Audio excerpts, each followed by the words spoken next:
The following is an AI-based parody created for satire and entertainment purposes. All voices, conversations, and scenarios are artificially generated and do not represent the opinions, actions, or voices of any individuals represented. This content is not meant to confuse or misinform. Hello, loyal viewers. Joe, Donald, and I are here to continue our Mass Effect journey. It's time for the most critically acclaimed game in the trilogy, Mass Effect 2. Damn, you got me kind of gassed up, Barack.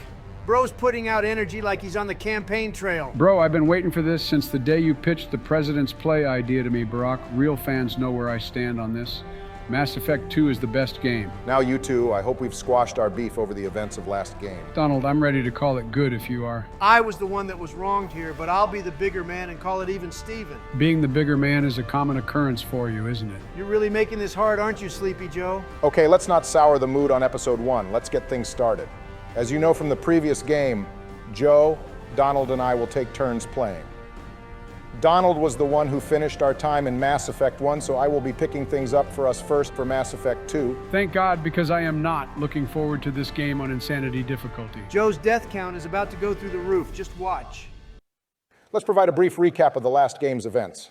As you know, we were a Sentinel, and I plan on keeping that consistent here in Mass Effect 2. We are a badass renegade thanks to the mayhem I brought down upon the Novaria assignment, as well as my genius decision to wipe out the original council. Ashley unfortunately did not make it off for Meyer. Which is not what should have happened, by the way. It's water under the bridge now, new game, new problems. I'll keep my complaints to myself until we encounter Kaidan again. I can't believe I have to play a game with that piece of plywood now. Okay, maybe killing Ash was a good thing. It's time for Donald to finally realize that Kaidan isn't that bad. See, it's important to experience new things. You will not gaslight me into accepting this? Oh God, it's the full concentrated power of the sun. You look like you could use some sunlight, Joe. I swear looking at you is like a natural flashbang. I don't like the sun. It makes my eyes hurt. I told you not to look up at the eclipse without your glasses, but would you listen? Nope. What would I know? Did everything right. More than we could have hoped for. Commander Shepard. Mass Effect 2 is starting us off good here with Miranda. Still, it's not enough. BioWare can reduce the amount of ass shots in the game all they want. The skin-tight suit still perfectly shows off Miranda's figure. You know, the elusive man never struck me as a cigarette kind of guy. I would have expected cigars from him. Aren't those things bad for him? Or is he so rich he doesn't need to worry about the health problems? Actually, advances in medicine and chemistry has all but eradicated diseases typically related to smoking, like emphysema and cancer. And make no mistake, the elusive man likes his smokes like he likes his bourbon, homegrown. He only smokes the finest leaf grown in the heartland of South America, which is one of the few areas on Earth still agriculturally viable in the 22nd century. You know, realistically, the elusive man should probably be using a vape or e-cigarette. He's just old school like that. Bro's a 22nd century hipster. Instead of just using electric cigs, the man sticks with the old stuff. So interesting beat here. It appears that for at least a brief while, the council is led by humans. Okay, I guess the Turians, Asari, and Solarians don't have a codified order of succession to replace their dead counselors. I told you wiping those 3 buffoons out would pay off. Mass Effect does, for better or worse, lean extremely heavy on the whole humans are special trope you often see in sci-fi. I don't dislike it, but I do think they should do a better job at making it make sense. I realistically can't believe the Turians are sitting back and letting humans take control of the galaxy. That's the problem with the aliens. They got too complacent with their power. The Asari and Solarians especially have been sitting on their thrones for centuries. Of course, they were ill-prepared when a massive power vacuum opened up. As for the Turians, well, I told you those birds weren't shit. 3 ships went missing here in the past month. Something happened to them. My money's on slavers.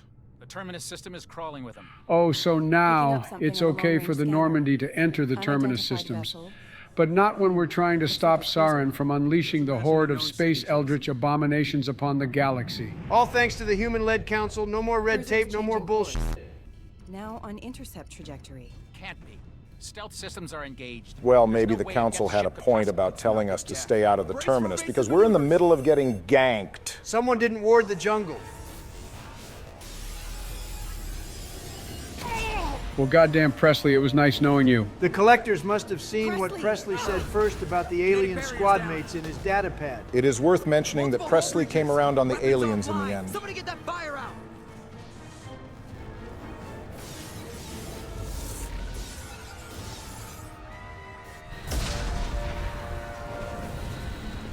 No fucking way is that Caden. That is indeed Kaiden Alenko. Where the hell is Liara?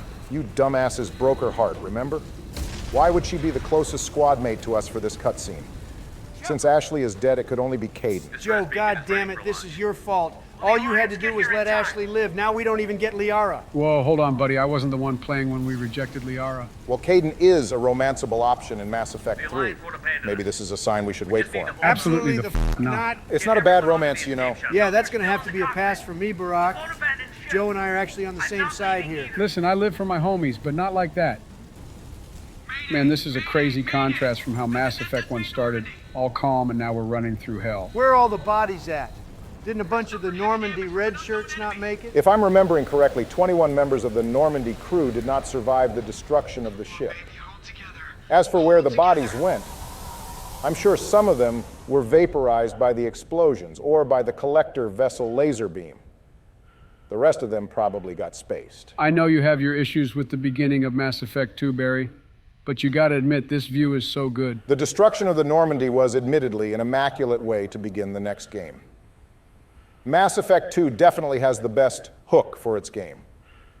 It's not this that I have an issue with. Enough analytical stuff. Why the fuck is Joker making us come up here and grab him? You gotta understand, Donald, for a guy who can barely walk, flying a ship like the Normandy is everything for Joker. The SR-1 doesn't even have the hot AI robot voice in it. It's a hunk of metal. Just like us, we don't get the hell out of here. No, we just have to. Joker, I love you like a brother, but there is a massive hole in the top of the CIC. We gotta go. It's like they know Shepard is still in the ship rescuing the guy with brittle bones. It is odd that the collectors kind of just let the escape pods go and keep shooting at the ship that is clearly done for.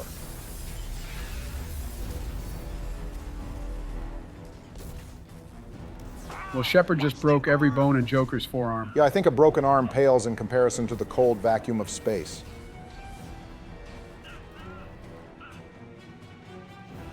So quick question, do people not talk about how this is pretty much Joker's fault? Shepard could have been on an escape pod with the rest of the survivors, but instead we're sitting here getting ready to die and plummet straight to a frozen wasteland. I mean, yes, Joker should have abandoned the ship the moment that hole in the CIC opened up. It'll come up in Mass Effect 3. Shepard dying because they came up to save Joker will be a sore spot for him for quite a while. There goes 120 billion credits. Maybe Mikhailovich had a point. All that money to make the Normandy move quietly, just for it to get caught lacking by the collectors. Oh no, our gases are spilling out. Turns out you were right, Barack. The cold vacuum of space is worse than a broken arm. Shepard's death here is often debated. A lot of people believe they should have burned up in the atmosphere of the planet they're dropping to. It does kind of look like they're starting to catch flame on the way down. They're head to toe in body armor. They can handle a little fall from the upper atmosphere of the planet. That is what they claim kept Shepard in one piece. Specifically, the helmet kept Shepard's brain from getting completely liquefied. On top of the fact that the planet, Alkera, has an average temperature of negative 22 degrees Fahrenheit, kept the body preserved. Okay, now this is kind of where I draw issue with Mass Effect 2's opening. What do you mean, Barry? There's a level of suspension of belief I'm willing to accept and a level I'm not. Cerberus being able to just undo the death of Shepard like this is really stretching it. I gotta agree with Barack here. Shepard wasn't dead for a few minutes or something. It had to be months, if not at least a year. It takes about 2 months for Liara to track down and rescue Shepard's body from the Shadow Broker. And then 2 years to rebuild Shepard.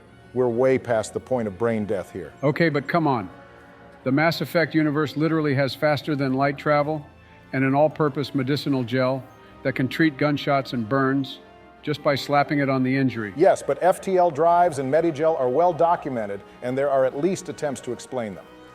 Project Lazarus is simply way too vague compared to everything else Mass Effect has going on. All right, we don't need to tear down Mass Effect 2 too badly here. Hey, our Shepard looks kind of different, doesn't he? His scar, what happened to the scar? It's what tied the whole look together. We went through facial reconstruction, Donald. That naturally would have healed the scar. What? I didn't consent to that level of body modification. Getting rid of our scar is probably the least invasive thing they did to Shepard during Project Lazarus, to be honest. What power are you boys feeling? Wouldn't energy drain be the go-to here? It would be kind of redundant. We already have overload. Plus, tech armor will restore our shields. Might I suggest the flashbang grenade? That would be kind of redundant. We already have you, Joe. We can just throw you at the enemy and shine a flashlight. Donald, I'm not that damn pale. I'm feeling the flashbang grenade right now, so I'll pick it. We can always change it later in the game if we want or need something else. Time for Bard and Joe Shepard to rise like a phoenix. Nah, I'm pissed at Miranda for getting rid of our scar. We earned that during Torfan. Donald, what the f did you want her to do? Heal our face and then deliberately scar it? That would have been preferable, yes. Well, if we're renegade enough, we'll certainly have plenty of scars. Oh my God, Miranda, I think he's waking up. Our breathing and heart rate is kind of popping off right now. Are we having a heart attack? That's just the typical reaction when one lays eyes on Miranda. Whoa, easy, Barack. Michelle might hear this. Please, she doesn't watch any of our stuff.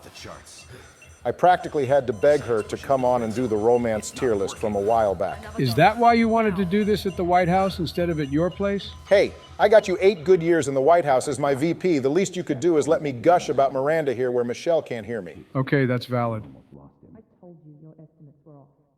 Run the numbers again. Not a bad last thing to see right before you go to sleep, you gotta admit. I'm so used to hearing Joe simp for Jack and Kasumi, I forgot how down horrendous you are for Miranda. Like you have room to talk. You'll turn into a fucking dog the moment Samara shows up. At long last, the combat is starting. It's just a tutorial mission, nothing special here. Gonna keep it completely 100 here. This is not going to go as smoothly as it did in Mass Effect 1. I had 3 deaths, Donald had 4, and Joe racked up 5. A grand total of 12 total deaths. Things won't be so sweet here in Mass Effect 2, especially early on. Maybe things won't be sweet for you two. I'm gonna set the record straight by the end of this. You're not exactly inspiring a lot of confidence right now, Barack. I'm just telling it like it is. Early game Mass Effect 2 is the hardest part of the trilogy, especially when you're on Insanity. We're all gonna need to be locked in until we get about halfway through the game.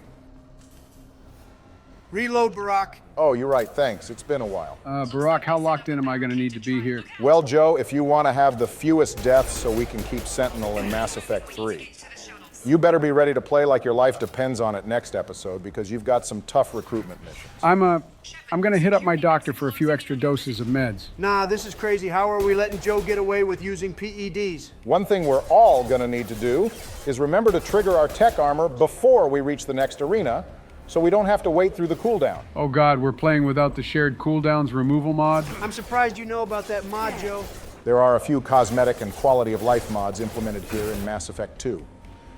But to keep the gameplay as intended, we will maintain shared cooldowns, so we get that true Insanity experience.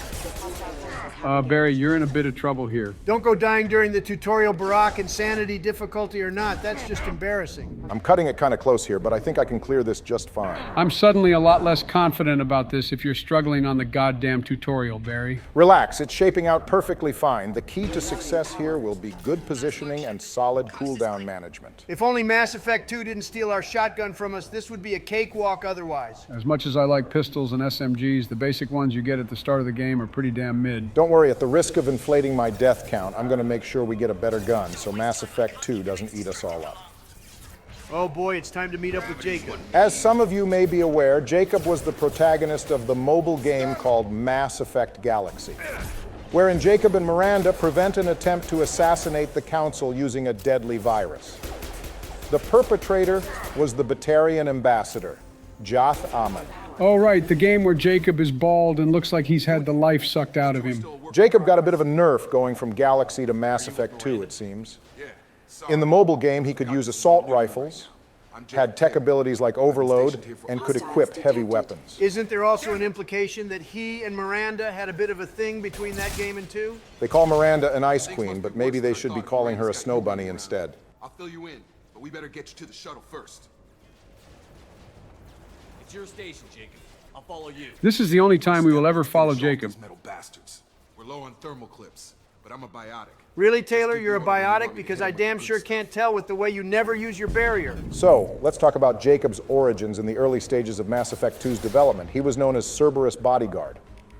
Part of securing his loyalty would have involved us helping him get over feelings for a Cerberus superwoman, who is essentially the prototype Miranda.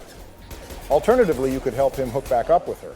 Fuck that. Why would I help Jacob bag one of the finest ladies in humanity? I can't imagine why we'd go out of our way to play Cupid for the squad mates. Well, the Cerberus bodyguard wasn't exactly quite like Jacob during development. He's described as a good-hearted man with strong personal morals. He had Southern manners and was a classic big brother type. The party member's template compares him to Corporal Dwayne Hicks from the Aliens franchise. Barack, how do we know you're not making this up? Mac Walters did a short interview on GameSpot like 3 years ago where he goes into detail about all the cut characters, Just about everybody survived. some of which would end up becoming the squad mates we know today. We'll delve more into this information as we keep building up our team. Well, I can damn well tell this Cerberus bodyguard didn't make the cut, because nothing about Jacob Taylor screams big bro. So Liara and Tally were still on the Normandy when it went up in smoke. What happened to Rex and the bird? Garrus most likely left to go apply for Spectre authorization since we turned him into a renegade. Rex probably split to go back to Tuchanka so he can show his people the future. How bad were my injuries? I'm no doctor, but it was bad. When I first saw you, you were nothing but meat and tubes. There's no way they revived Shepard from being nothing but meat and tubes. This is likely a bit of exaggeration from Jacob here. We see Project Lazarus's process during the cutscene, and Shepard's body is, well, relatively intact. I don't know the details. You'd have to ask the scientists. But I'm pretty sure you're not a clone. Nah, we're not the clone, but you might want to look out for one that's going to wake up in a couple months or so. The clone should exist somewhere on one of Cerberus's space stations by now. They will be woken up 6 months prior to the Reaper invasion in Mass Effect 3 by ex-Cerberus agent Rasa. She is the one who forms the dossiers on Shepard's crew for the suicide mission. Oh God, that means there's two motherfuckers in the galaxy going around looking like this. One last cut content drop about Jacob here. This might come as a shock to some of you, but Taylor was originally going to be a romance option for male Shepard. Oh, cool. Now Jacob can leave all the male Shepard players like he does the female Shepard ones. It's one thing to cheat on a woman. You'd know a whole lot about that, wouldn't you, Donald? Shut the fuck up, Joe. It's one thing to cheat on a woman, but to betray your homies? That's unacceptable. You guys, I haven't even gotten to the most interesting part about this. The male-male romance scene between Jacob and male Shepard would have gone shot for shot with certain sequences from Brokeback Mountain. Roger that, Wilson. What? Apparently the logic was that if it matched Brokeback, it wouldn't be deemed as unacceptable in 2010. But there's different rules for film and games. You know what? I gotta admit, BioWare have a quad on them for attempting that before same-sex marriage was legalized. Apparently, it was deemed that America isn't ready for it. Damn it, Wilson. Let's just leave it at this. Mass Effect 2 was originally going to have a lot more same-sex relationships, but a certain news program lit BioWare up for the sex scenes in Mass Effect 1. This scared some management at BioWare, or perhaps even higher-ups at EA. We'll never really know who's responsible, but needless to say, the fallout is why characters like Jack aren't romanceable by female Shepard. And look at where we are now. You can view whole-ass sex scenes in Baldur's Gate 3, including one involving a guy who can transform into a bear. And in Cyberpunk 2077, you can literally walk around buck naked with your cock and balls hanging out. That's an interesting way of looking at things, Donald. If BioWare have maintained their balls at all, they'll push the envelope even further and let us sleep with more aliens in the next Mass Effect. You already know Rockstar's about to go crazy with GTA 6 with how acceptable things have become. I will be interested to see if we get GTA 6 before we finish the Mass Effect trilogy. Bastards got me in the leg! Hey, look, it's Mass Effect 2's Jenkins. Don't compare this dirty rat to a true goat like Richard Leroy Jenkins. Wilson here continues a trend in a lot of BioWare's games where you receive a temporary party member that dies. You've got Wilson here in Mass Effect 2, Jenkins in 1, and Davith and Jory, the Grey Warden recruits who don't survive the joining from Dragon Age Origins, for example.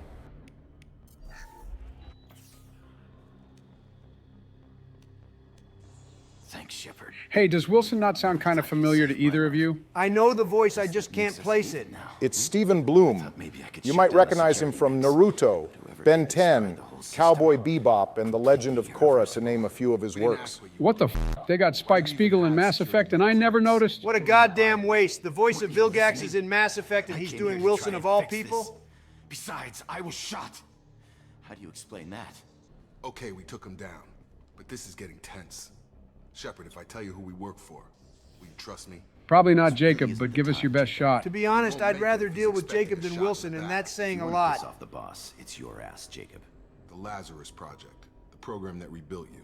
It's funded and controlled by Cerberus. We should have started blasting the moment the name Cerberus left Jacob's mouth. Hey, we're kind of glossing right over Cerberus murdering one of the Alliance's rear admirals. And Kahoku wasn't an annoying up-his-own-ass bastard like Mikhailovich. He seemed like a decent guy. Kahoku led his men against the Batarians during the Skillian Blitz. He was a pretty good admiral right up until Cerberus wiped him and all his men off the scoreboard. Hey, listen, it'd be like that sometimes. Cerberus does whatever it takes to get humanity ahead of all the aliens. Donald, there is no goddamn way you're going to spend this entire game backing Cerberus. I believe Donald already said he was a financial backer of Cerberus as it is. He's neck deep in the Kool-Aid. Nobody knows who he really is. The elusive man's real name is Jack Harper. He was a somewhat wealthy civilian with a job and family, but when the first contact war started, he fought during the Shaanxi occupation under Ashley's grandfather, General Williams. I feel like the elusive man would drone strike you just for knowing his real name. Ha! That's a good one, Donald. You can't drone strike the God Emperor himself. How many goddamn mechs are there? This is the last wave of them. I love Mass Effect 2, but I can already tell you dealing with these mechs is gonna get old. Damn, good throw, Barack. That's what I do, y'all, dropping bombs like it's no one's business. You gotta admit, the flashbang grenade was a pretty good call. Don't pat yourself on the back too hard there, Joe. Everyone knows the flashbang is an insane bonus power. Okay, well, I f***ed that one up. So much for dropping bombs. You've lost your touch, Barack. Come on, through here. We're almost at the... Miranda, but you were... I'd say it was nice knowing you, Wilson, but not really. Wilson, I'm sorry, Wilson. Yeah, we didn't know that guy anywhere near long enough for that castaway reference to work, Joe. Wilson betrayed us all. Did we ever figure out if Wilson actually betrayed Cerberus and why? Various audio logs will show us that Wilson is annoyed with Miranda for being a bitch. His words, not mine. That aside, information in Legion's Shadow Broker dossier will reveal that Wilson was in fact acting on behalf of the broker. I wonder if that incident, the first time Shepard starts to wake up, was Wilson attempting to get Shepard killed. Miranda said his estimates were off, but maybe he flubbed the results on purpose. Not a bad theory from you at all, Joe. We get to Mass Effect 2, and all of a sudden this guy can start theory crafting with the best of them. Lying to the commander isn't the way to get him to join our cause. Well, since we're getting everything out in the open, is there anything else you want to ask before we go, Commander? Before you meet with the elusive man, we need As was mentioned at the end of Mass Effect 1, this little interview would be where you officially locked in whoever became the first human counselor. It's been 2 years since. But that's only in the original trilogy. The Legendary Edition does record the decision. Ask the questions. Did you say 2 years? I've been gone that long? Didn't Jacob already tell us we were out for 2 years? Damn, maybe Miranda's right to check our memory. We gotta screw loose somewhere. The sooner we can be done. Start with personal history. Okay. Records show you were a colony kid. Lost your parents when slavers hit Mindwar. You enlisted and led troops during some heavy fighting, most notably on Torfin. Do you remember taking on some Batarian slavers? It was the best get back of all time. We spun the block for Mindwar and for Talitha. I'm surprised to hear you keeping Talitha in your prayers, Donald. Those Batarians can't get a W no matter what. If you care to know Talitha, will reach out to us in an email. She's getting some much-needed professional help and is doing better. More recent. Vermeer, where you destroyed Saren's cloning facility. You had to leave one of your squad behind to die in the blast. Gunnery Chief Ashley Williams was killed in action. She wasn't killed in action. Ashley was murdered in cold blood by this son of a bitch sitting right next to me. Donald, I thought we were burying the hatchet. I only said that so the intro of the video would flow nicely. The only thing I want to bury right now is you, Joe. But putting you in the ground where Caden should be would be a mercy.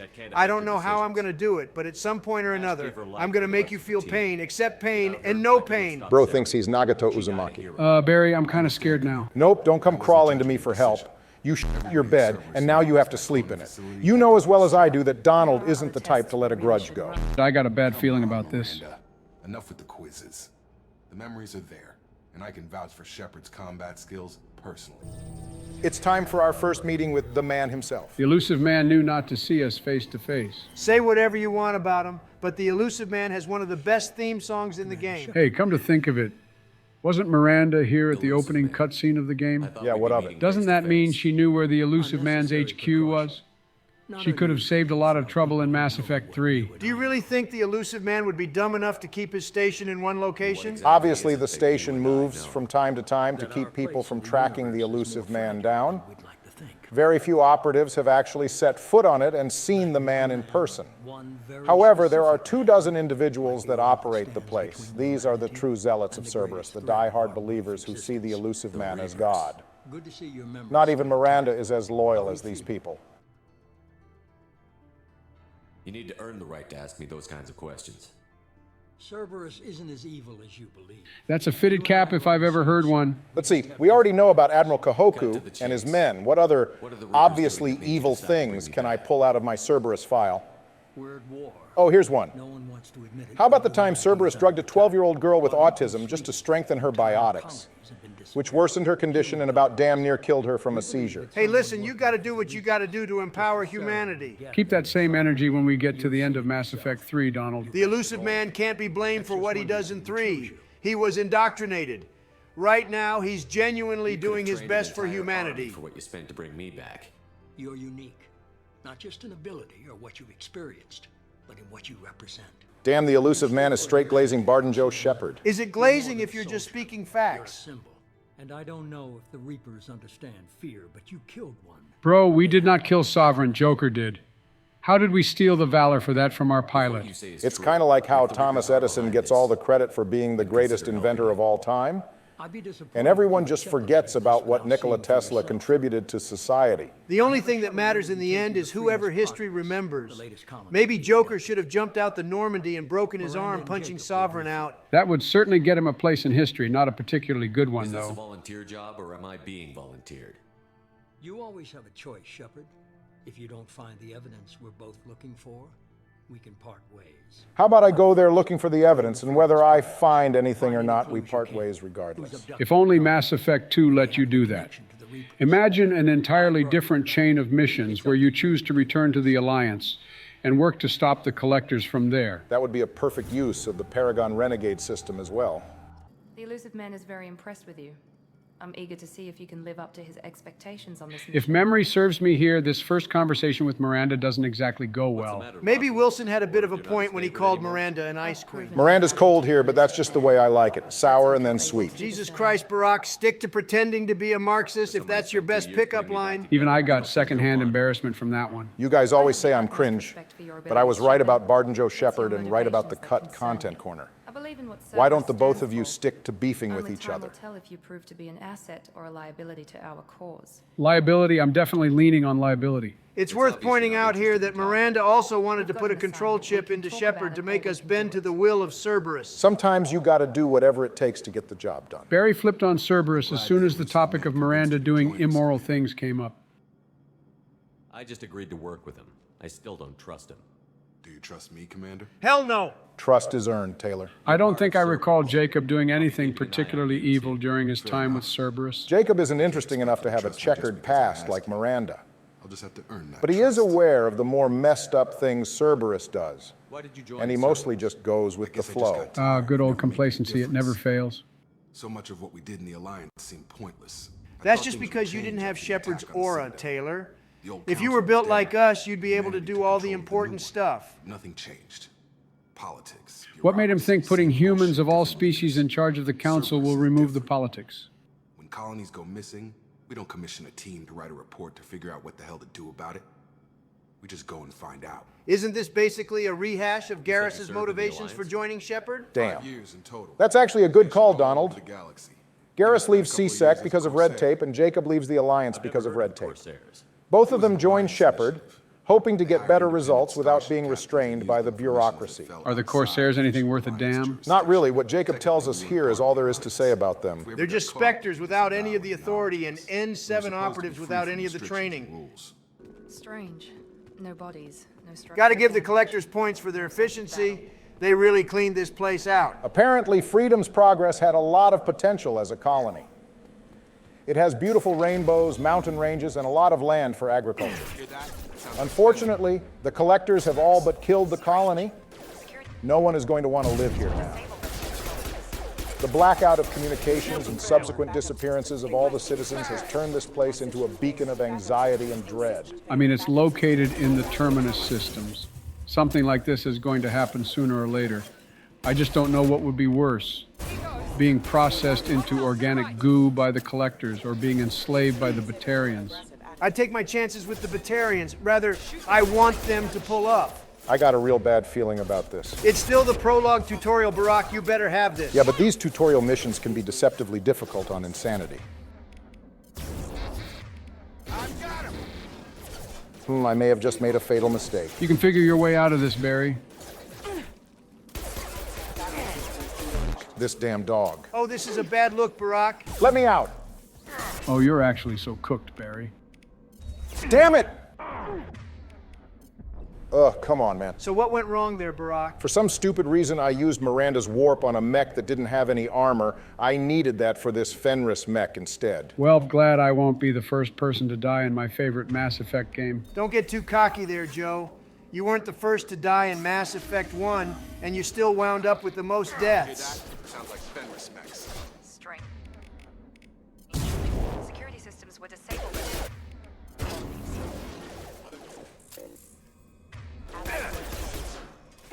Man, Shields really ain't shit on Insanity. One of the reasons I like Insanity is that this is probably closer to how kinetic shields and barriers work in the actual lore in Mass Effect. Joe's just so used to being able to just walk through damage on casual. Shields and barriers typically only stand up to a few rounds of gunfire, and then they take a fair amount of time to recharge. At least that's the case in the Mass Effect novels. Hey, Barack, I'm thinking your mistake on that last run was not moving Miranda and Jacob forward so they could take the aggro from the robot doggies. You're probably right, but it was pretty f***ing funny watching Jacob try to fall back and then just fall over dead. You're in trouble again. When all else fails, we run away. Now that's a tactical retreat. Hell of a lot better than what Joe was doing during the Luna VI mission. Oh, so when you guys run away, you're geniuses, but when I do, it's Joe doesn't know how to play. Mass Effect 2 is a different ballgame. Donald had a point. We got to keep squad mate placement in mind here. They've seen us. Nope, I'm not dealing with another one of you mutts. Barack, did you just... Bro just flashed himself. That's crazy. I guess Mass Effect 1 is more your speed, eh, Barry? Barack, I can forgive one death during the prologue, but not two. I'm gonna have to clown you if you don't clutch up here. Thank f***ing God Sentinel is so good. Oh, look, a group of Quarian migrants on a human colony. Migrants? Where? Relax, Donald. Look, it's Tali. Wait, look, it is Tali. Let's f***ing go. It's a good thing she recognizes us despite us missing our scar from the first game. Yeah, I think the red skin stands out more than the barely visible scar that ran down our eye. I wound up taking care of Tali's loyalty mission off screen. And trust me, you guys didn't miss much. So let's see what Tali says when you remind her of the Geth data. Tali? Did it help you complete your pilgrimage? Yes, it did. Praza, weapons down. This is definitely Commander Shepard. She believes you're Shepard regardless. It doesn't matter. Tali will also fulfill her pilgrimage without Shepard's help, too. Imagine doing that tedious-ass mission just for it to have zero story implication. Well, don't worry. Tali's loyalty mission in this game will make up for her dog one. His name was Vitor. We came to find him. Now we're working with Cerberus? No, Praza, you're working for me. If you can't follow orders, go wait on the ship. Oh, damn, Tali, I see you eating it up. Not the nervous kid she was on her pilgrimage anymore. Nervous? Tali's introduction to us involved her blowing up some people trying to kill her with a proximity grenade. She's always had that dog in her. Like Cerberus. What did I miss? They killed our people, infiltrated our flotilla, and tried to blow up one of our ships. That's not how I'd have explained it exactly. Oh, really, Miranda? Well, I'll explain it. In Mass Effect Ascension, Cerberus operatives led by Paul Grayson infiltrated the Quarian ship known as the Idena in order to retrieve Gillian Grayson, the 12-year-old biotic I mentioned earlier. They killed a bunch of Quarians and attempted to blow the Idena up with a bomb. Thankfully, it was stopped. Damn, you really jumped down Miranda's throat for that one. Listen, I like Miranda, but I'm not going to let her get away with saying BS. Oh God, not the drones again. Relax, Joe. The drones are a lot easier now than they were on Luna. Bro has PTSD from those things. Time for our first big mini-boss of the game. Ironically, this mech fight will be relatively easy compared to the later ones. What the hell are the Quarians doing standing out in front the mech? Getting gunned down, that's what... I guess it works out the Quarians can't afford too many people on their flotilla. Yeah, but this is brutal, and the fact that this is technically happening because of Veter doesn't help. Nah, this isn't Vitor's fault. Praza and the rest of them should have waited for us. It's their own fault they got juiced. Especially because they're Quarians. Most of them should be tech experts. Where are the overloads and energy drains? This is gonna be one tough son of a bitch to take down. Not really. A Sentinel Shepard and Miranda will eat this mech up. Barry, I hope you don't say all of this and then get totally bodied. All right, look, I know I had a rough go of things earlier, but I'll redeem myself here. You got the perfect cover as is. The mech can't really get you there. You can hide on the ledges of the buildings numbered 25 and 95, but I prefer to just rotate around these sets of crates here and cut the mech down until it's dead. It's a good thing the Ymir mechs don't have intelligent AI like the Geth. Because I bet it would be mad as hell getting stuck in this game of Ring Around a Rosie. Realistically, the mech should be capable of just knocking these crates away and then blasting us. Damn, and these mechs were put here to defend the colony from pirates and mercenaries. If this is all it takes to deal with them, then Freedom's progress was doomed, no matter who showed up to trouble them. This is also a real bad look for Tali's friends. They really got dropped by this thing. Clear the blast zone! Hide forever. Monsters will find you. Poor kid, he's completely traumatized and neurotic. We don't got time for all of that. We got some questions. Colony to listen to you babble. Snap out. What the f***? Are we gonna shoot him? This is what happens when you don't listen to your dad when he tells you to get off that damn game. Well, we're Americans. This is the only way we can get people to listen to us. Hey kid, you kind of slaughtered a whole lot of your people. I think like half a dozen of them at least. You know, it's a good thing Tali wasn't caught up in all that. If Vitor had gotten Tali killed, the collectors would have been the least of his worries. Don't worry, Tali would never be dumb enough to get wiped by a Ymir mech. It took everyone. We're not survivors, Vitor. We just got here. You don't know. You didn't see. But I see everything. Looks like security footage. He must have pieced it together manually. What the hell is that? My God. I think it's a collector. How nice of Mass Effect 2 to introduce a completely new alien species that was never mentioned anywhere else in Mass Effect 1. This might surprise some people, especially if you never read the novels. But the collectors were introduced as a concept in Mass Effect Ascension, which was published in 2008, a couple of years before Mass Effect 2 dropped. Bro, there is nothing I hate more than when games add additional content in books. I don't play video games to read. I'm with you, Joe. I don't care if Kai Leng is more capable as an assassin in the novels. I'm going to keep clowning him no matter what. Well, don't worry. I read the novels for you guys so I can drop more lore when the time is right. They're actually not that bad, by the way. Well, all of them, except for Deception. And then they left. The ship flew away. What? Time for what might be the first impactful decision of the game. Anyone familiar with the Paragon Renegade system in Mass Effect 2 knows it's percentage-based. Your people tried to betray Your us ability already. to choose the most important persuasion options will come down to how many of the available Paragon or Renegade points you've earned. We can't afford to be split here. Well, we're already neck deep in Renegade thanks to Mass Effect 1. Don't screw this up, Joe. Okay, but the Renegade decision here is to send Veter to Cerberus, which is straight up the wrong decision. We have a little bit of breathing room here, so I will not send Vitor to Cerberus, but we got to make sure we're locked into one path by the time we reach Tali's and Legion's argument later in the game. Good, because sending the kid there is a bad look all around. Vitor will be a broken mess the next time you see him during Tali's loyalty mission. Given how brutal Cerberus's torture tactics are in the novels, I can tell you Vitor is better off going with Tali. Besides, Cerberus doesn't even get anything important out of him.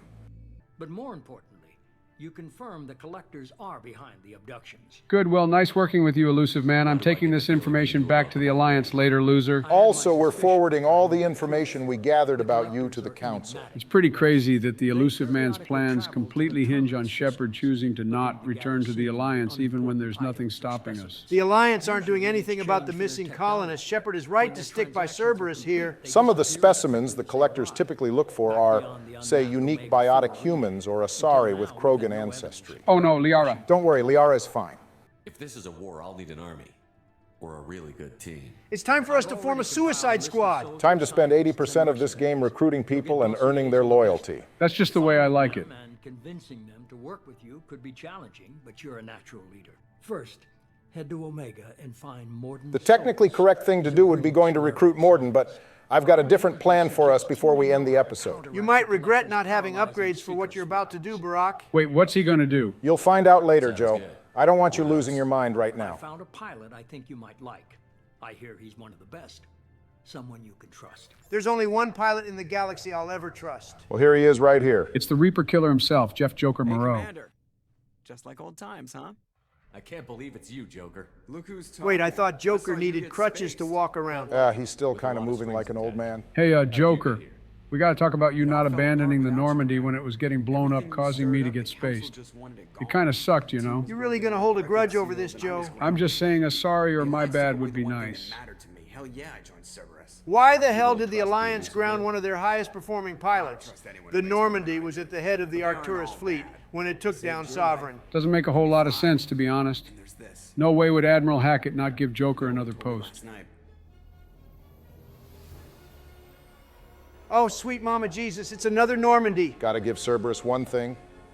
They know how to make a ship. Shepard is up there thinking, yup, we're not leaving this organization without this thing. You done f***ed up now, Elusive Man. This is my ship now. Stealing the Normandy SR-2 has to be the most devious lick in human history. Even Kasumi would be jealous of this. Still kind of crazy that Cerberus went from being a small-time human splinter terrorist group to being able to remake the most advanced frigate in the Alliance and then improving upon it. Actually, did you guys know there have been 3 Normandy vessels? Nah, you're making this one up, Barack. No shot is there a Normandy besides the one we just watched get blown up and the one Cerberus built. On God.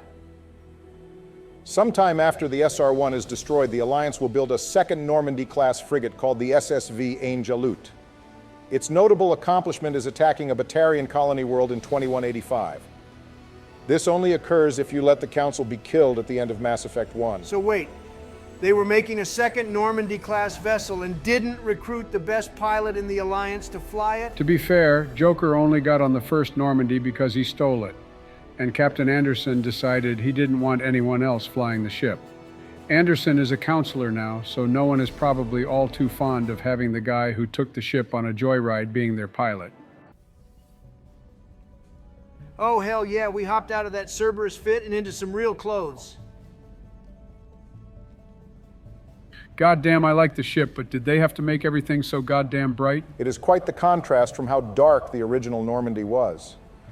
Though that probably has something to do with the Alliance's ship being a military vessel and Cerberus's being more of a civilian or corporate design. That would explain why there's so much damn empty space on this ship despite how small the crew is. Welcome aboard the new Normandy, Commander. Say whatever you want. Barden Joe Shepard is smiling, and that means I like it too. I've been looking over the dossiers. I'd strongly recommend starting by acquiring Morden Solus, the Solarian professor on Omega. I'll let our actual plans be known to Joe now. We're going to go recruit Kasumi on the Citadel and do a quick speed run of her loyalty mission. Did someone say Kasumi? Oh God, here we go again. I'm risking my death count here so we can get the Casa Locust early on so Joe and Donald have an easier time. Wow, thanks, Obama. Oh, I've been waiting to hear this voice since part 1 of Mass Effect 1. All of a sudden, Donald is real, fond of synthetics. You know, Jack has a point. Edie's hologram does resemble a vibrator. Bruh. And her mouth kind of resembles of... Stop, not another word, you two. This is not a smash or pass. Smash, by the way. Attaboy, Joe. In charge of the Normandy system should give us an advantage. Let's make some stops to talk to our crew for the first time. Can you believe this, Commander? It's my baby. Better than new. It fits me like a glove. Well, Joker sure seems glad to be under new employment, even if it's for a terrorist organization. Joker has his priorities straight. He doesn't care what he's doing as long as he gets to fly a beautiful ship. Is not intended to be perfect, Mr. Moreau. Seamless improvements were made. And there's the downside. He's less happy about having his own version of Cortana installed on the Normandy, however. Thing I want to talk about. It's like ship cancer. And one day she'll be your girlfriend, Joker. Don't judge a book by its cover.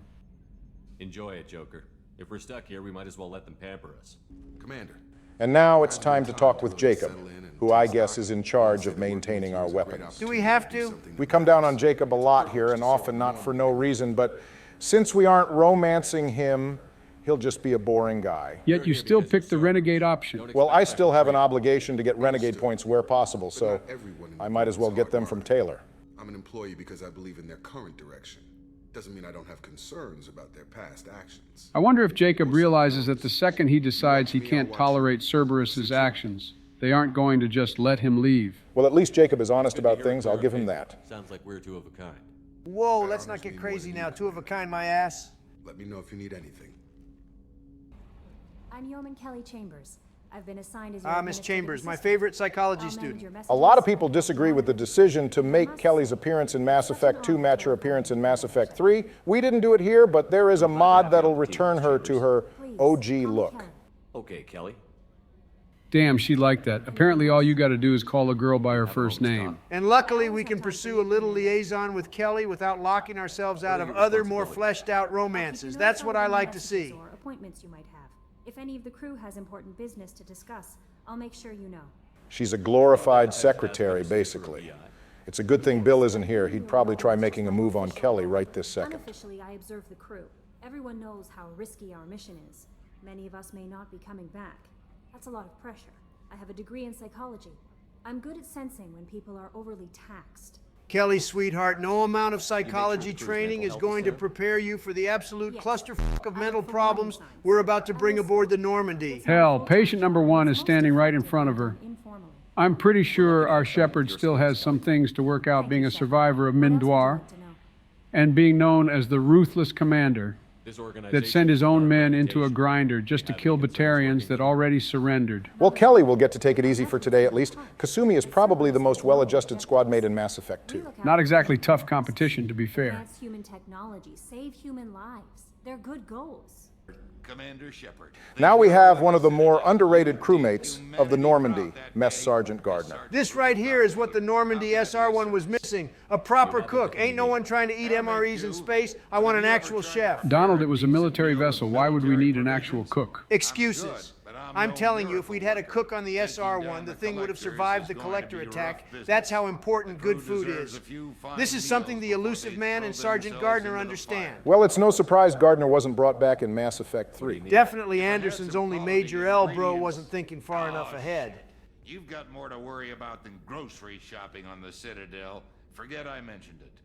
Commander Shepard, I watched the Normandy crumble with you on board. And I watched you and everyone else fly off while I suffocated in the cold vacuum of space. Good times all around. Garrus and Tali get a lot of points for riding with us over 3 games.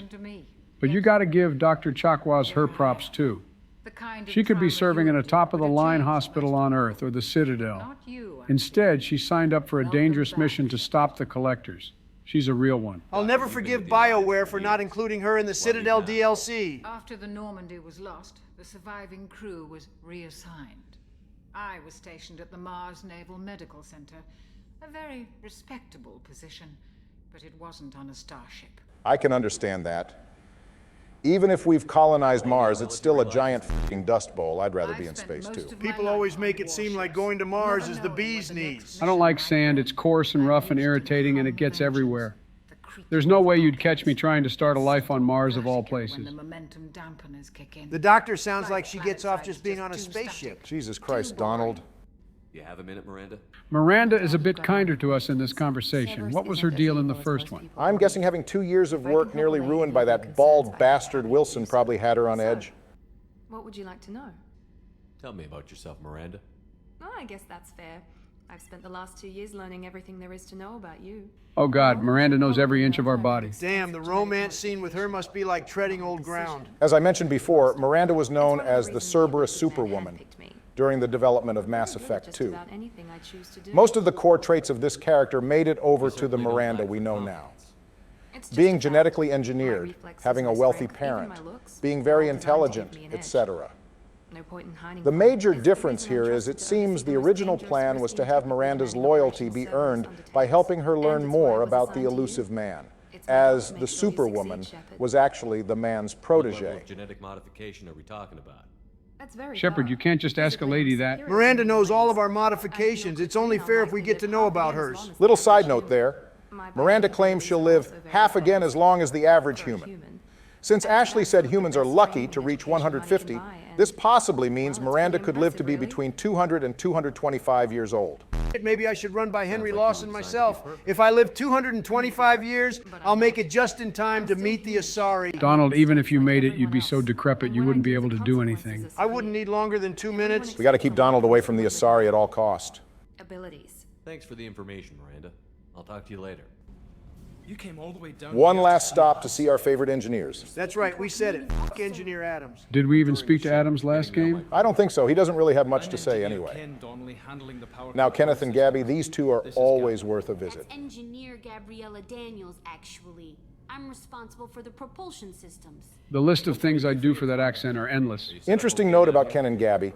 They served on the SSV Perugia during the Battle of the Citadel in 2183. Can't say the elusive man didn't fill us with some worthy crewmates. This is actually all a giant ploy by the man to manipulate us. He filled the Normandy SR-2 with familiar and sympathetic faces in order to hide the shady side of Cerberus away from us. Yeah, well, the elusive man is going to have egg on his face when we steal his prize ship and start killing all his guys. All right, let's get the ball rolling with our final mission of the day.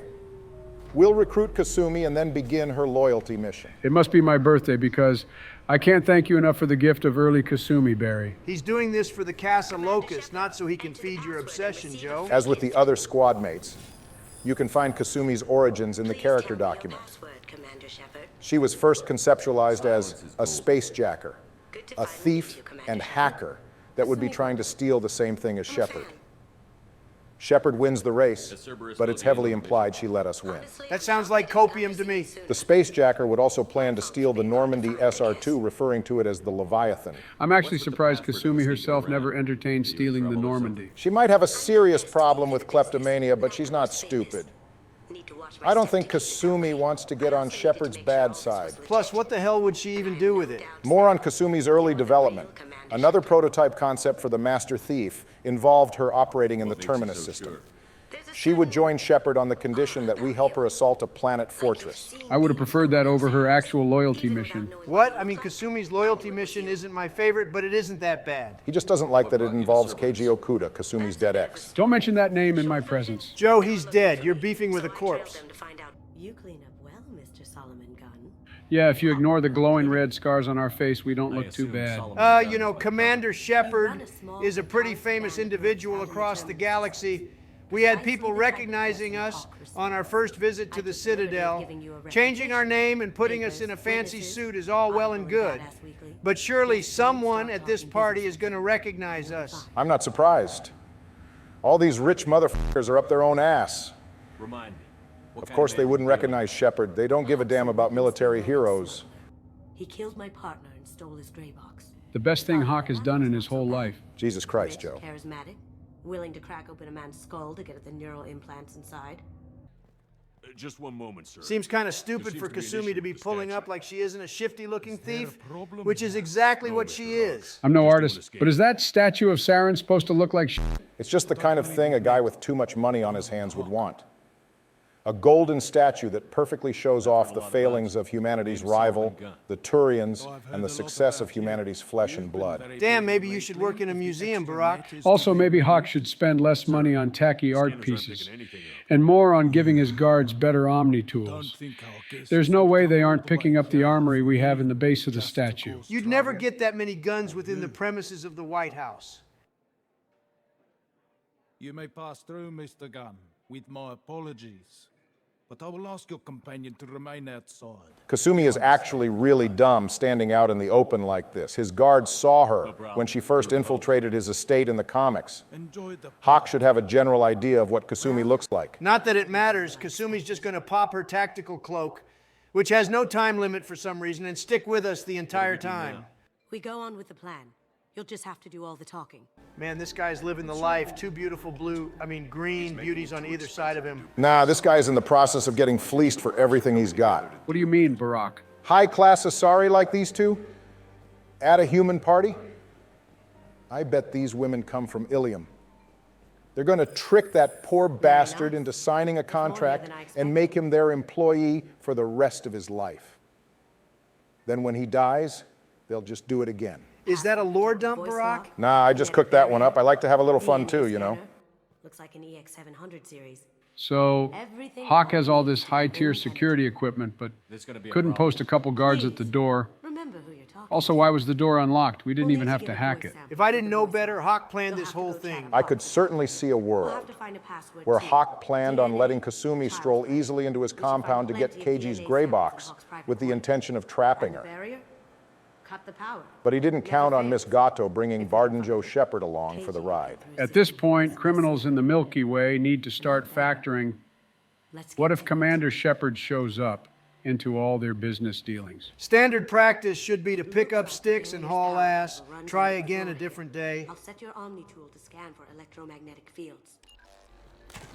One sec. I'm pretty sure the Asari pair and that old guy can see us. Stealth mission my ass.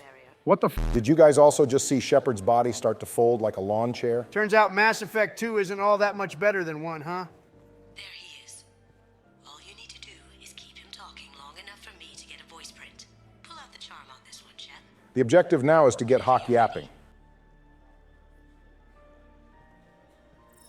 Kasumi, people can see you leaving stealth.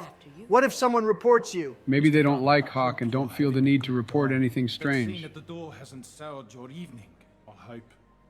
There's always someone gunning for people like you and me. We have a pistol on us. We could whip it out and kill Hawk right now and skip the rest of this loyalty mission. Even without the pistol, we're a biotic and tech expert. It's a ballsy move. We could kill him with a warp blast. Or alternatively, we can do it the old-fashioned way and just beat his ass with our bare I hands. don't fear anyone stupid enough to step up to me. People these days want comfort, entertainment. Oh God, he's really yapping now. Bro's got a doctorate in yapology. Look at all these f***ing NPCs turning around to listen to this nonsense. Not a unique thought in the minds of any of these people. Things that keep the galaxy spinning.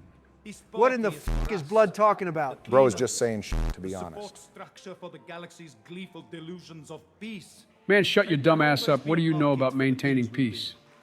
What are they clapping for? Low-key, I kind of want to just start airing this place out. I don't know why, but listening to Hawk run his mouth just annoyed me. Bro's nodding his head like he really did something here. Get him talking, and you got him talking. We've got enough of a voice sample. Let him go. Okay, there's no way around it now. These people 100% can see us. Yep, they're totally brain dead. We're just going to stroll right into security. They know to keep their mouth shut. Let's go in. Hey, we caught you boys slacking off. Boy, I sure hope no one can hear all this gunfire and glass breaking. We're not even wearing any armor. How are we alive? Miranda definitely did a good job rebuilding us. All right, I'm taking out my annoyance about Hawk's speech on these two guys. That's better. Hawk's guards really ain't worth a damn. See what you can find. Poor guys were just hanging back watching some Krogan cartoons. You have two options with getting into Hawk's bedroom.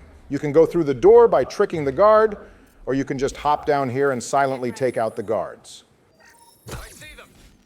Silently with all this gunfire? Well, it was silently with quotation marks. All that damn screaming for nothing. This is the worst goddamn stealth mission I've seen in my entire life. I guess the piano music is too loud for anyone to hear all of this. Uh-oh, someone's on to us. I think we're gonna have to kill those guys, Barack. No witnesses. The guards broke the window. You didn't hear someone breaking a window? No gunshots? I can't hear anything with the music in there. Oh my God, they do legitimately blame the music. You see that? Well, here, is this loud enough for you? Did that miss? You're washed up, Barack. Okay, we'll try that again. Is this loud enough for you? There we go. Bro had to do a take two on the bit. Did he just tell us to stop? Oh no, please stop. No, don't do this. All right, I know we're beating a dead horse here, but are these walls soundproof or something? It's crazy that the Citadel DLC mission has a better stealth section than Kasumi's loyalty mission. Let's just get back into the vault and finally get things started for real. So this is where Hawk keeps all of his artwork. How the hell did he even get the Statue of Liberty's head down here? More to the point, who damaged the statue in the first place? The Statue of Liberty was destroyed on November 1st, 2096, when the Freedom's first extremist group attacked Liberty Island. This was a part of the Second American Civil War. Wait, excuse me? Yep. Later in the 21st century, Canada, Mexico, and the USA will merge together to create the United North American States, abbreviated UNAS. This union will be strongly opposed by a faction of secessionists, which included the Freedom's First group. Side note, BioWare are cowards for not including the cock on the statue of David. It's art. You should be allowed to include it. So, you're telling me within the next 70 years we're going to have another civil war? Yep, mark your calendars, folks. I'm just glad it won't be because of me. Doesn't look like much, but that might be one of the most valuable pieces here. The bird should stick to military and leave art to the Asarian humans, because what the hell is this? I think its simple curves are... actually, I got nothing. This is trash. Well, you know the saying, art is in the eye of the beholder. That sounds like copium. Next up here, we have an ogre from Dragon Age Origins. Who would win, Shepherd or an ogre? Coughing baby versus nuclear bomb ass question. Joe, ogres get killed by humans using swords, arrows, other medieval weaponry, and admittedly magic. Meanwhile, just a standard pistol from Mass Effect fires off metal shavings that are blasted using small Mass Effect fields and electromagnetic propulsion. Hell, the words I just said would probably make the ogre hurt itself in confusion. So I'm guessing the answer is Shepherd wins. It's sci-fi space versus the Middle Ages, bro. I could probably kill an ogre with an AA-12 with a switch. With a switch is overkill, Donald. Well, you know my saying, there's no kill like overkill. That's a Casa Locust. No, the Casa Locust. The gun that killed 2 presidents. The gun that did what? Hey, Joe, I think you can have 2024. I'm gonna sit this one out. No, Donald, you deserve a second term. Don't let me stand in your way. Calm down, you two. Now what's this? You're both far off from suffering at the hands of the Locust. One of them wasn't even American. In 2176, a Virginian patent clerk named Michael Moser Lang will use a M12 Locust to assassinate the president of the UNAS, Enrique Aguilar. The president of the Chinese People's Federation, Ying Xiong, will attempt to save President Aguilar by tackling him to the ground. Unfortunately, both men end up being fatally wounded regardless. While you were yapping, Hawk decided to rear his ugly head. I'd rather be shot with the Locust right now than have to listen to Hawk's grandstanding. I need what's in your grey box, Kasumi. You know I'm willing to kill you for it. Never mind, I'd rather shoot Hawk myself. You'll have to do that on your own time, Joe. Hawk is mine today. Yeah, bro, I heard enough of your yapping upstairs. No! Cry about it. I got your attention. Ooh, he didn't like that. That shut him up. We should call the Normandy in to just level the rest of all this crap. Kill them. All right, this is going to be a bit of a challenge. It's just a loyalty mission. Yeah, but we have absolutely 0 upgrades, basic armor, and we're low leveled. These missions are typically meant to be done later on, so God willing, I'm able to keep it together. Hawk can't be too worried about his art pieces if he sent his goons in here guns blazing all over the place. I'm coming up there to box you, Ro. That's what I like to see. 3 health bars is devious this early in the game. Oh, Easy, Barack. Don't get too crazy. This actually looks like it's extremely tedious. I'm starting to wish we'd gone and gotten Morden first, if I'm being honest. Ro is on the retreat. You got it, Barack? What the hell? She decided to double back. Good. The guns. Hold these hands, Chief Ro. Barack, you have been pinned here for over 3 minutes. Look, man, this is tough. These mechs aren't like the ones we fought on Freedom's Progress. It especially doesn't help that we don't have a 3rd squad mate with us. We're lacking damage. I'd even take Jacob right now if we could get him. All right, but you got to find a way to progress. This is putting me to sleep. Oh my God, I just ran out of thermal clips. And there's none scattered on the ground? You're f***ed. All right, Kasumi distracts the mech while I try to move on. It's already got a beat on you, buddy. I'll make it. Hall of Fame run from you there, Barack. I'm impressed. We have to find another way. Please be unlocked. Please be unlocked. Can't run from this battle, Barry. All right, I got no choice here. Your ass is grass, Ymir mech.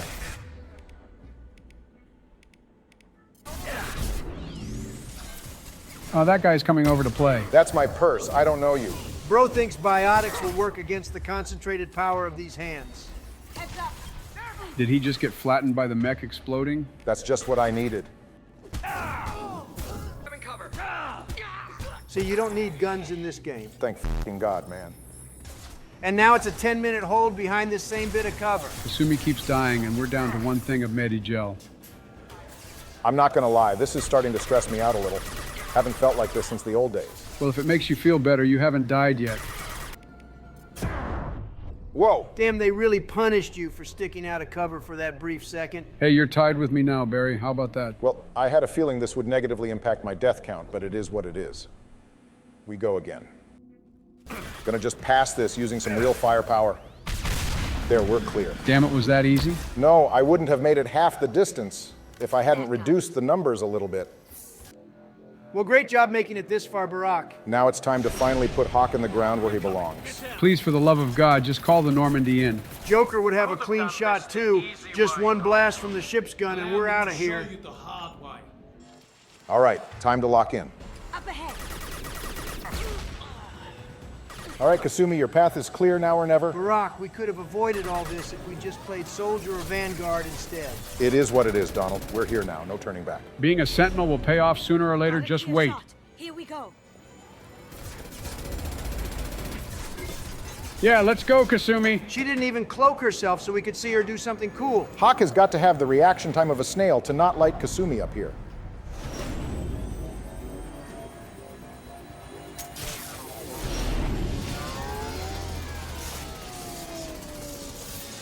See, now would be a good time to stick a grenade to the chopper, but those don't exist in this game. Kasumi said later loser.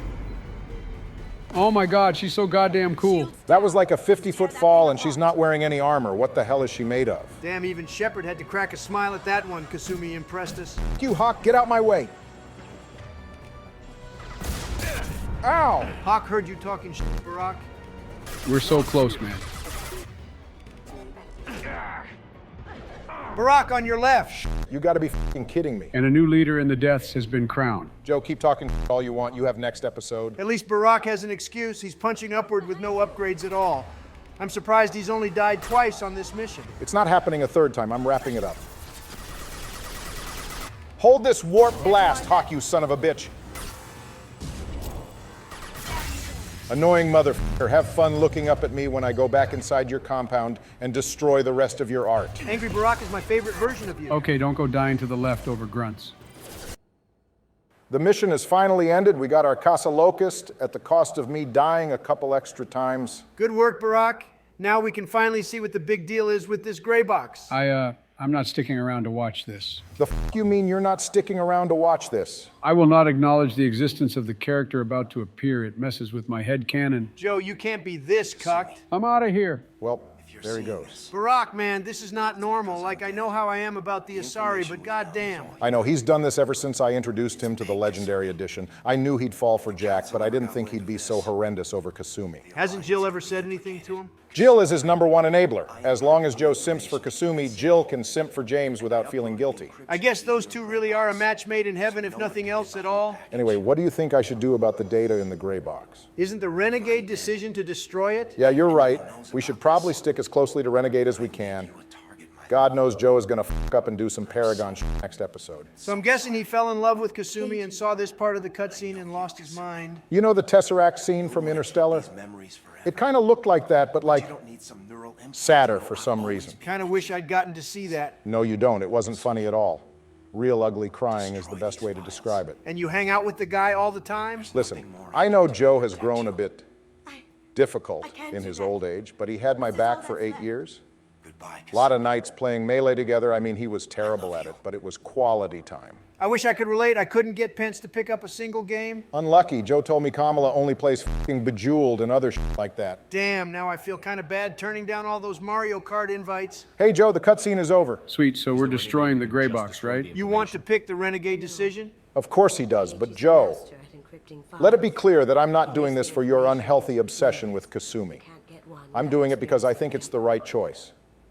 The data in the gray box has to go, and Kasumi herself shouldn't be clinging to the ghost of her ex. To be quite frank, both you and her need to move on. Fine. All right, Barry, I know you're right. I guess I'll just set my eyes on Jack. Character development, you love to see it. All right, get the gray box out of here. Of course, this won't matter come Mass Effect 3. Kasumi will piece things back together for some reason, but at least she won't be obsessing over Cajun. Yeah, instead she'll be obsessing over Jacob. Extremely rare L by Kasumi on that one. All right, we've reached the end of the episode. Thank fucking God, we were here forever and I need some sleep. I'm off. Bro isn't even gonna stick around for the outro. All according to the Keikaku. What are you up to, Barack? Donald, you want your get back on Joe for what happened on Vermeer, right? I want it so bad I can feel it in my bones, brother. Good, then hit me up on Discord later. I have a proposition for you. Didn't know you were such a schemer. Well, you know, I'm always thinking ahead. It's time to give the people what they want, another adventure in the Mass Effect universe. There's a first time for everything. We're in the first act of recruitment missions. Where we go is up to you, Joe. You say that, but you've been telling me to go to Omega all day. Well, I mean, you can try to do grunts and jacks without upgrades if you want. I won't stop you. He's going to get eaten up in any recruitment mission he selects. The Casa Locust isn't going to do him any favors. You guys keep underestimating me, but I did pretty good in Mass Effect 1. You said so yourself, Donald. Yeah, I retracted all my compliments after what you did to Ashley. So Omega it is, huh, Joe? This is where we were supposed to start after all. Then we'll have a few assignments to take care of before we head off to recruit your team members. Barack, tell me right now, is there a sex scene at the end of these side missions or not? No, Donald, no sex scene. We're here on business, not to partake in the local festivities. Ain't no way we get to see more action at the galactic seat of government than we do on a lawless space station in the lawless region of the galaxy. I'm not trying to bed down with anyone on Omega. You think you're going in for fun and you wake up and all your money is gone and you're missing one of your kidneys. Welcome to Omega. Wait, what the hell is that Solarian's name? Looks a little questionable to say. I'll say it as if I'm afraid of being canceled. It's Fargut. Hello, Mocklin. Mocklin. They were just randomizing the alphabet here, weren't they? Probably. Neither of these characters have any further interactions in the game. They exist simply to tell us to go to Aria. I mean, we don't have to go see her. Yes, the hell we do. If not for the missions, then to at least look at her. Setting aside that we can only unlock Dossier Archangel by talking to Aria, it's also a part of the lore that all new arrivals to Omega must pay their respects to the Pirate Queen herself. At least when you pay respects to Aria, you get someone who's honest with you and not someone who'll jerk you around like the Council. Bro thinks Aria T'Loak, the ruler of organized and unorganized crime in the Terminus system, can't and won't jerk you around the moment she thinks she can benefit from it. At least Aria will make it quick. With the Council, you gotta sit there and listen to them drone on and on about bullshit instead of just getting the work done and over with. Up ahead is Aight, if you want to go ahead and recruit him, Joe. Easiest recruitment mission of my life. Damn, I like this guy already. Uh-oh, I see Barack gearing up to start yapping. My yaps are everyone's favorite part of the videos. Looking at the character template for Mass Effect 2's development, the prototype Zaid isn't as clear as it was for Miranda and Jacob. But there's a character called the Mad Bomber, who had elements that blended into Zaid. Doesn't the Turian recruit a demolition expert on his team before they get squad wiped? Yes, Garrus had his own bomb expert. The Mad Bomber's shared characteristics with Zaid are being borderline suicidal crazy and being a bit off their rocker. The bomber would need state-of-the-art technology to help us on the suicide mission, so Shepard would need to break into high-security Black Ops bases to acquire it. Well, no matter what Gramps' deal is, it's good to see him giving a Batarian the boot. I know it's in character for our Shepard to hate Batarians, but isn't it kind of weird to hate them all universally? We don't even know this guy. Oh, now, I knew you were a Paragon player, Joe, but I didn't know you were this soft. If you think I'm going to be nice to Batarians here, you're crazy. I'm just asking, that's all. Well, it's kind of hard to want to treat Batarians with any amount of kindness when we only ever see the worst of them in this game, not to mention how slavery is a core part of their society. Listen, I'd have been willing to alter my stance on Batarians if we'd gotten one on our squad. Aria's assistant Bray isn't enough. Don't a lot of people kind of wish Zaid were a Batarian? I remember seeing that sentiment a lot when I first started Mass Effect. It's a common take within the community. With us operating in the Terminus system away from both the Council and the Alliance, there would be no better time than to team Shepard up with a Batarian. It could have been a great way to paint the species in a new light. Don't get me wrong, I like Zaid. It's just a bummer to get another human instead of a new alien squad mate. Having said that, within the cut characters template, there is a Batarian gearhead squad mate. Originally thought to be a terrorist, we'd find a geeky, socially awkward tech expert. Giving me a Batarian with social anxiety would not keep me from clowning on them. Social anxiety or not, that's definitely a squad mate we could have used. Well, this Batarian here is being hauled off to whomever paid Zaid to get him. Good riddance. I'll be locked and loaded next time you're ready to get some killing done. Omega, what a piss hole. At least it keeps you on your toes. I've had to come here on business before. I feel like I need a shower afterward, in addition to normal decontamination. Damn, Miranda, tell us how you really feel. No surprise, Miranda hates this place. It goes against everything Cerberus stands for. Plus, humans aren't treated all too kindly on Omega. That man has been waiting in line longer than either Joe or I have been president. Aria keeps a strict limit on the amount of people let into Afterlife. What are you looking at? The man whose day I'm about to ruin. Now that's what I like to see, Joe. Color me surprised. I told you I got nothing but smoke for Batarians. Unreal respect to Kasumi and Miranda for being ready to start blasting. I've got stuff to do anyway. Yeah, stuff like running home to mommy. Lil Bro is not built for Omega if he folds that quickly at the slightest bit of pressure. His buddy here trying to get himself killed. With any luck, these 3 clowns live in the Bahak system. That's close enough. Hello, Mama. Donald, you thinking about breaking the only rule on Omega? Rules are made to be broken on God. I don't know what's crazier, that Donald wants Arya or that I want Jack. Hey, Jack is at least kinda attainable for a quick lay, if nothing else. You are not getting into Arya's bedroom. I like me a good challenge. We just gotta talk her up. You'd have better odds going after Arya's daughter, Lizelle. Whoa, run it back. Arya's a mother? I'll take either one, to be honest. Lizelle is a young Asari who's deep into her maiden stage, so she'd probably oblige. Or she would if she weren't lover to Paul Grayson. Ain't Paul Grayson a red sand addict or something? I can win her over. Maybe, maybe not. Not that it matters. Lizelle isn't exactly alive anymore. Why would you tease me with something I can't have, Barack? Look, Arya said the thing. The awkward silence after I am Omega did not leave the desired effect. She's a bit eccentric, but she's got style. I'm the boss, CEO, queen, if you're feeling dramatic.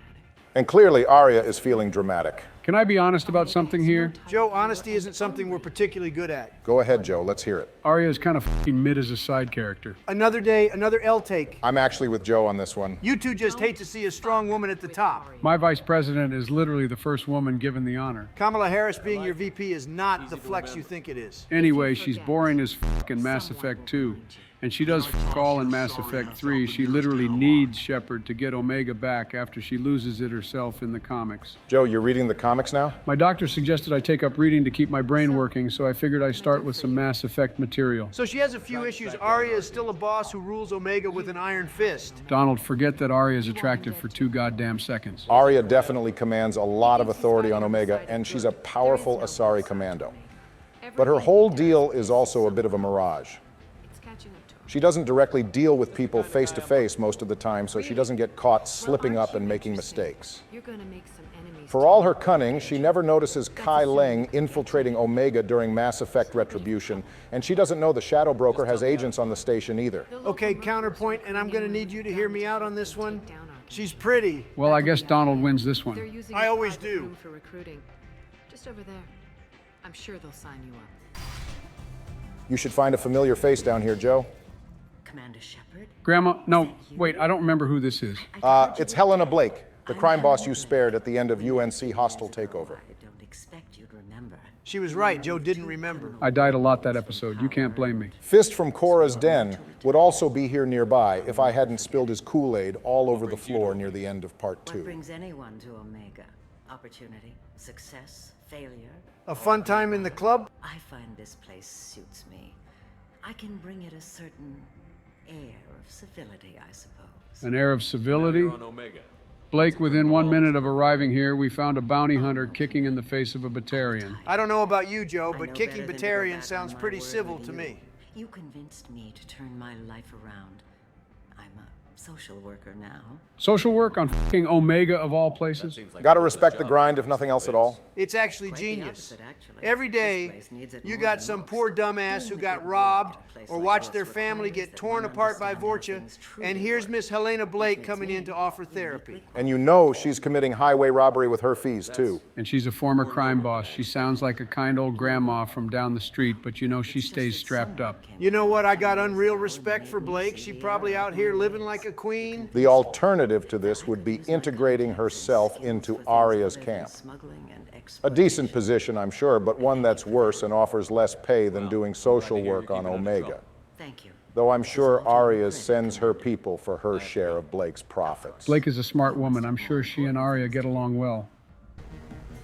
You know, I think I could go for something to spice the night up. Oh, I don't know about that, Joe. Yeah, it's gonna get real spicy here in a second. Remember when I said humans weren't treated well on Omega? Well, here's a good example of that. What? It's not like the Batarian is discriminating. He's just pouring us a nice tall drink. You can't actually be this naive, right? Oh, that drink was too spicy. Well, this is part of the assignment called Omega, Batarian Bartender. The Batarian's name is Forvan. He gives us a poisoned drink, which was supposed to kill us. This is perhaps the single biggest insult upon my name, and this slight will not be tolerated. Damn, you sound kind of serious there, Joe. The bond between bartender and customer is sacred, and that Batarian filth just spat all over that. Well, you can spin back if you want to, Joe. Oh, I'm gonna. Just wait. Any explanation as to why Shepard survived this? Probably because of Cerberus's enhancements. We are partially synthetic, after all. I wonder if Shepard could enjoy a little bit of Rincol with Rex and Grunt. Despite it hitting aliens like ground glass. Rincol is, in fact, drinkable by a few alien species. Elcor and Quarians can withstand it, though the latter will need to take immunosupplements and antivirals for weeks to prep. Shepard can take it too, but it'll knock them on their ass. Skip the chemistry lesson. I'm about to run a fade on that Batarian. That's for sure. Give that Batarian bastard what he deserves. Do I know you? Oh, you know me, buddy. No, humans all look the same. Excuse me? All you humans look the same is crazy work. Buddy done f***ed up now. So I guess I can offer a little insight to this NPC here. The reason Forvan poisons humans is because his brothers were stationed on Butke, a planet that Jacob Taylor was sent to investigate. The Batarians there were defending a horde of Element Zero, which amps Jacob's biotics. He and his squad killed all the Batarians, hence Forvan poisoning humans. The sob story isn't making me feel bad about killing him, but why did Jacob do this? Does there need to be a reason? Jacob killing Batarians actually elevated him in my eyes. If you bring Jacob to this confrontation, he'll claim the Batarians were terrorists targeting the Citadel. This event takes place in the Mass Effect Galaxy mobile game. Well, whether Jacob is right or not, that bartender can have fun looking up at us with his brothers. Another small assignment here, we have Omega struggling Quarian. I like to imagine Shepard developed a bit of a soft spot for Quarians due to our journey with Tali. My favorite Mass Effect dialogue options, the one where you scare people into giving you a discount. No need to scare the kid, he's just a guy down on his luck on Omega. Most people on Omega are down on their luck. But you can't breathe a word of it to Harrod. Of course. Then we have a deal. Maybe I'll at least sell something to you. What brought a nice kid like you to Omega? My pilgrimage. Omega is a pretty dumbass place to go on your pilgrimage. He's lucky all that happened to him was he lost his money. You can see how that turned out. I can imagine Aquarian's environment suit is filled with tech that would pay a hefty sum here on Omega. Should I pay his way? That would be the easiest method, but if you want to get into some beef with an Elcor, you could choose to go squeeze Harrod. Paying for his ticket off this shithole won't teach him any lessons. You can't always rely on Commander Shepard to pull up and save you. I'm open to leveling the playing field for the kid, but he's gonna have to pull himself up. I could go talk to Harrod for you. Get him to ease up. I won't stop you. If you can convince him to lay off, then maybe I'll get off this station after all. Tentatively excited. Welcome, human. Does that big bastard have a cigar in his mouth? Do they even have mouths? They're kind of slats or something. How he's able to get that cigar to stick there is beyond me. If I had made such a deal, I would certainly not be inclined to discuss it. Hey, brother, just because you're built like a tank doesn't mean you can talk to us that way. Concern of yours. What if you and I make a deal? You let him set his own prices, and I won't break your legs. I know Shepard is built different and everything, but Elcor legs are literally 2 times the size of our bodies. Can we even break them? Whether we can or not, Harrod having barely contained terror pretty much proves he's a giant bitch. It's all about how you carry yourself. Even the biggest guy in the world will falter when faced with the right kind of energy. I offer you a discount on my own wares. And a discount, that's all you had to say. Have a fine. I told you to get lost, lady. All right, time to get on with the recruitment mission. The morality requirement to get past this guy peacefully is really low. So many people probably don't experience this. But if you lack the necessary renegade or paragon points, you'll have to kill this guard and shoot the rest of his buddies on the inside to make it into quarantine. Apparently this guy forgets that we have a rocket launcher on our back just because we can't charm or intimidate him. Funny enough, he'll incorrectly say we're carrying a rocket launcher if we're holding any other heavy weapon. Which is pretty funny if you're carrying heavy hitters like the Kane or the M490 Blackstorm. Take a good long look at me. Do I look like a looter? Us? Loot things in a BioWare RPG? No, never. Like 99% of our gear in Mass Effect 1 was looted from secure crates that we had to hack into. Finders keepers. I'll call the guards. They'll let you in with no trouble. Wait, you're stopping me, but not them? You son of a bitch. You don't have a grenade launcher, lady. Get lost. Smart Turian knows to respect bigger gun diplomacy. We're all human. The plague won't affect us. Let's do it. Funny bit about that. You can bring your alien squad mates with you if you recruit them early enough for this mission. Poor Garrus. Joins up with Shepard for the first time in 2 years, and we take him to catch COVID-21. Our son Grunt would be able to tank it, no problem? There are voice lines for Thane, Tally, Samara, and even Legion if you try to bring them into the quarantine zone. As some of you may be aware, Mass Effect 2 was originally going to let us recruit any member of the overall squad right away. But the game was too large, hence it being split into 2 discs. Wait, that means you can bring Tally into a plague zone of all places? Do they not even care about her compromised immune system? Ironically, Tally might be one of the safer aliens. As long as her suit isn't punctured, she wouldn't get sick. Garrus and Grunt, for example, do begin to cough on your way to Morden. I'm surprised you remembered to activate tech armor, Joe. I will have a good time today, mark my words.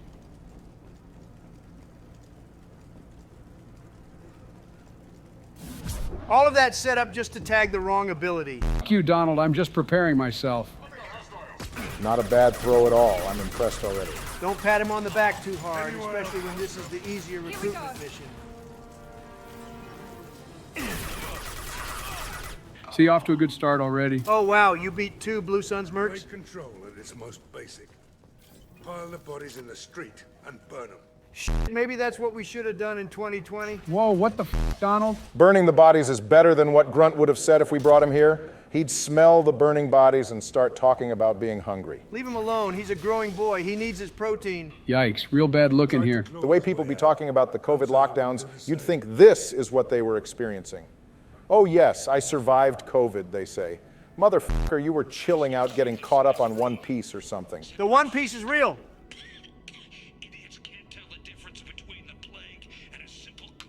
My brother in Christ, you sound like you just coughed up one of your lungs. Oh, look, another one. Another one is insane, Joe. I like it. Got this man coughing all over our shoes and everything. Hasn't anyone taught Batarians to cover their mouths? The disease is airborne, Joe. We're breathing it in right now. Humans are just immune. I mean, we can steal your shit while you're still breathing if you want. Lies drip from your mouth like the blood from my sores. Sores? I thought Batarians just looked like that. For all to see. Your species is the only one that does not succumb to the virus. Yours and the wretched Vorcha. Vorcha are immune to all disease, thanks to their special non-differential cells, which grant them the ability to adapt to any environment. The trade-off for this seems to be their lifespan, however. Vorcha only make it about 20 years. Damn, nearly every Vorcha we meet must be on their last few years. Damn it. Damn you. Can't. Joe? Oh, no. My slow old man hands and brain, I couldn't react fast enough. What a shame. Carry on, Brandon. Carry on. So much for not being a looter, huh? He won't need it where he's going. We're coming up on the last fight before we reach Morden, Joe. Nothing I love more than third-partying a firefight. I would have left the Blue Suns alive to make things easier. Uh-oh, Joe. Slow-ass reload. So much for having a good day. You do know there's a melee button, right, Joe? Forget the melee. He could have reactivated his tech armor, called on Miranda or Zaid to attack, or at the very least, fallen back behind cover instead of standing there like a fish out of water. All right, I get it. I had options there that I didn't use. You're still misplaying this combat arena. How in the f*** is this your favorite game in the trilogy when you don't even know what position to take? Get on the high ground. Leave me alone. I'm playing it the way I always play it. You are not going to get through this playing it like you're on casual. Hey, viewers, go ahead and guess how many deaths Joe is going to get this episode. Don't bother guessing. I'll tell you right now, it's only one. I'm about to pop off. Help! Help how? You're literally cooked. Fucking stun lock. What was it you said earlier? You're about to pop off? The only thing popping is Joe's skin after he got baked by that Vorcha. It's bullshit. Why do they just destroy you so easily? Brother, even on the low difficulties, blood-packed pyros do that. This isn't even about the difficulty setting anymore. You're just bad. It only took one episode for Joe to retake his crown as the leader in deaths. Oh, shit. He figured out how to use the melee key. I'd be proud if he weren't insistent on doing things in the least optimal way. God damn, how many enemies are they going to throw at me? About damn time you learned how to use overload to make them self-destruct. I'll give Joe one thing. He might have to slam his head against a brick wall to do it, but he'll eventually figure out how to find the light. I hate to have to bear bad news, but I'm pretty sure there are 2 Krogan meant to spawn here that haven't yet. Oh God, have mercy upon me. High key, you're getting what you deserve, and it still isn't enough. You know what, man? What if I just leave? What? You can't leave. Where are you gonna go? Into this room over here. I don't know where it leads, but it's better than here. Pretty sure that leads to a pair of looters. Thank God the combat can right off now. I'm like 95% certain that running in here will not end the combat. I still hear gunfire. The music ended. I'm in the clear. No, I'm pretty sure you're not. But go ahead and believe that if you want. Well, I guess that Batarian that died wasn't too wrong about looters. What are you doing in this apartment? Did you kill that Turian? What, the guy on the floor? Nah, the plague took care of him. We're just here to take a full accounting of all his worldly possessions. Stealing from the dead. That's pretty low. That's rich. We're playing an RPG. Stealing from the dead is the name of the game. Hey, you can't blame me if people drop all their possessions when they die. Might as well pick them up. What items do you guys think you'd drop if someone killed you? Donald would probably drop Big Macs or something. A Big Mac, a quarter pounder, and a good old fish delight. I've been meaning to ask you about that. There is no menu item called a fish delight, Donald. Did you mean a filet-o-fish? Whatever it's called, the fucking fish sandwich, you know what it is. Nobody needs to shoot nobody. We're stopping, okay? Oh, is the combat music starting back up? I told you it wouldn't work. Can't run from all your problems, Sleepy Joe. Did they respawn? That'll teach you to leave without finishing your food. Oh, shit, he's learning how to combo. If Joe weren't so goddamn inconsistent, he might actually be pretty decent at the game. Well, I don't know about that, Barack. I just want to remind you he died twice here and has made absolutely 0 progress since. I'm starting to regret the Sentinel pick. Sentinel is fine. We probably needed to select an ammo power for our bonus at the start of the game. Warp ammo would be clutch here. You're almost there. You know what? Who says I can't run from all my problems? No goddamn way do you make it. The pulse from the tech armor coming in clutch there. Unbelievable. You know what? I figured it out. I'm just gonna run whenever possible. I don't have to fight anything in this game. Ain't no way that's allowed. Running through combat to get to the next checkpoint is a perfectly acceptable strategy in this game. But if he does that, he'll die less. Not necessarily. It takes a lot of great game sense and cooldown management to dodge combat. It's real easy to screw up, especially when we don't have tactical cloak or biotic charge. I'll be interested to see how Joe goes about this. At long last, we're finally meeting my goat. BioWare let it slip with the Batarians, but they did good damage control with Morden. Not only does he look cool, he doesn't sound like Pika from the Dressrosa arc. BioWare had plans on quite a few different Solarians before settling on Morden, it seems. One of them was known as the Techno Hippie, a really old Solarian who was a technical savant with the depiction of a stoner. They almost gave us a squad mate who's a red sand junkie and let it slip by. The way Morden talks, it seems like they didn't stray too far from the idea. Another more fleshed-out cut character is the Solarian Assassin. He would be obsessed with avenging the deaths of his ancestors.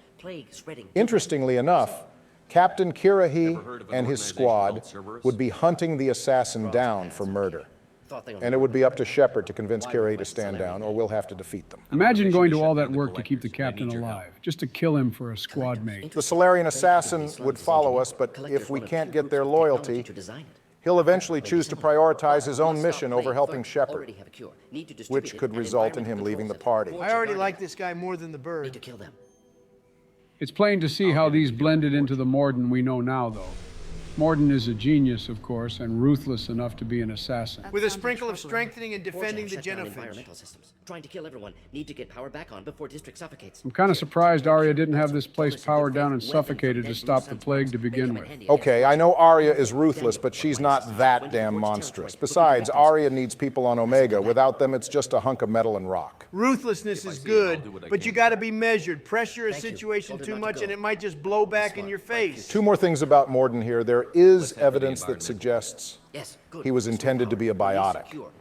There's cut voice lines where Morden talks about creating the biotic bubble for the long walk on the suicide mission. How many goddamn biotics were they planning on adding into this game? Enough to make you screw up and pick anyone that isn't Jack or Samara, apparently. The last thing is that there's other cut voice lines that tell us Grunt and Morden would have had a confrontation similar to Jack and Miranda, as well as Tally and Legion. There's no way a confrontation between Grunt and Morden doesn't end with some roasted Solarian legs. Cap, Morden would probably kill Grunt with some nerve attack or something.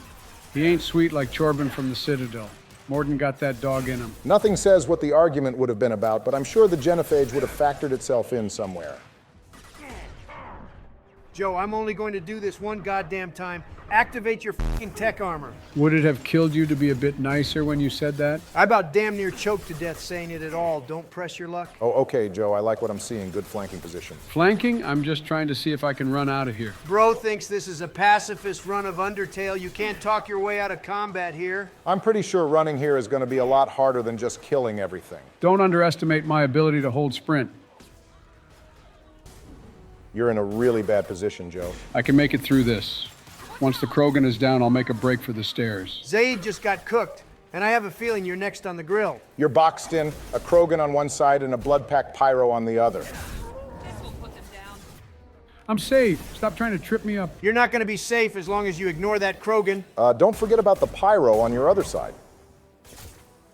No, not again. That's another death, 100%. You gotta be fucking kidding me with these dumbass, stupid-ass, lame-ass flamethrower Vorcha. You really needed to pop that Vorcha's armor and then make it explode with overload and then deal with the Krogan. Well, what can you expect when I got the Orange Devil on one shoulder whispering in my ear about the Krogan over and over again? I'm gonna also point out here how you neglected to raise Zaid with Unity, which is why the Pyro kept pressing you for free. I was going to point that out, but I didn't think Joe literally forgot to revive his squad mate. Okay, all right, lock in Joseph. You can do this. Come on, man. Flashbang grenade ain't shit if you can't throw it. God fucking damn it! Turns out Joseph absolutely did not have it. Joe, I love you almost like a brother, but this is legitimately starting to drive me insane. What did I do wrong that time? Literally everything, no joke. To narrow it down, you could try activating your tech armor. It literally broke right before I died. Ain't no way. Joe, the cooldown still continues counting down when tech armor is active. You could have thrown it right back up and moved to better cover. I'm about to start calling you Jacob the way you don't watch your damn shields. Okay, Joe, please don't die a third time in this one area. Lock in, Brandon. All right, I'm ready. Let's do this. I will not die to another pyro. If you didn't activate tech armor here, I would have thrown you out of the window of this room. Am I close yet? It's got to be over soon. Almost. Just clear the stairs. Whatever you do, do not try to run. Or do try to run and we get to sit and watch you do this same location again. Joe, for the love of God. I got it this time. I'm clear. Barack, if he dies again, I'm going to have to head out. It's over. Not this time. I know what to do. Getting Joe to activate the tech armor is like that episode where SpongeBob tries to teach Patrick to open a jar. Dude, you are actually so close I can taste it.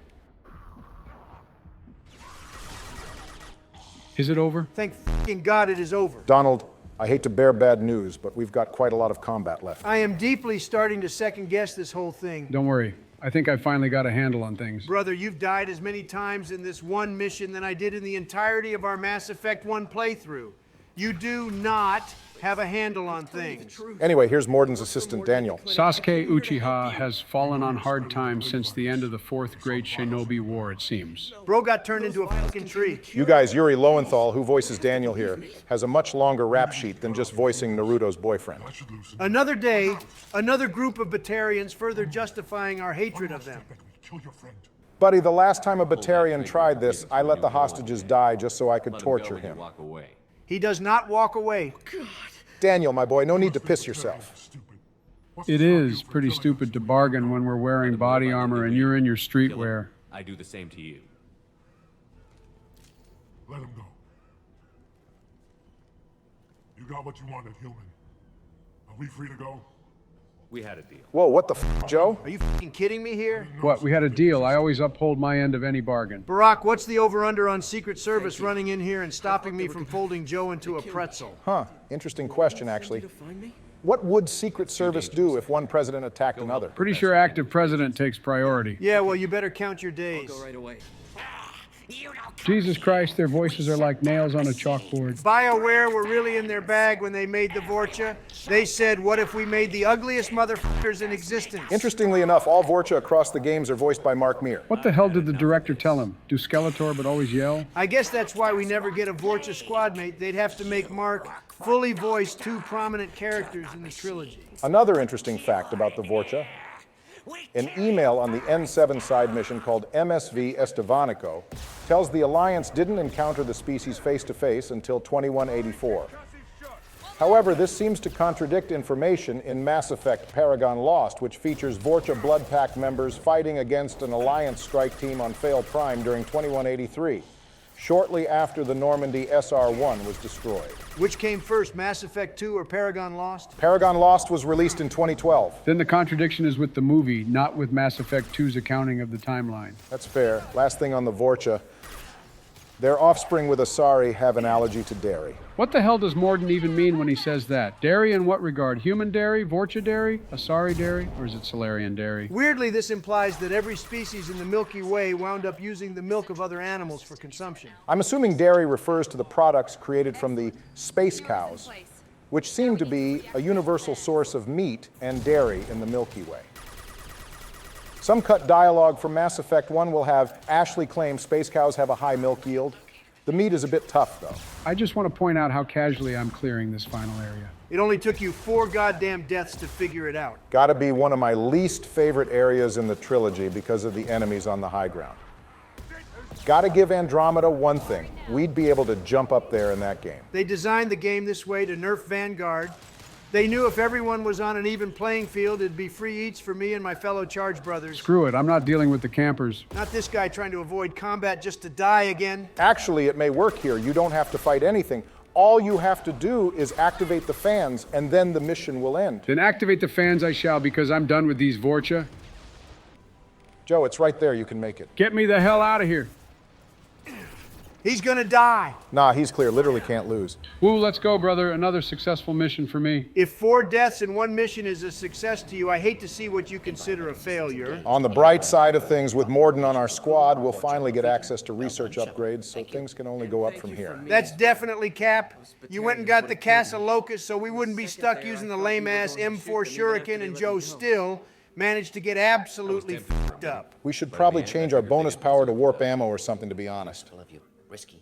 Would have killed them myself. I told you Morden got that dog in him. Professor, how can you say that? You're a doctor.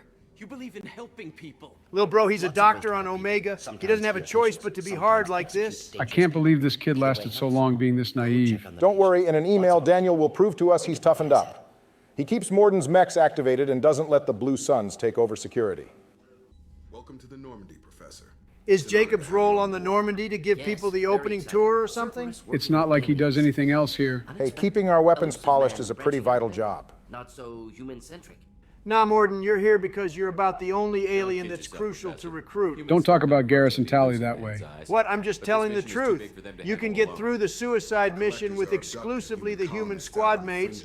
Sure, you might lose a few people during the hold the line section, but still. Entire colonies disappear without a trace. No distress signals are sent out. There are no signs of... Why are they pacing around? Gotta keep the player's attention, like those videos where someone is playing Subway Surfers. Every man, woman, and child is gone. Gas, maybe? No, spreads too slow. I love you, Morden, but we don't have time for the yapping. I have another mission to do. Oh, yay, we get to watch you struggle some more. Where to next, Joe? Back to Omega to recruit Archangel.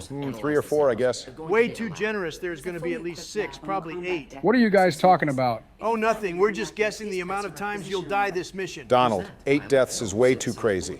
It'll be harder to achieve that than it would for him to get through the mission without dying. Brother, you sat here and watched the Morden recruitment mission with me, and you're still this optimistic? Hey, I'm right here, you know. Oh, do you want in on the bet? It's not like you can fix it. So what's your guess, Joe? I'll die 0 times on this mission, mark my words. Doubtful, but give it your best shot, Joe.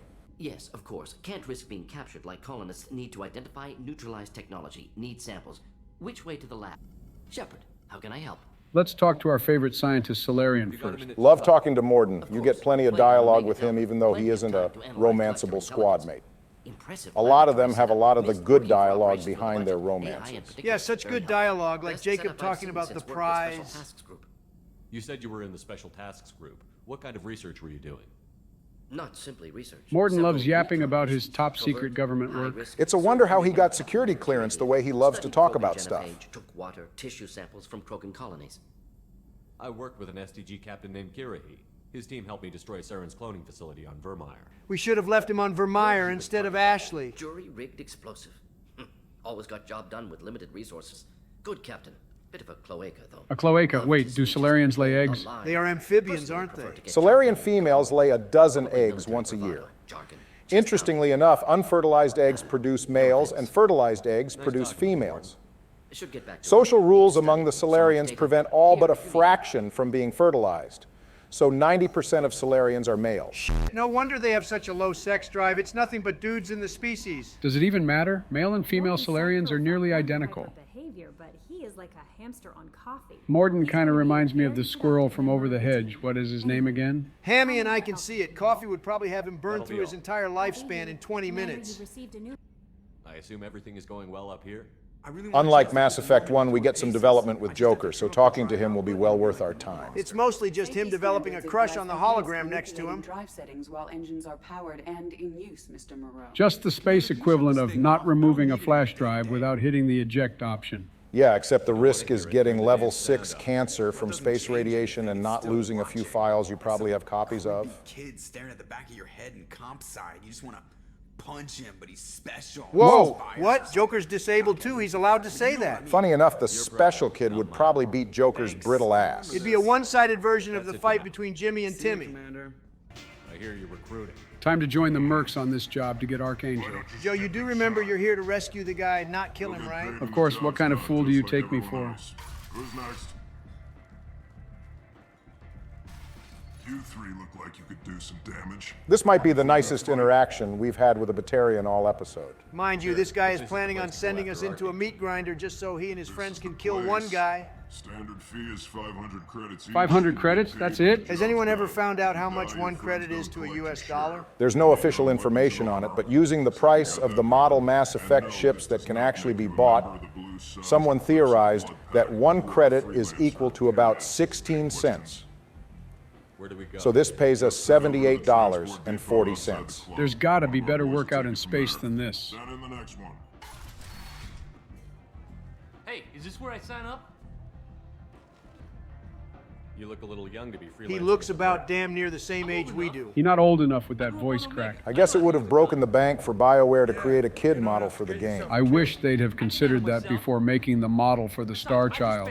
Jack's students at Grissom Academy look like whole-ass adults, but they put in the work for some kid absolutely no one cares about. Joe, why are you building up our Paragon actions? I've been Renegade all episode, and I don't want to see this young guy die. Barack, we're so goddamn cooked on the morality. Don't be such a drama queen.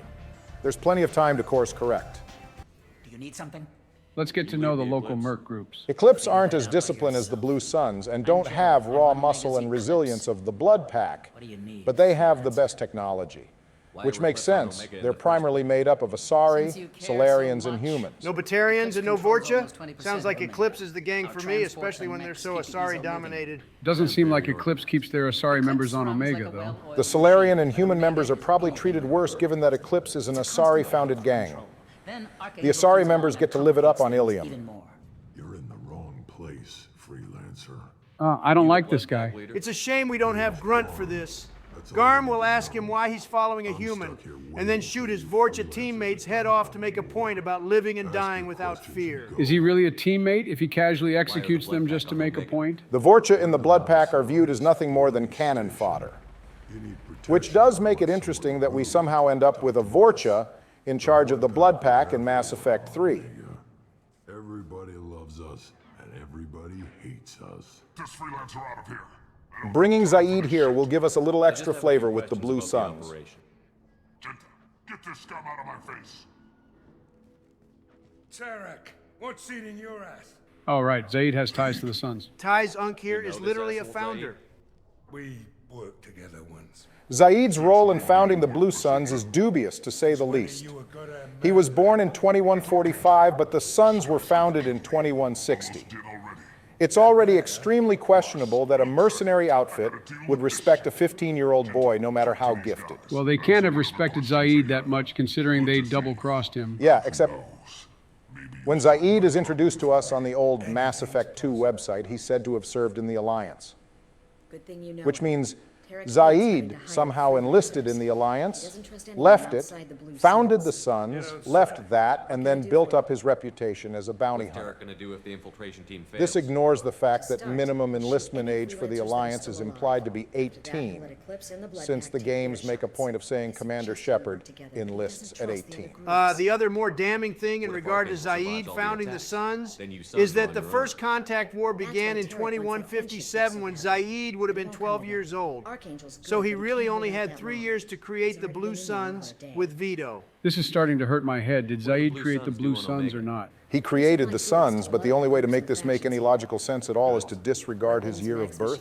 I don't really believe Zaid is 39 or 40 years old anyway. I mean, look at him. Bro's aged like the interstate highway system. Zaid's got to be at least as old as Captain Anderson or Admiral Hackett for his backstory to make any sense. So let's all agree he was born in the 2130s then? That adds up.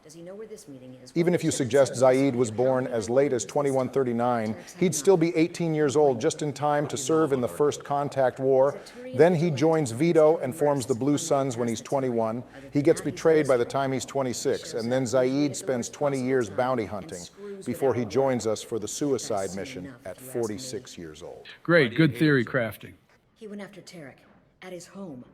Sergeant Kafka. Wait, is that his name?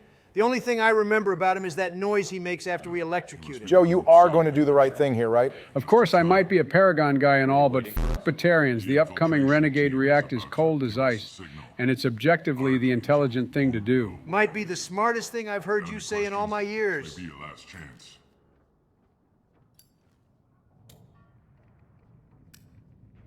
Bro is not doing himself any favors smoking in our face. Just for that, I'm going to jam it in there extra hard. Pause. About to be smoking on that Kafka pack. I just plan the attacks and fix the damn gunship. You freelancers get the privilege of... Target is in sight. Where a go? The target has been in sight for days. That's why you clowns have been getting eaten up by one guy. Miranda just standing there looking pretty, which is all she got to do. Archangel's got quite a surprise waiting for him. He's not the only one, my four-eyed friend. Gotta get her back to 100% before Tarek decides he needs I wonder what this does. Your Paragon decisions earlier in the episode have been forgiven. You're working too hard. How it feels to chew 5 gums. Stimulate your senses. God damn, bruh. Did they have to show us that Kafka has the whole fucking bakery back there? Donald, what the hell is wrong with you? I don't know, man. I might need to unpause that pause from earlier. My stance on Batarian's gonna have to change if they've all got a backside like that. We need to recruit Samara as soon as possible. Donald is getting worse and worse by the minute. That kid I saved would have gotten shot instead of that bald We'll guy. give these guys a surprise of our own. Archangel? Hey, buddy. We cleared the bridge for you. The least you could offer is a thank you. To be honest, the infiltration team was kind of dog shit. 2 guys died right away and we killed the other 4. And there goes the last one. Where the hell was he at? I don't know why the Blood Pack, Blue Suns, and Eclipse didn't all just storm the bridge. There's way too many for them to be shot down all at once. I'm thinking they all wanted the honor of dealing with Archangel. Let's be honest, those gangs aren't working together. They're just all shooting at the same thing. What, Archangel is Garrus? Who could have guessed? Anyway. It looks like the writers always knew Garrus would be making a return. But there's some additional information here in the character's template that was left out of the game.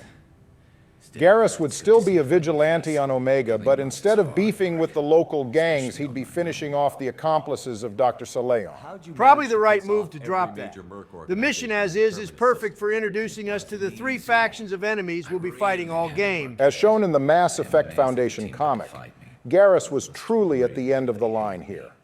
He'd run out of thermal clips and was having one last chat with his father, right before noticing Shepard and the squad pull up to save the day. The Turian running out of thermal clips is exactly why I hate the ammunition retcons. Even I'll agree that's an L for Mass Effect 2. The whole thing with thermal clips canonically just littering battlefields and being dropped by dead foes is also just a lot less interesting. I'll never forgive the Geth for this. Who the hell cares if you can technically output more consistent damage with thermal clips? Ammunition being generated by shaving down sand-sized bullets from blocks of metal is not only cooler, but results in essentially infinite ammo anyway. Overheating isn't that big of a deal, just be smarter. Oh, but you don't understand. They had So we just sit here and to wait make for Mass things Effect out? more similar to the typical shooter, instead of letting it be its own thing. This is why I vibe with Mass Effect 1 so much more. I would have taken Mass Effect 3 with the old overheating mechanic. It doesn't happen often, but running around looking for ammo is ass. But it's a plan. Well, we're at the lame part of this mission now. Time to take a nap. It's not that bad, Donald. Oh yeah, I just love sitting behind this wall, shooting at enemies as they stupidly cross a bridge. Well, at least this is one of few missions where we can't say this would go by a lot quicker if we called in the Normandy. Says who? Why don't we call Joker up to just bomb this location? Pretty sure we'd clap up some civilians, even assuming the Normandy could navigate the area without crashing. Screw them. Everyone on this space station is a criminal in some regard. Uh-oh, Joe's looking like he wants to get through this mission without dying at all. Don't sweat it. This part is the easy part. All he has to do is stand in one place. Let's see how he handles the basement. Side note, we're kind of utterly obliterating the gangs, aren't we? Our actions with Garrus here will result in quite the power vacuum here on Omega.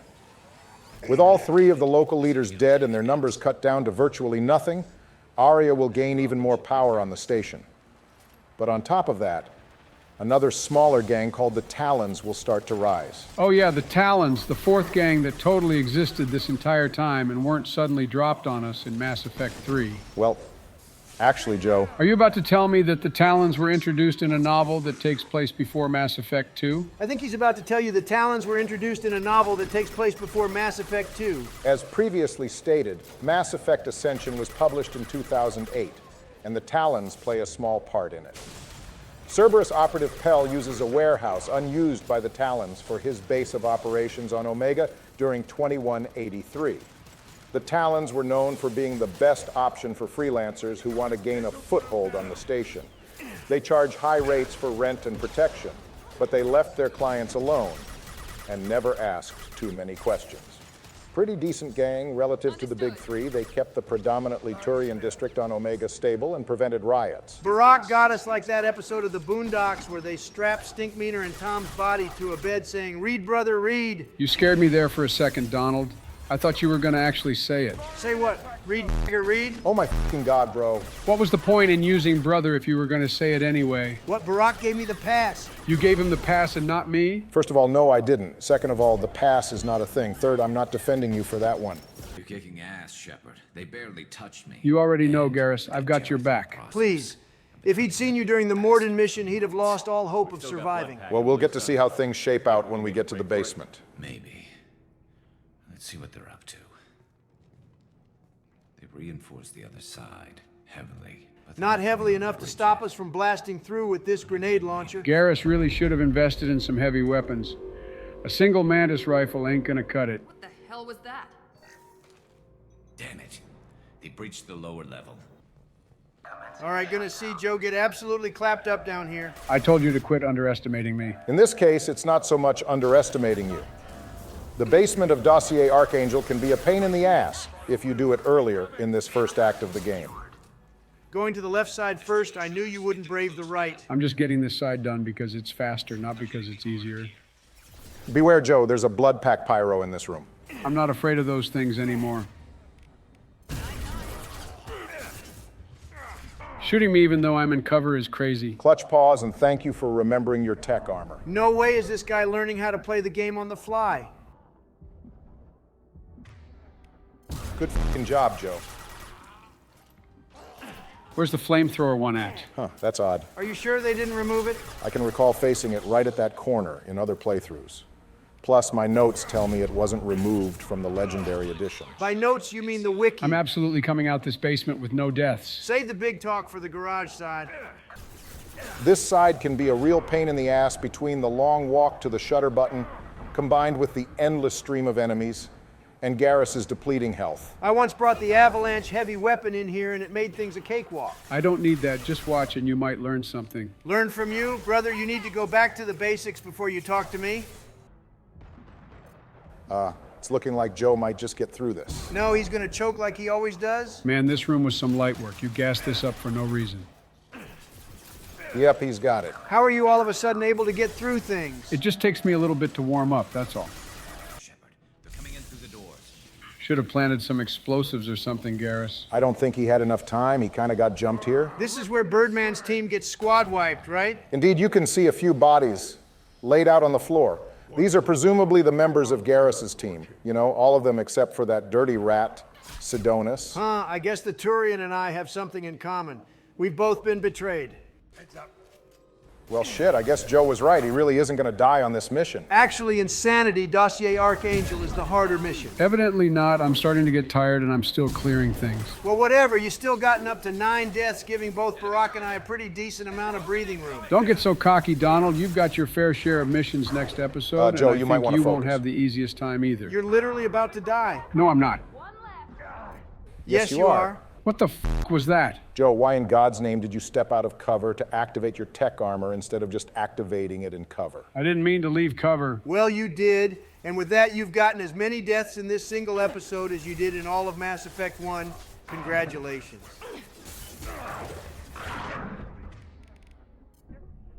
He about damn near got another one. Had the tiniest sliver of health I've ever seen. I don't want to play anymore. And just like that, his mental has been boomed. Just finish the mission, Joe. Not that much longer. I've had enough of this. This might backfire on you. Oh, f***. Never mind, I win. He's dead, Joe. Relax. You can never be too sure with Krogan. They're resilient. Get your head down. Last round of combat for Joe and for the episode. In hindsight, we probably should have stuck a grenade or something to the bottom of the helicopter. Huh. I bet Tarek isn't too happy to see his old buddy Zaid actually helping Archangel. I just want to remind y'all of something. We can defeat this aircraft boss using nothing more than small arms, tech abilities, and biotics. Yet for some stupid-ass reason, we're incapable of fighting Kai Leng just because he summons one to blind us on Thessia. Barry, I'm always down to slander Kai Leng and Priority Thessia. But can we make it to Mass Effect 3 before we do that? Sorry, I just couldn't help myself. We're going to be clearing a few more bosses like these, and the whole thing on Thessia just occupies my mind. Hold up, is Genthra carrying a goddamn M76 Revenant? Respect, I didn't know she came packing like that. The gun is about damn near the same size she is.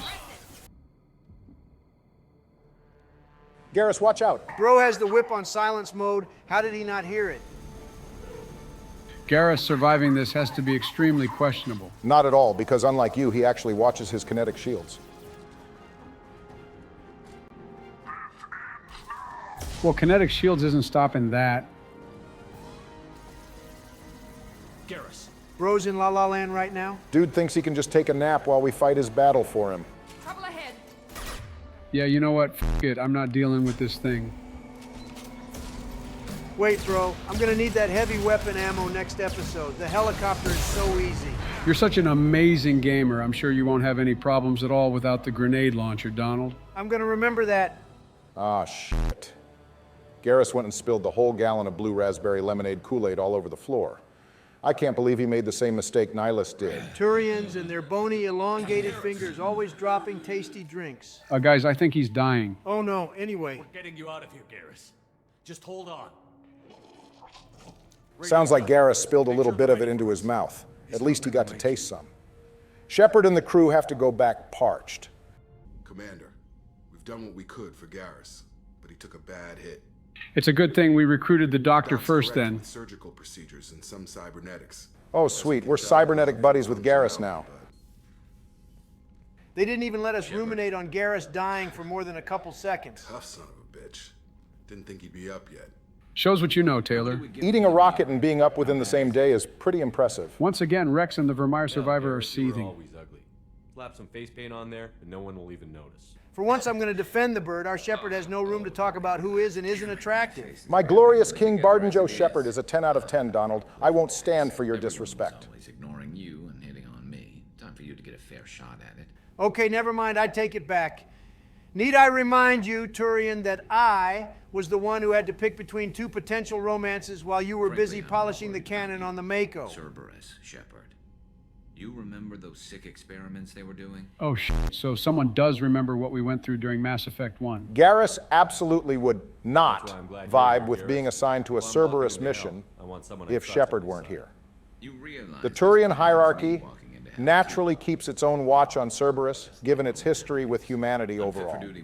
An extremist group like this could easily become trouble. Well, that's it for me. I'm done. 5 whole deaths in a single episode is crazy work. Like you'll do better. You know what? Just to prove myself right, not only will I recruit the bald one and Grunt, I'll do the Horizon mission as well, and I'll do them all without dying. That's a tall order, Donald. And you better get ready to eat up, because I'll deliver. Well, y'all heard the man. It's time to lock in viewers. It's your boy Big D Trump, ready to show my sidekicks how this game is really played. We'll be wrapping up the first wave of recruitment missions, and Donald said he'd also clear Horizon today. He also said he'd do all of it without dying. And that's complete cap if I've ever heard it. Horizon is one of the toughest missions. Oh, I'll get it done. Just you wait. Hey, Commander, we got Garrus back. That's great, because he was totally my favorite. With that pole up his ass. I knew there was a reason I like Joker. He knows the bird is boring too. We're just having an argument over personalization of my workspace. Cerberus regulations are clear, Mr. Moreau. Personalization does not include grease on my bridge cameras. Joker is up here eating snacks and touching everything. All the amazing tech inside the Normandy you'd think it'd be able to clean itself. See you, Commander. Do we have to talk to Jacob? Yes, Donald. Even if you don't like him, it's important we make the rounds on the ship. Don't we get something kind of important from Jacob? Or am I making that up? Jacob offers us the heavy ship armor for the Normandy, a vital upgrade if you want everyone to survive the entry through the Omega-4 relay. Wait, did we get the upgrade? I forget who dies if we don't have it. Oh, don't worry, Joe. We got it off screen when you weren't around. Oh, okay, cool. I heard you were big in the Alliance. Figured we have something in common. I did some things that caught attention and stirred up the Citadel. Is being the protagonist of a mobile game, no one played what passes for stirring up the Citadel these days? For what it's worth, Jacob did seem to be a decently accomplished Marine. What was your Setting aside his time with the Corsairs, the Alliance were prepared to promote Jacob just to keep him when he was trying to resign. I wonder how Jacob feels wasting his time saving the Council just for me to kill him. I believe the events of Galaxy take place after Mass Effect 1. So technically Jacob should be saving the counselors that came after the ones we first meet. Interestingly enough, though, in the mobile game we see the original Asari counselor, which means Shepard saves the council according to Galaxy, since the all-human council hasn't been formed. That's why I'm here. You make no apologies for doing what you had to. I admire that. That's as close to complimenting Taylor as I'm ever going to get. They did the same to you. General public never knew you were dead or heard the real story of the Citadel. How the hell do you cover up the disappearance of the first human Spectre and humanity's You hero? were the human ideal for like 6 months. Then they replaced you with a composite image they invented. Well, hold on a second. They were out here using our image for recruitment advertisements. We gotta have some royalties to collect. Pretty sure this is referring to the Shepard VI we'll hear about later on in the game, plus the one we see in Mass Effect But I 3. can see benefit in keeping some things from the public. Yeah, can't let the folks know all our secrets. It'd be really bad if anyone found out what's actually in Area 51. Joe, goddammit, shut up. If that gets out, we're all cooked, not just you. Glad I'm not in your chair, though. Gonna be a rough ride. I should get back to work. Good talking to you, Shepard. Shepard, how can I help? Now for a little chat with Morden about his genophage work. Morden talks about the genophage like Miranda talks about her genetic modifications. I guess the theme of this episode is about being dishonest and covering up information. Also, other kinds need to clear the air. Mission too important to keep secrets. Work on genophage was more than just study. Obviously, no one ever just studies anything. There's always some extra sauce on the sandwich. I always love sitting through Morden's conversations because you can see his character growth take shape during them. More like you get to hear Morden cope about how the genophage was totally valid. It was valid the Krogan needed to be stopped, or they would have overrun the Milky Way. Interesting how you two seemingly switch your morality stances when the topic is the genophage. Donald doesn't actually care about the Krogan, he just takes the opposite position of the Turians. I do care about the Krogan. Rex is my goat and Grunt is my son. Never met Krogan scientist worthy of term. No. Yeesh, don't ever let anyone tell you only dumb people can be bigoted. What? Morden is right, there are no Krogans worthy of the term. We are literally going to meet a Krogan who proves himself a capable scientist by creating tons of full-grown and powerful Krogan berserkers. So Morden insists that his modification stabilizes the Krogan population, but as far as we know, they're going extinct according to Rex. Sounds like Doc here needs to go crunch the numbers again. I'm sure Morden's calculations were correct, but he didn't account for the Krogan's response to the genophage. Instead of settling down and focusing on repopulating like Rex wanted, the males went out and started fighting and dying as mercenaries, and the women gave into despair, and would often go out to be eaten by the Thresher Maws. This caused the Krogan to start dying out a lot faster than the Solarians anticipated. The Krogan basically had to choose between sex and blowing shit up, and they chose the latter. Kind of based, not gonna lie. Why not just sterilize them outright? Not a war criminal. I don't know, man. The three of us here know a thing or two about war crimes, and dropping a sterility plague definitely got to be somewhere on the spectrum. worth saving. Genophage modification protected galaxy. Morden kind of sounds like he's trying to convince himself he's done right. I agree, probably reading into it a bit too deeply like I always do, but seems like Morden is just repeating something he tells himself when he's trying to get to sleep. Wanted you to know I'm willing to do what's necessary. Should get back to work. Talk more later. Next time tissue synthesis has to compile. Good for free time. I have a present for you, Doc. We got your wine, Doc. If Dr. Chakwas has no fans, then I'm f***ing dead. The vast majority of the fan base agrees with you, Joe. Chakwas has no haters as far as I'm aware. Not bad for a woman whose first name is Karen. I think we'd be using a different name for people who are being excessively annoying by the time we reach the 22nd century. The best part about not being on an alliance ship is no regulations against intoxication. Pretty sure we stopped giving a damn about the regs when we started dating Ashley. Maybe if Joe hadn't killed her. You still crying about that? You'll be crying yourself one of these days. I believe I covered this at the end of Mass Effect 1, but Chakwa's story here refers to a cut scene at the beginning of the game. Jenkins is significantly less enthusiastic about the whole thing. Interestingly enough, this unused Normandy content exists within ME1, and someone reconstructed the scene about a year ago. You could have gotten a tour of duty on any Alliance ship. Didn't Chakwas technically not leave the Alliance? She officially took a leave of absence before signing on with Cerberus. That's how she avoids prison time, unlike engineers Ken and Gabby. Apparently, the Alliance doesn't care if you join a terrorist organization as long as you use your paid time off to do it. That must be why Engineer Adams didn't join up with us when Cerberus offered him a role on the SR2. Bro must have blown through all his PTO. Don't you have any friends or family? You know, there's actually very little information on Dr. Chakwas. No birth year, no mention of where she was born, or anything like that. The only additional info to offer on her is that she's actually got the rank of Major in the Alliance, putting her on par with Kaidan during the events of Mass Effect 3. Now for a toast to my goat Joker, may he avoid many a crushed pelvises during his time with Edie. You guys think Edie is a top? Most definitely. Can you two not talk about this?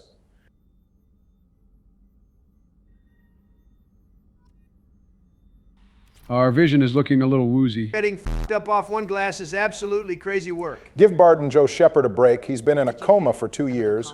His tolerance is a little down, that's all. We're going to need to get it together if we want to go out drinking with Rex and Grunt.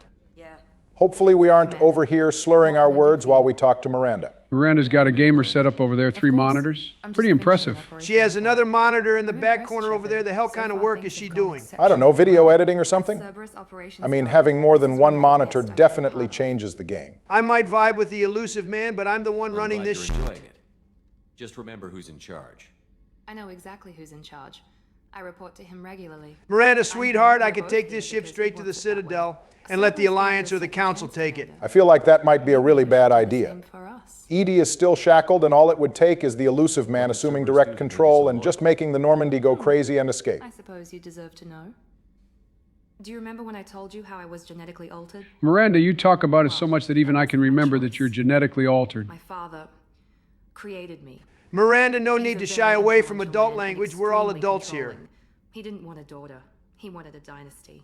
And now we face one of the very many daddy issues in Mass Effect 2. Why the hell is Kelly here if all our squad mates are just going to unload all their baggage on Shepard? It especially doesn't help that Barden Joe Shepard was basically an orphan, Miranda over here talking about her daddy, when ours probably got melted by a flamethrower or sold into slavery. We're out here trying to run the Trauma Olympics, so you think your trauma's bad? Well, here's mine. The crew of the Normandy SR2 is basically one giant get-together of shonen anime protagonists, all talking about how rough their childhood was.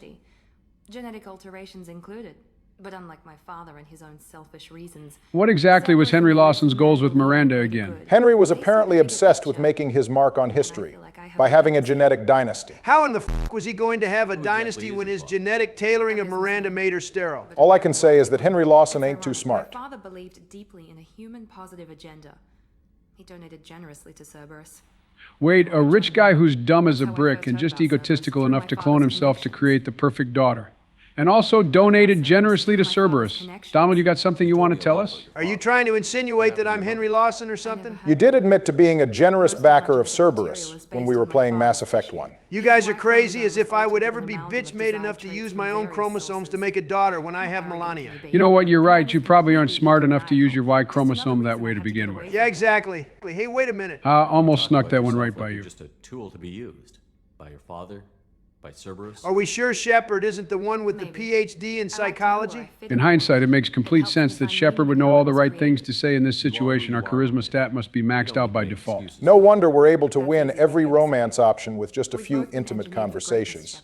The difference is you were great before we rebuilt you. I'm great because of it. Your spirit and personality are what make you great. You trying to hit Miranda up on my behalf, Donald? Keeping my options open, that's all. I'm not sure I believe you, but thanks for saying it. Thanks for your time, Miranda.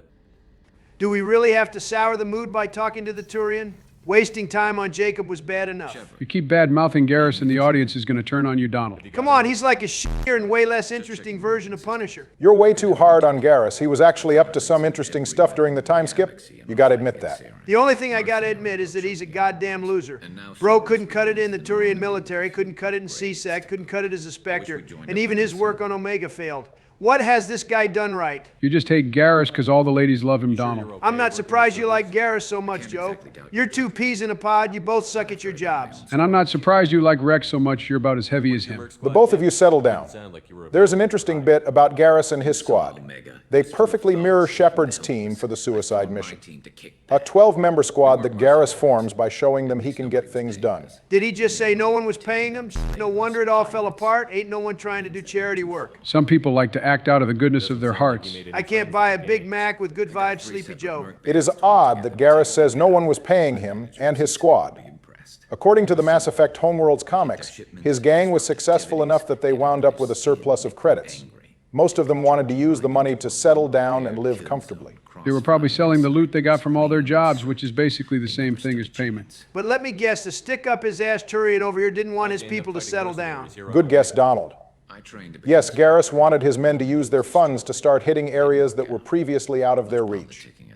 Garrus pushed his people too hard in hopes of eliminating all crime on Omega. Eliminating all crime on Omega would necessitate going after Arya. Even I got to call Garrus stupid for that one. Garrus pressing so hard no doubt factored into Sidonis being so willing to betray the rest of the team when he's captured by Blue Suns. In other words, Garrus failed because he didn't secure the loyalty of all his team members. You got it, Joe. A whole lot of yapping when you could have just said the bird is a worse version of us. Yeah, I guess Garrus's mistake was not calling up his dad and his sister to fill roles they're woefully unqualified for. What exactly are you getting at, Joe? Oh, nothing at all, Donald.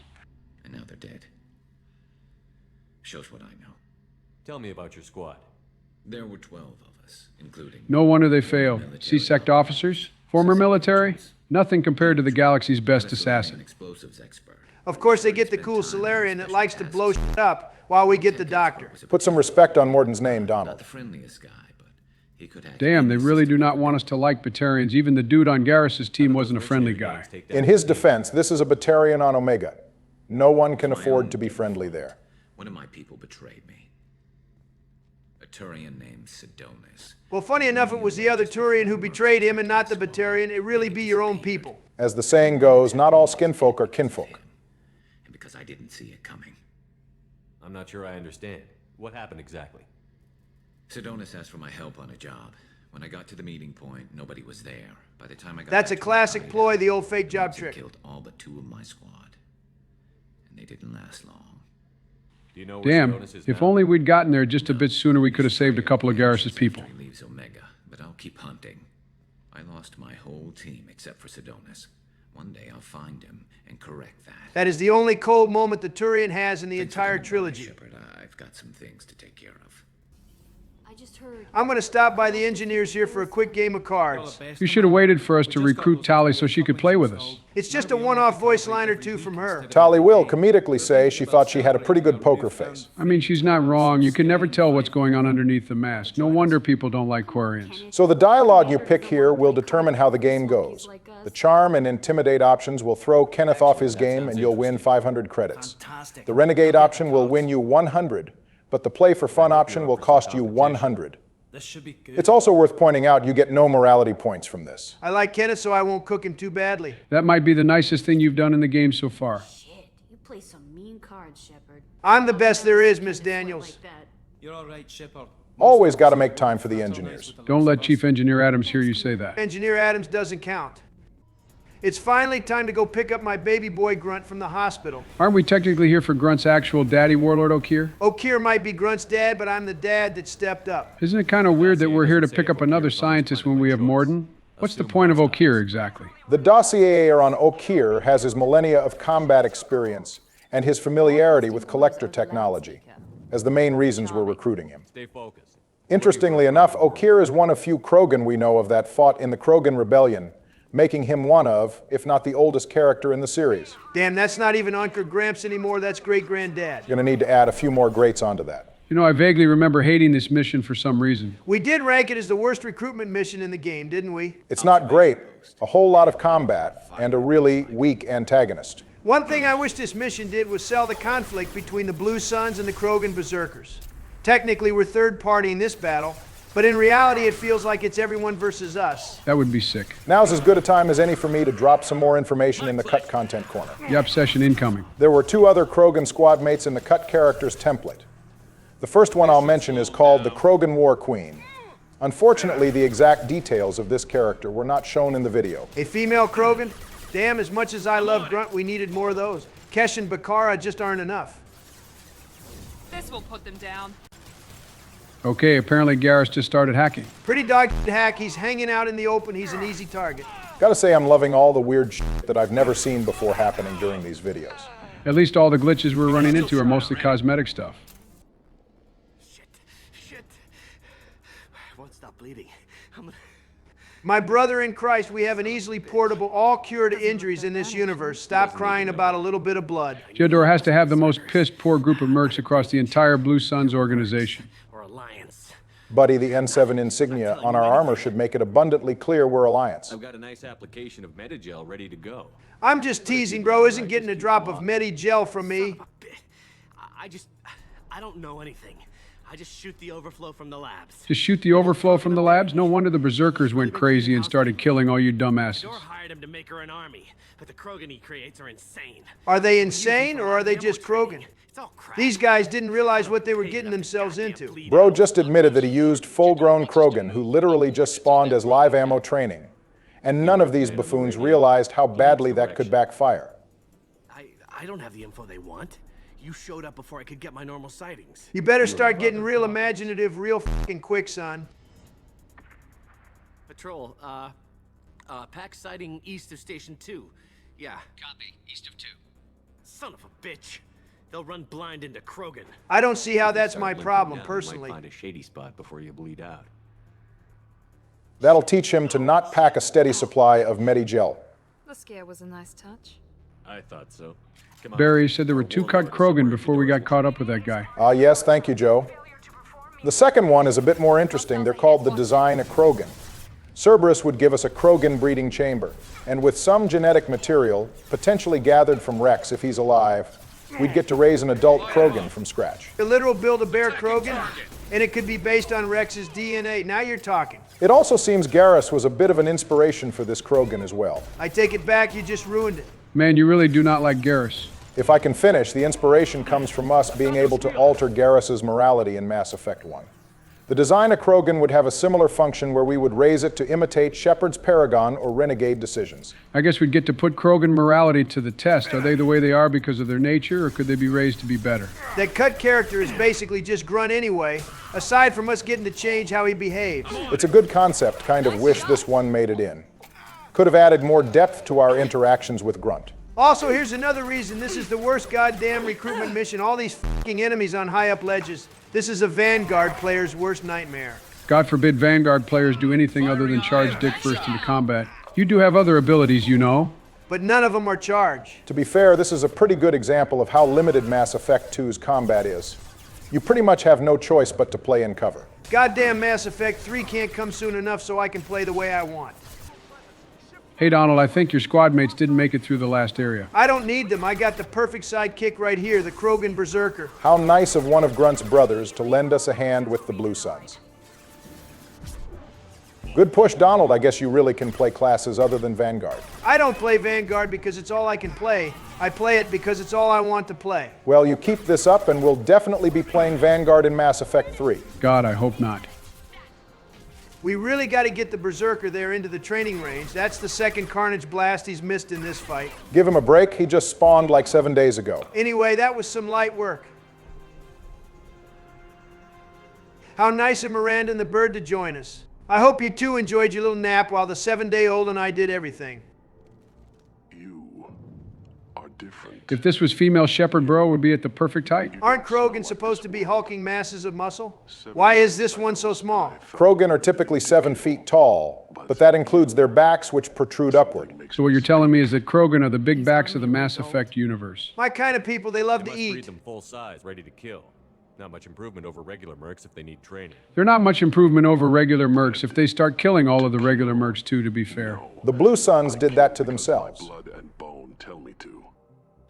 You know, this Krogan seems like a decent guy. Strong, well-mannered. Maybe we should just recruit him and get on out of here. He's got a little bit of that dog in him, but he's no Urdnot grunt. We'll soon hear that he's not too keen on coming with us anyway. I will show you. Might be the nicest Krogan we've ever met.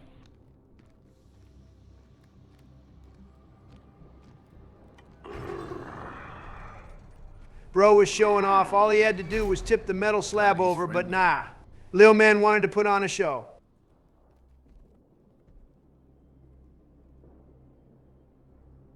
You fleshy things are slow when big things are in your way. Pretty funny considering how slowly Krogan move in this game. No.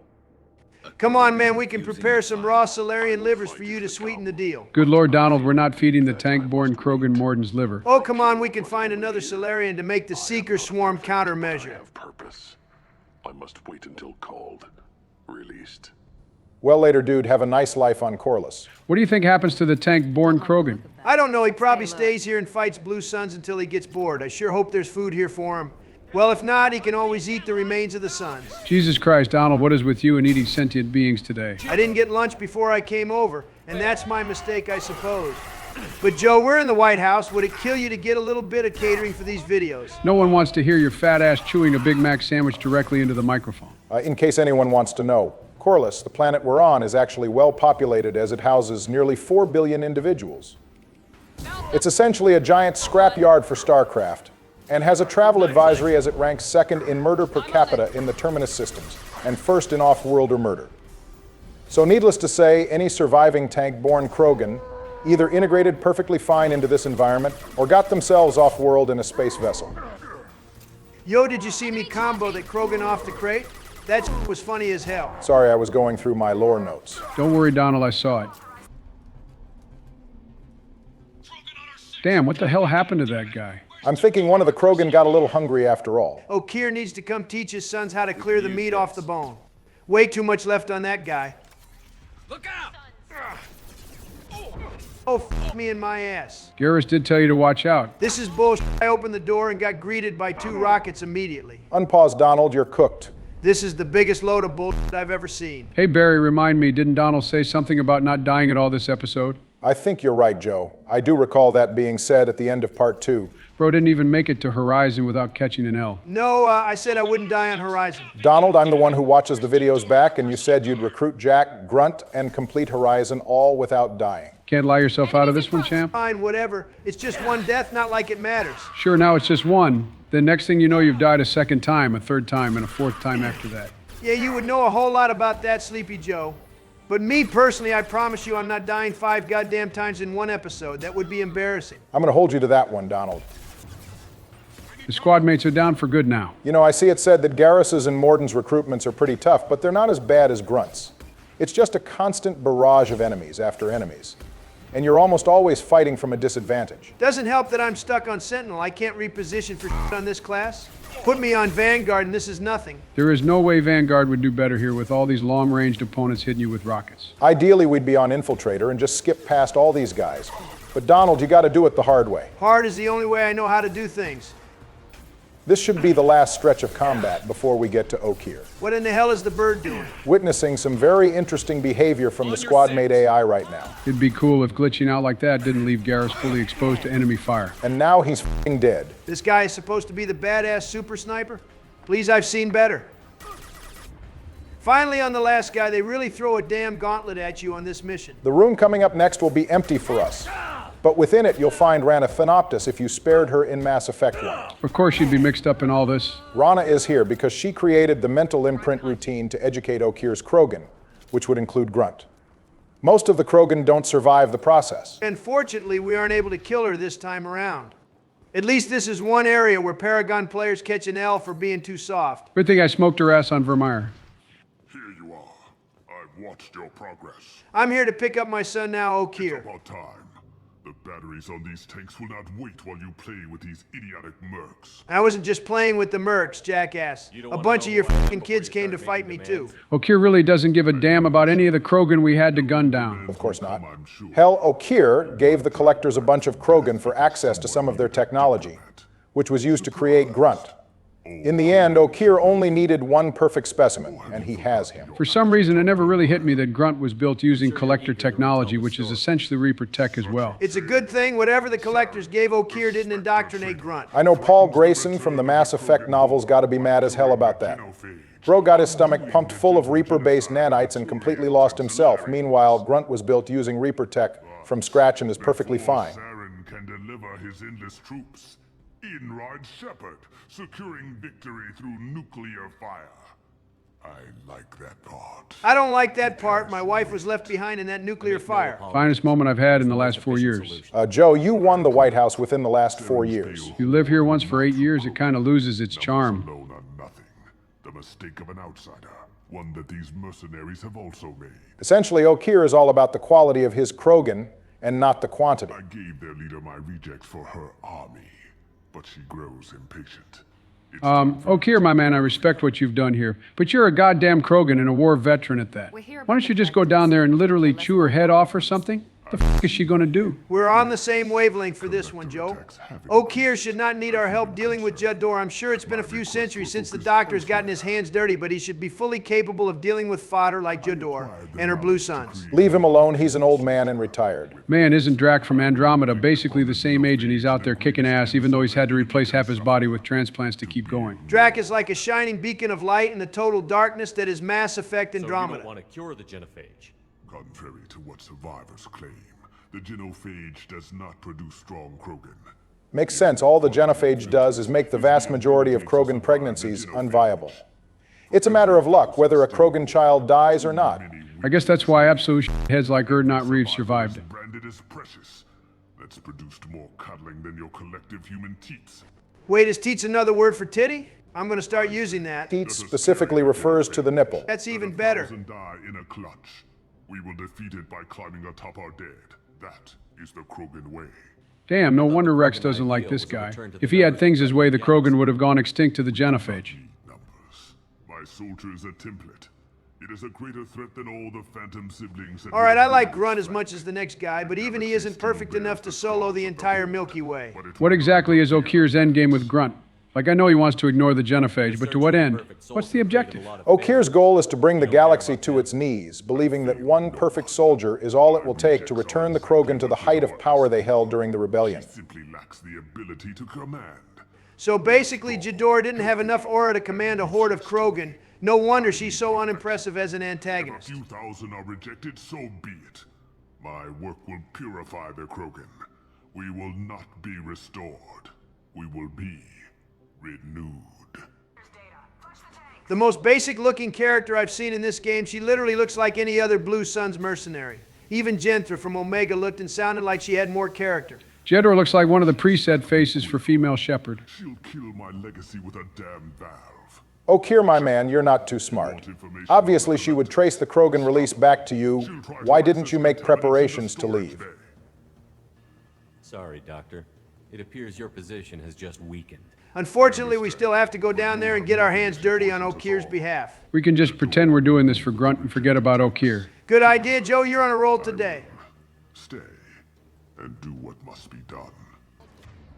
This right here is either the easiest fight ever, or the most annoying shit imaginable. Why's that? If you can drop Jedor quickly, all you'll really have to deal with is maybe 1 or 2 Krogan and a mech. If you can't get to Jedor quick enough, you're going to have her, the mech, and 4 Krogan to deal with. It might be a problem for you, but for me, This is going to go down as easily as Sovereign did at the end of Mass Effect 1. It's just a good thing Krogan don't have the same movement speed they did in Mass Effect 1. This guy would be on you in 2 seconds otherwise. All right, I've had enough hearing her doing all that yapping. Bringing out the big guns for such a nobody like Jedor is crazy. The damn mech won't let me run over there and punish her. Loop around the other way. You'll get more breathing room.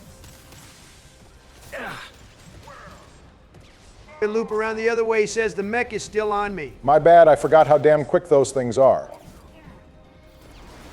God damn it, that hurt. Why did the Krogan get to use Carnage? Where's my Carnage Blast? Back in Mass Effect 1 where it belongs. I do kind of agree with Donald here. The other gun talents aren't really needed, but I don't see why Carnage had to get dropped for Mass Effect 2, especially since it still exists in the game, just for Krogan. You've got an opening, Donald. All right, I'm going for it. Bring that ass here. Thank God now we can stop listening to Jedor speak more than the narrator to Hunter x Hunter.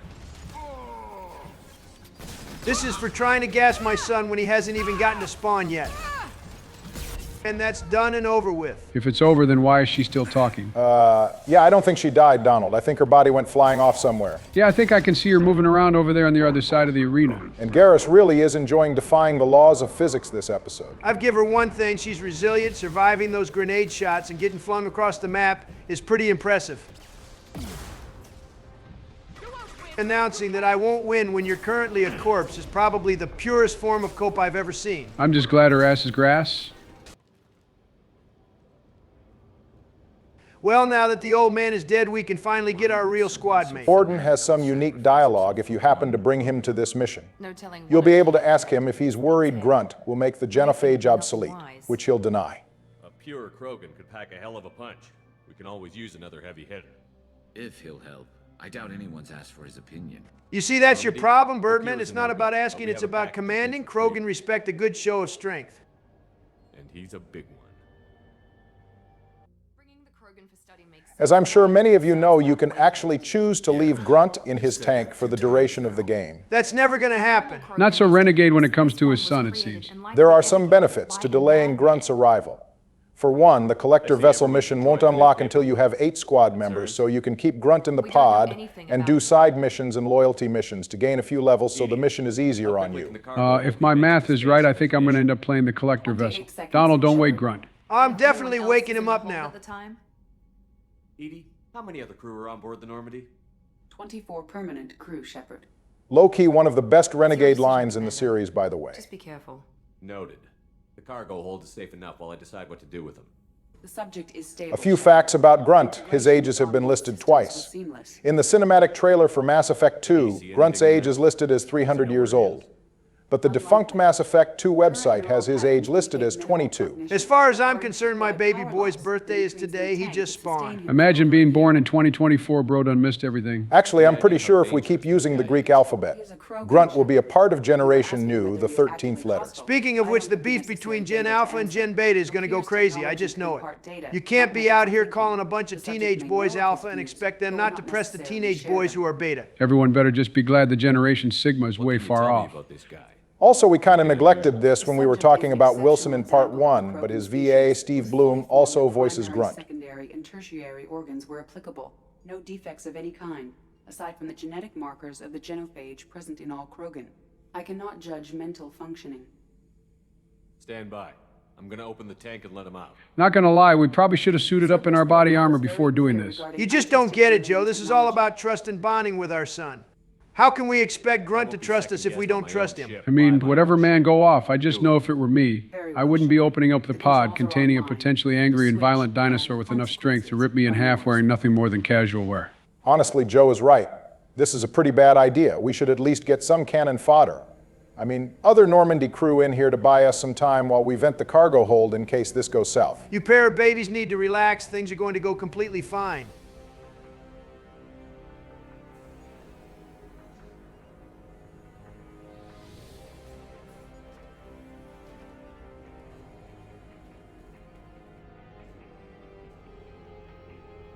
Jesus Christ, it's like staring down an angry refrigerator. Now say hello to Papa Trump, Grunt. Oh, he's going to say hello, all right. It's a big old bear hug. There is no goddamn way Shepard just tanked that. 7 foot tall, Probably 400-pound monster directly into a wall back first? Yeah, Shepard is cooked. Up spine, broken ribs, and sternum, probably some busted organs in there, too. Y'all know damn well Shepard is just built different. Taking a Krogan tackle seems par for the course when we get smacked up by the Shadow Broker. Warlord, Legacy, Grunt. Grunt was among the last. It has no meaning. It'll do. Of all the names to land on, Grunt's goes with the one that means a low-ranking soldier. Grunt is a fire name. I don't know what you're talking about. You'll notice that Grunt's headplate isn't as solid as the one we see on Rex and other Krogan. That is meant to signify his youth. The plate will solidify as Grunt ages. You want anything to eat, my boy? Preferably not me, of course, but I can get you some of those spicy noodles you like. You know, Edie can see and hear everything that's happening right now, and absolutely no one is coming to help us. She did say the consequences would be ours. If you don't have morality to clear this, you'll have to shoot Grunt a few times to make him stand down, which makes him respect you. I'd never raise a violent hand towards my boy. Donald, if I didn't know better, I'd think you like Grunt more than your actual sons. What do you mean, actual sons? Yikes, okay, we're moving on from that. Threaten galaxies. Everyone on my ship has earned their place. No, God, I'm not ready yet. The hell's wrong with you now, Donald? Sorry, excuse me, I've developed a bit of a phobia about prisons. Boy, you haven't even set foot in a jail cell yet. You're not the one who's being scrutinized daily, Barack. I wouldn't expect you to understand. Okay, sure, buddy. Anyways, we know this prison is called Purgatory, not to be confused with the bar that goes by the same name on the Citadel. It's finally time to pick up the best romance in the trilogy. We are not romancing the bald one. Donald, I will flay your skin and fashion it into a new leather jacket for Jack. Damn, bro, it's not that serious. Package is being prepped and you can claim it shortly. As this is a high security vessel, you'll need to relinquish your weapons before we proceed. I don't think so, Turian. Buddy, this didn't go so well for the folks on Noveria when they tried this. Who in the right mind would be dumb enough to hand over their guns here? We're in the Terminus system. Ain't no council laws protecting us. You must realize this is just a standard procedure. Your standard procedure is to keep my gun, you Groot-looking ass Turian. Period. Big dog, you are not going to try to mean mug Barton Joe Shepard. You'll lose this contest every time. The facility is more than secure enough to handle 3 armed guests. Yeah, that's what we thought, you punk ass. Fun fact, Curl here has the same voice as Saren and Balak. That explains a lot. No wonder I dislike this guy more than the average Turian. You'll also notice that Curl doesn't have any of the markings we typically see on other Turians. This makes him a bare face, a Turian who is not to be trusted. How's that any different than normal? Well, they kind of laid it out for us that Curl was not to be trusted then. Pretty much. The markings Turians were signify the colony they come from. So for Curl to not have them must mean he either fully abandoned his home or they kicked him out for some reason. He's even further gone than Garrus was on Omega. As an example, the ship is made up of 30 cell blocks identical to this one. Why is bro chatting about his prison like we asked?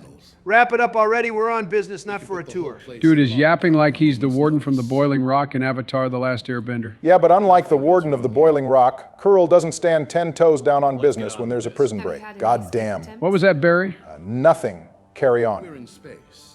They have nowhere to go, and they know it. That's not going to stop them from leaving when we break this wide open. These are dangerous. Am I crazy, or are all the prisoners in this place humans? Good catch, Joe. There are rumors that the Blue Suns turn skilled or fit prisoners over to Batarian slavers for a price.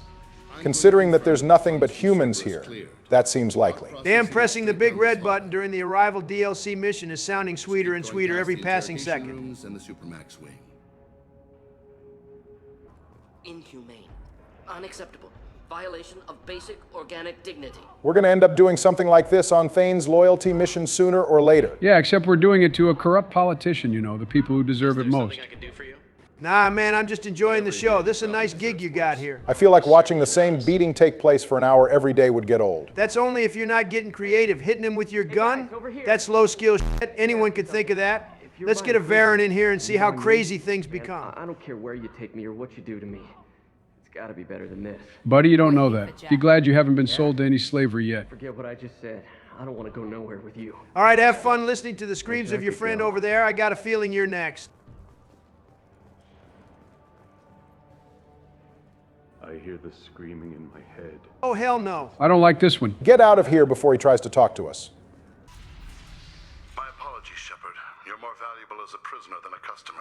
What a surprise, the corrupt-ass warden betrayed us. He gotta be about dumb as shit if he thought this was gonna go smoothly for him. Bro got the funds from Cerberus to release Jack and got way too greedy with it. Now he's gonna die painfully. Hey Donald, watch yourself in this room, this can be a bit tough. Oh please, every time you tell me something's gonna be tough, it ends up being a piece of cake. If you say so, man, I'm just warning you, there's not a lot of room to maneuver in here.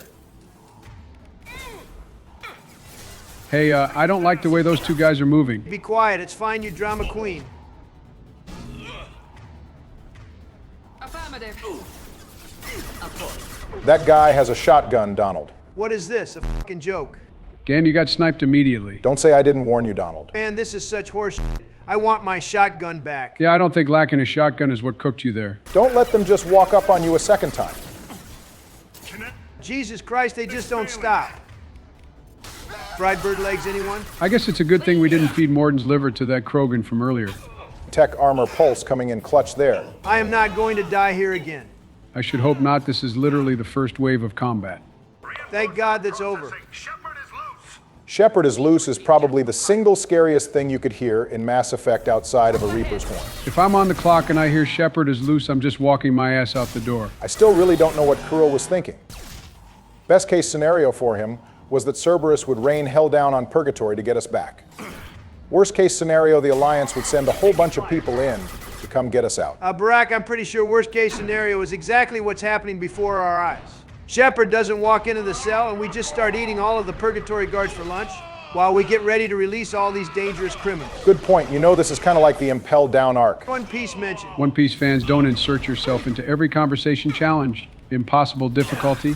It can't be done. You're just mad you don't have the free time to get caught up, Joe. See, this right here is what I'm talking about. The f*** is this guy thinking? He has no body armor and a pistol? He just heard us kill all the other guys. Why didn't he run? Run where, Joe? We're in space. Besides, he wouldn't have gotten far when the prison break starts. I guess, man, I still would have just surrendered and tried to get out of this alive. I know sure as shit that Coyle doesn't pay enough for this. It is pretty wild that we just knowingly free a bunch of dangerous-ass criminals. We will get an email from a fella called Billy who goes on about how he's going to carve our name into the skull of his next victim. He's also going to come kill us for taking a shot at him on his way out. Oh, I'm so scared. Look out for f***ing Billy, the guy no one cares about. If he's smart, he'll keep his distance from us. Enough yapping, my girl's about to show up.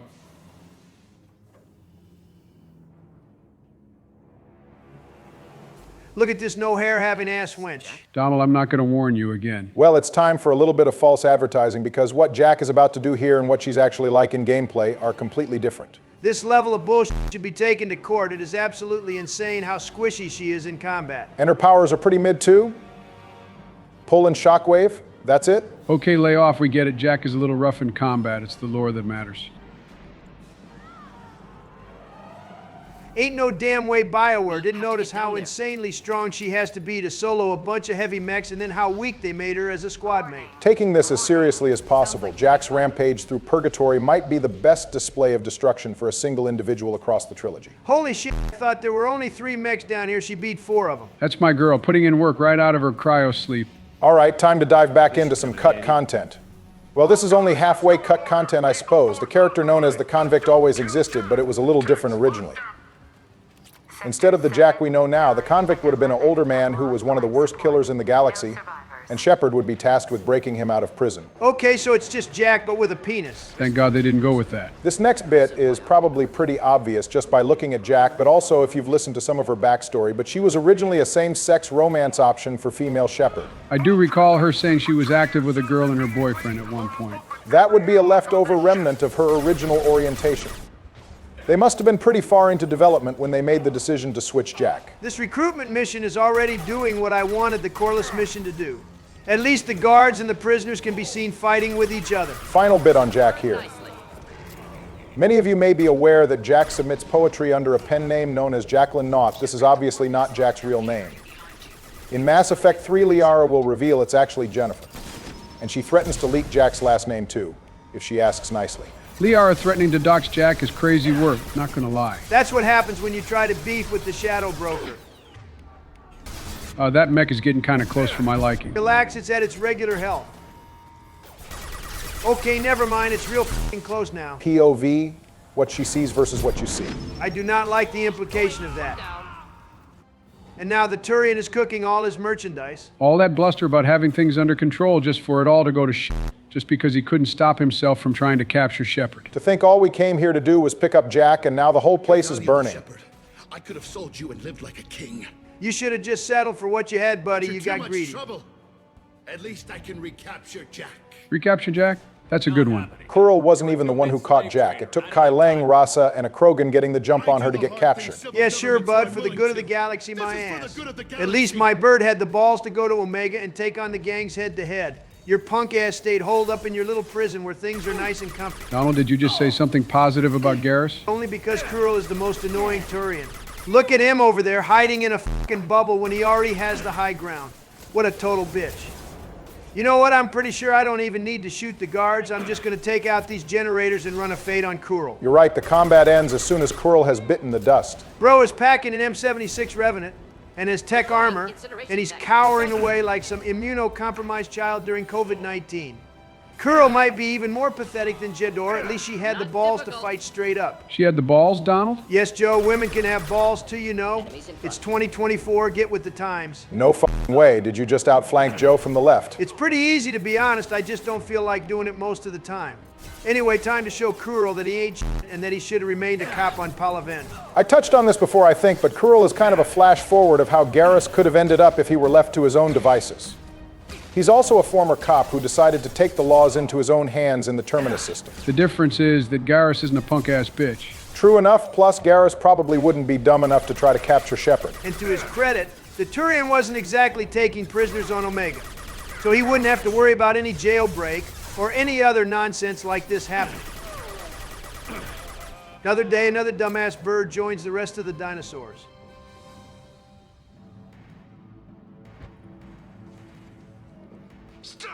The f*** you mean stop? When has yelling stop at someone ever worked? Just shoot them.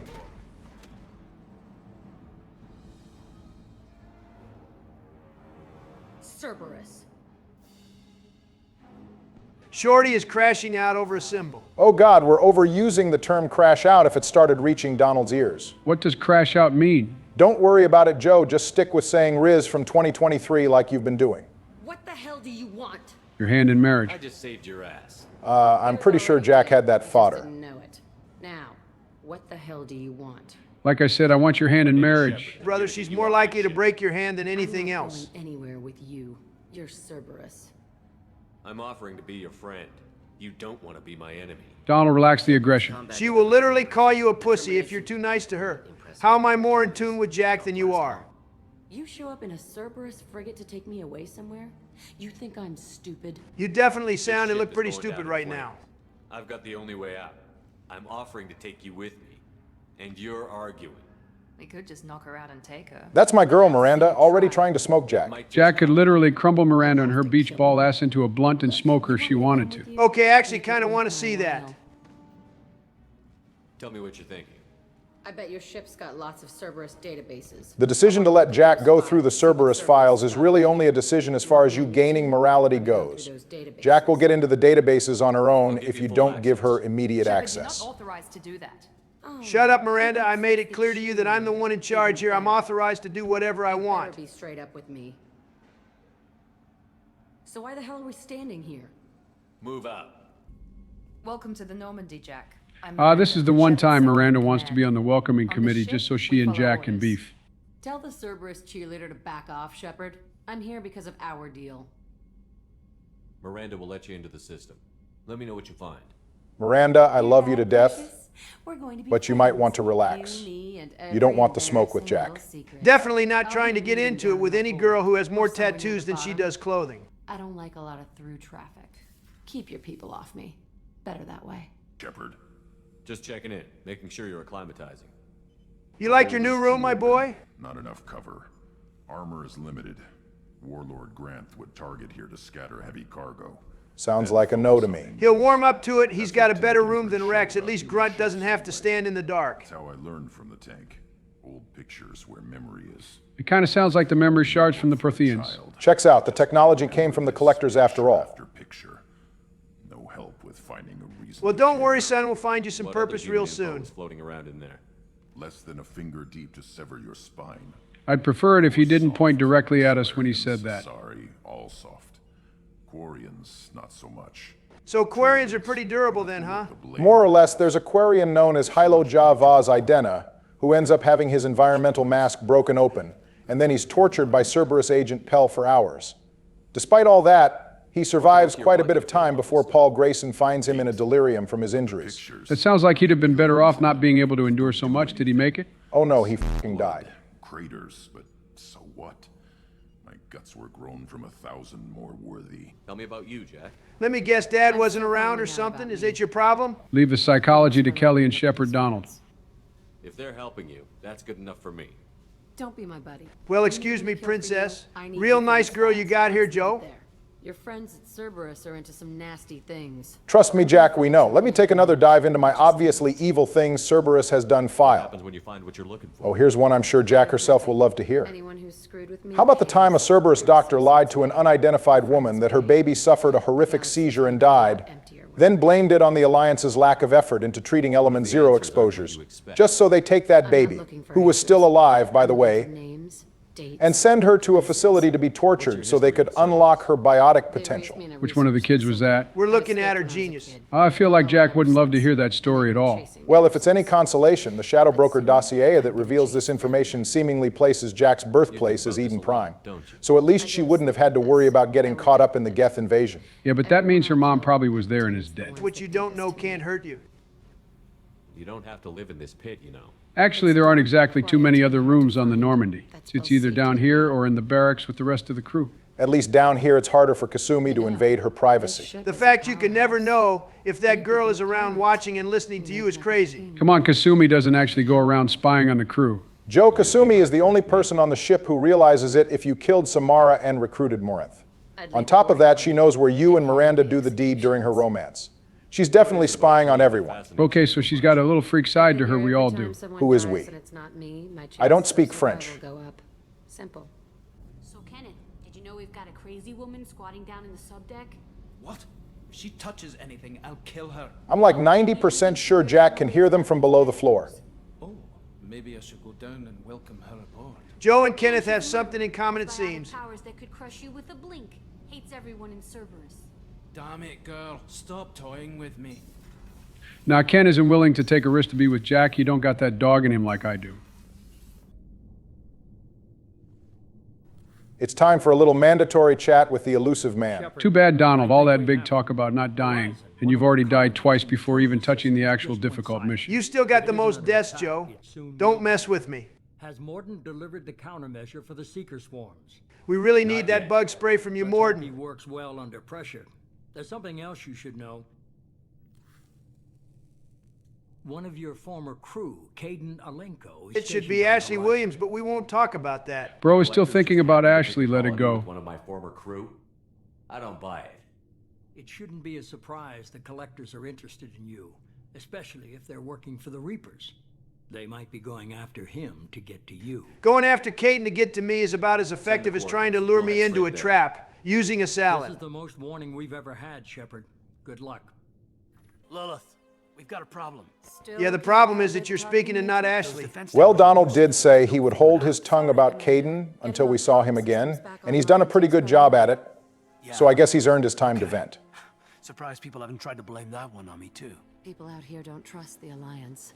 It's nothing personal. Well, look and see we're not trusting the Alliance is going to get you, Lilith. Nobody who watches the skies for a living noticed the giant f***y spaceship entering the atmosphere. Horizon isn't exactly a profitable colony or anything. I'm not surprised the collectors got the drop on them so easily. Why the hell would anyone even want to live here? It has its perks.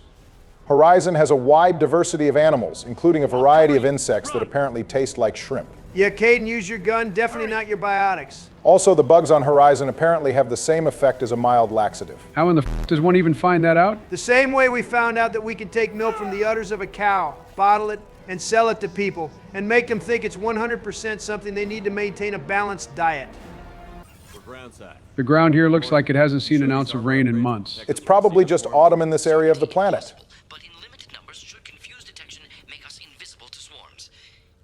In theory, is completely insane.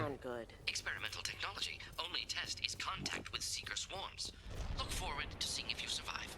All right, Morton, when I get back up there, I'm going to be looking forward to finding out what Solarian liver tastes like. All right, fine. I'll DoorDash some food before Donald tries to take a bite out of one of our squad mates. Now it's time for our first encounter with the Collectors. Thank God, fighting Blue Sun's mercenaries was getting old. For being the major antagonist of the game, we spend way too much time not fighting the Collectors. Shepard's major accomplishments in Mass Effect 2 may as well not be stopping the Collectors.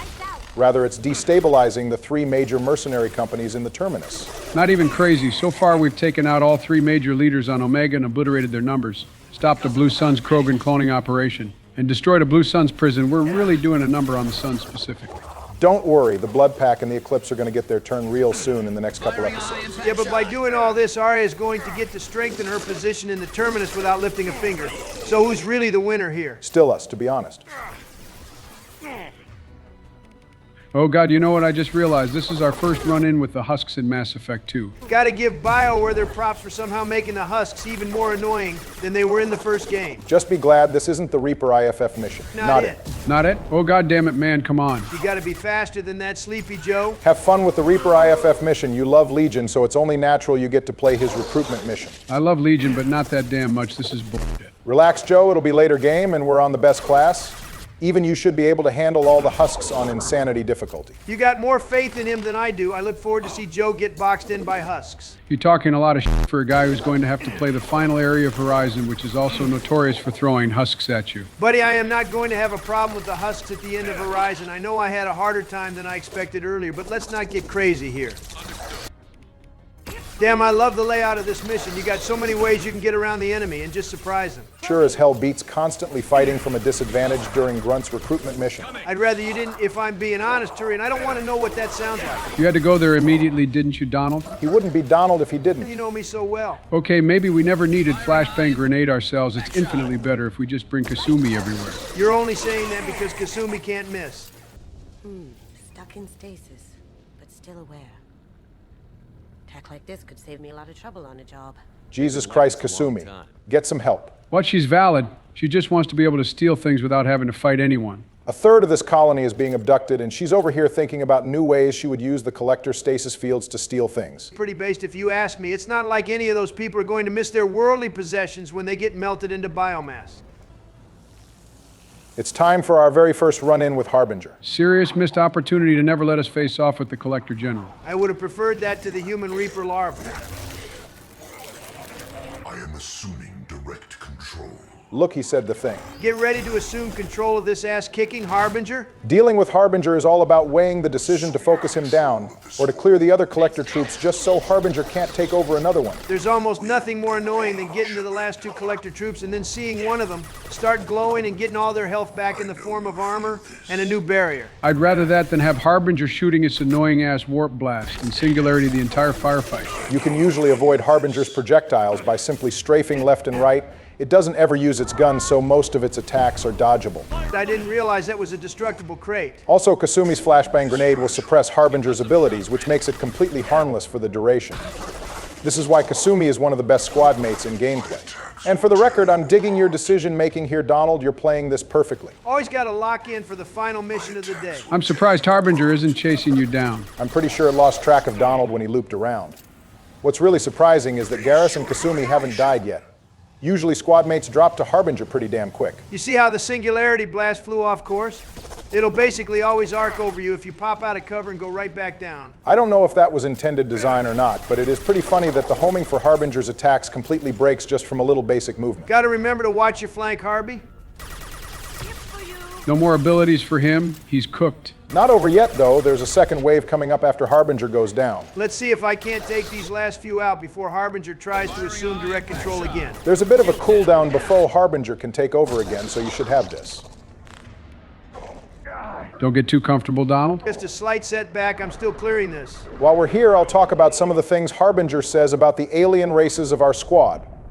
For the most part, every other alien species is viewed as useless for one reason or another, such as the Quarians' weakened immune system, Krogan sterilization, or Salarian lifespan.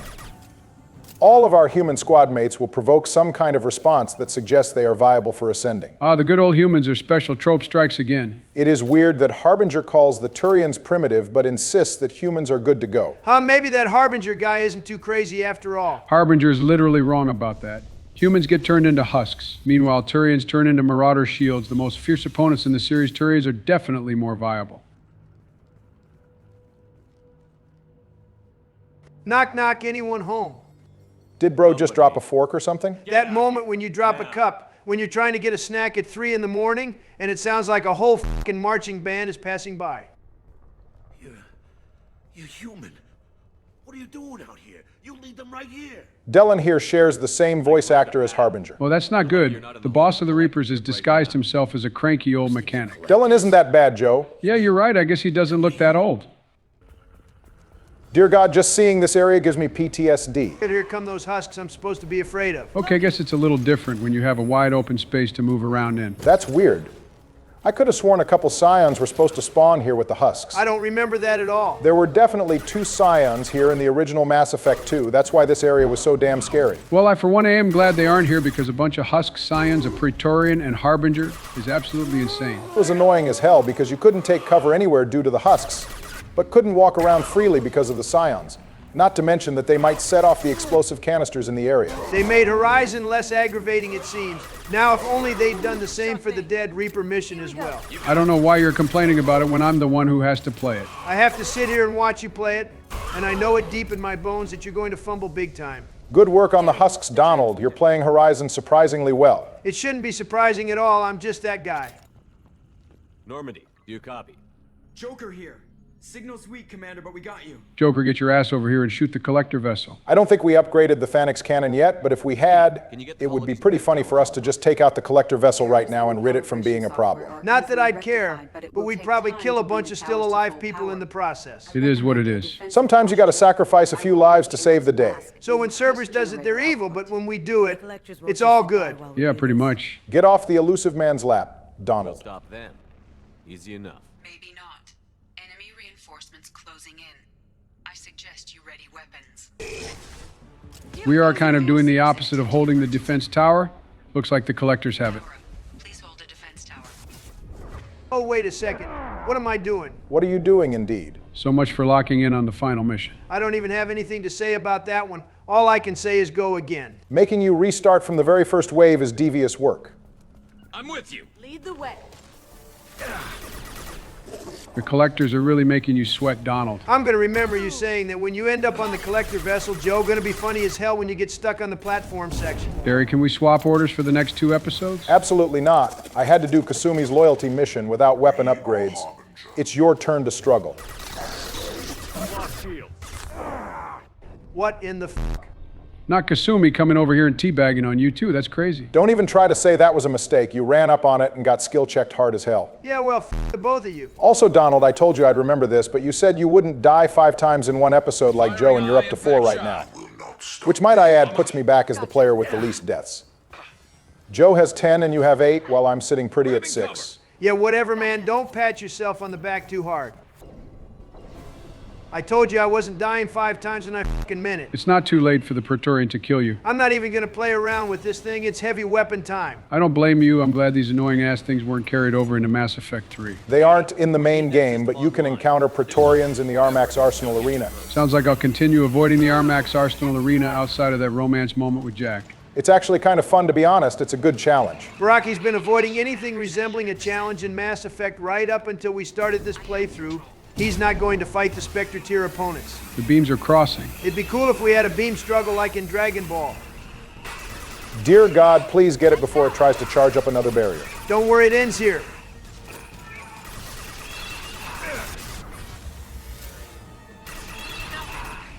Damn, I hate those things. Well, Joe, you're going to get to deal with another one later on. I hope you took notes. No! Don't let him get away! The f*** you want me to do, jump after them? Bro should have picked up a gun and lent a hand if he wanted to save his friends. There's nothing we can do. They're gone. Half the colony's in there. They took Egan and Sam and Lilith. Well, you can go ahead and forget about seeing Lilith again. Fine, I'll do something. Let me get Grunt in here and he'll toss your ass after the collector ship. To be specific, the Horizon colony had a population of 654,390 prior to the collector invasion. The collectors made off with 1/3 of the colony, so they took 215,948 people, give or take. You're some type of big alliance hero. Commander Shepard, Captain of the Normandy, the first human Spectre, savior of the Citadel. Goddamn Caden, you survived Vermeer just to come in here glazing another grown man like you're a LeBron fan. Over 200,000 people were taken, and somehow our former squad mate manages to avoid abduction, even though we saw them get frozen fairly early on. It is odd, especially when Lilith gets taken, even though she didn't make it too far away from where Caden was. We've said it before, but having the Vermeer survivor avoid being abducted was a huge miss. Could have seriously increased the stakes of the suicide mission if Caden's or Ashley's lives were in the balance. Not to mention, if they had been abducted, we could have avoided this stupid-ass conversation that has done irreversible damage to both characters' perception and the community. You're with Cerberus now. Garrus, too. There is a stark difference between being with Cerberus and working with Cerberus, and I wish I could take a nail and hammer that into his skull. If you bring Tali here, the Vermeer survivor will also react to her presence with Shepard. The next one to get hit. Anderson stonewalled me. There were rumors that you weren't dead. I wonder who was spreading rumors about his being alive. I mean, we did kind of stop on the Citadel for a few minutes to pick up Kasumi. I'm sure someone saw us. There's that, and also the fact that the elusive man was leaking information. Do you really believe that? Or is that just what Cerberus wants you to think? There isn't anything I can say that can convince you. You'll just have to wait until we steal their highly advanced spaceship, steal one of their top operatives, and then start killing all of their guys. I feel like most people forgive the Vermeer survivor for not joining up with us, and for not approving of us working with Cerberus, because as I've laid out, they're pretty damn evil. Something far more important. But it's their attitude in this moment that I take issue with. Like goddamn, have at least an ounce of faith. I want to believe you, Shepard, but I don't trust Cerberus. They could be using the threat of a Reaper to manipulate you. All right, but listen, Canada boy, you literally saw the Collector stealing the colonist. Damn it, Caden. You're so focused on Cerberus that you're ignoring the real threat. Even the goddamn bird brain over here understands the deal more than Caden. And this is why I'll say Tali and Garrus are the top two squad mates until the day I die. What does reason figure into any of this? You've changed. But I still know where my loyalties lie. I'm an Alliance soldier. Always will be. I've got to report back to the Citadel. They can decide if they believe your story or not. Caden, my boy, you're the one who was supposed to get nuked on Vermeer. I just want you to think about that when you're trying to sleep tonight. Ashley should be here instead of you. So long, Commander. Good luck. Jesus Christ, I know cigarettes no longer pose a health concern, but does the elusive man just smoke 3 packs a day or something? He's a very stressed man. He needs to take the edge off somehow. I just know the inside of his room probably smells like straight smoke and ash. What the hell is the cameraman cooking? I can practically count the pores on his face. You got to understand that this game came out in 2010. They were really trying to show off how realistic the graphics were back then. And I'll hit it. Our target is set, but we can't reach it yet. It's their home world. I guess we're really gonna do it. Hasn't anyone ever taught this guy it's rude to eavesdrop? Collectors in person. Looking forward to the action. After seeing what those bastards did on Horizon, though. Thank you for your wonderful insight on the plan, Jacob. I need you sharp and focused if we're gonna get this done, Taylor. That's what I meant, Commander. I don't want any distractions when we hit the relay. Oh great, that means we have to help Jacob deal with his daddy problems. I imagine everyone else is too. Getting some closure, you know? It'd be nice if all you clowns could have gotten your closure without involving us, but fine, whatever. Well, we've reached the end of the line for this episode. 3 episodes into Mass Effect 2, and the hierarchy in deaths has been corrected, just as I expected. Yeah, we'll see how long that lasts when you play next time, Barry. God willing, he gets clapped up. Cry about it. What's up, gang? I hope you're ready for a longer and more content-packed episode, because we've got some errands to run. Barry, man, I don't know if I'm going to be able to stay coherent for 2 goddamn hours. How is that any different than usual? Everyone knows Barack and I carry the content as it is. It's not going to be a problem for you, Joe. All you got to do is sit back and be a React Andy. Hey, Commander.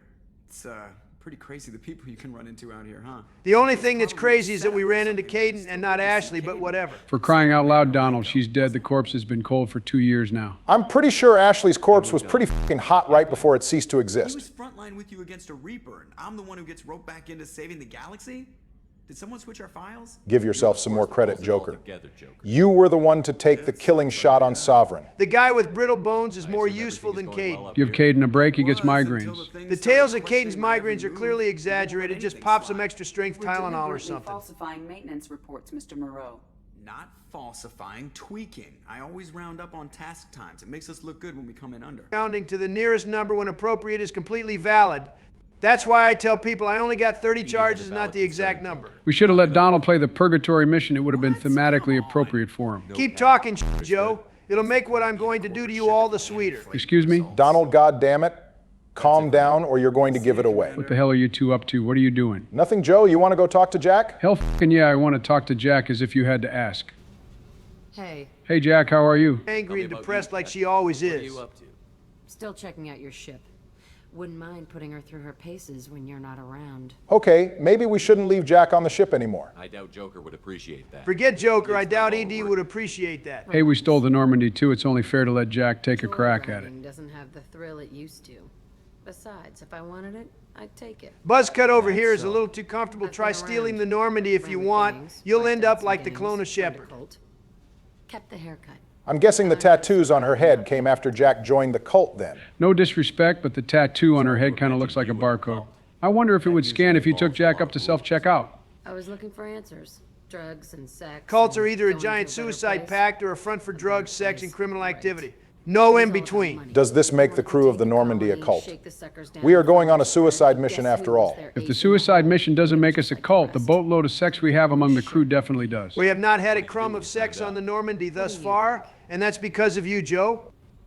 You must have met some good people, too. Pretty sure Jack kills people before she can identify if they're good people or not. Our shepherd is starting to look kind of devious. Are we not going to heal the scars? No, we're not going to heal the scars. This is how a true renegade is supposed to look. I'm a bit split on it. On the one hand, the scars look cool right now, but later on, especially in Mass Effect 3, the scars cross from looking cool to butt ugly. And Barton Joe Shepard's good looks need to be maintained. Military can't be that hard of a target, like Joe said. We stole the Normandy ourselves. Besides, parades are boring. I helped. You were a pirate, too?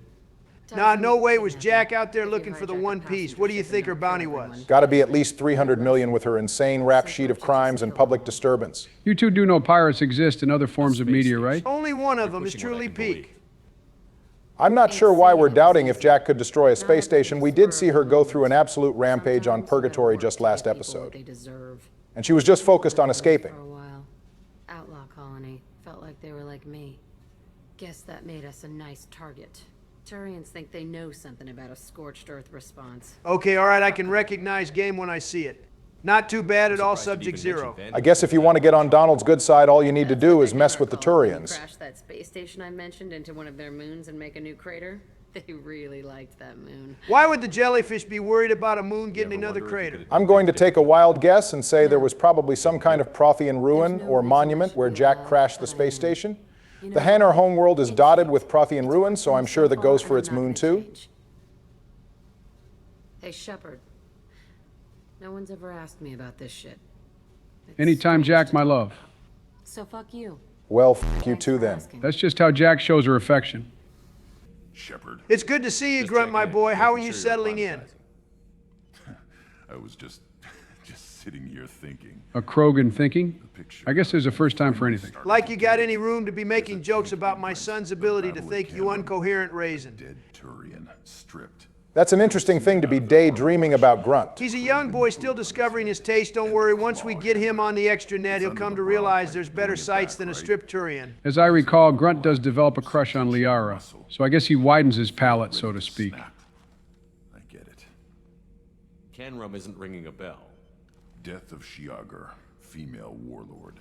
Canrum is probably the site of the most notable event in the Krogan Rebellion. After the Genophage is deployed, a female warlord named Shiagar, who managed to maintain her fertility, drew the strongest males to her warband to make a final stand against the Turians. The Turians won and killed her, but as retribution, the males hunted the Turians down for vengeance. We spinning the block for Warlord Shiagar. Damn, who knew Krogan males were such simps. You're the biggest simp to ever sit in the White House, Joe. And if you care to know, Nakmor Drak and Kesh are descendant from Shiagar. I hate Turians. That's my boy Grunt. Those Okier imprints were good for something after all. You're encouraging all the worst behavior. I don't hate Garrus. That's fine, Grunt. Everyone gets one. Personally, I prefer Adrian Victus. But if Garrus is the one you like, I won't try to dissuade you. Face off unless he turns on me. Well, Grunt, Garrus doesn't have too much left of his face for you to rip off anyway. Too soon, Barack. Garrus ate that rocket like 3 days ago. It's fine, Garrus likes his scars. Of course he does. It's about the only thing that makes him look cool. Anyway, I'm still figuring where I fit. but it made me laugh. Nothing else really on my mind, Shepard. Now it is time for our first proper trip to the Citadel. So I'm guessing stopping to pick up Kasumi early wasn't canon. We're just going to pretend that didn't happen and Kasumi was on the Normandy the entire time, but invisible. We found her going through Shepard's underwear. It's kind of crazy we're pulling up on the Citadel with a ship that is easily identifiable as Cerberus, and the Citadel fleet isn't completely f***ing us up. Donald, you did kind of sacrifice the Council and cripple the Citadel fleet in the first game, remember? Oh, right. The benefits of my decision keep compounding. I thought it might be nice to come back here and see how it's changed. But It's a lot smaller, unfortunately. Same dirty streets, same unrepentant scavengers. Two of those three things were also found in Omega, and you still stayed there. Yeah, but at least on Omega there's no bullshit. This is exactly why I left. We really got to get Garrus through this midlife crisis. Can I help you, sir? It's been a couple of years since I passed through here. Security seems to have tightened a bit. Can't have tightened that much considering we flew in here on a Cerberus-marked ship and Citadel security isn't here to jump us. It is also possible to bring Legion here onto the Citadel, despite what this woman says about reducing the risk of Geth infiltration. Geth do not intentionally infiltrate. Be alert, be safe. Thanks for your time. Next. Obviously, security has tightened since you were last here. The Turian here is known as Heron. He has a cut voice line in the game where he tells us that Executor Palin from Mass Effect 1 was killed by the Geth.